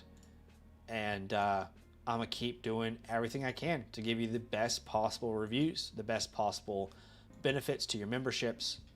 I can promise you that. And obviously everybody who's been a member for multiple years can attest to that. So I appreciate y'all. And that's probably it for today. No worries, Jacob. Thanks for letting me look at it.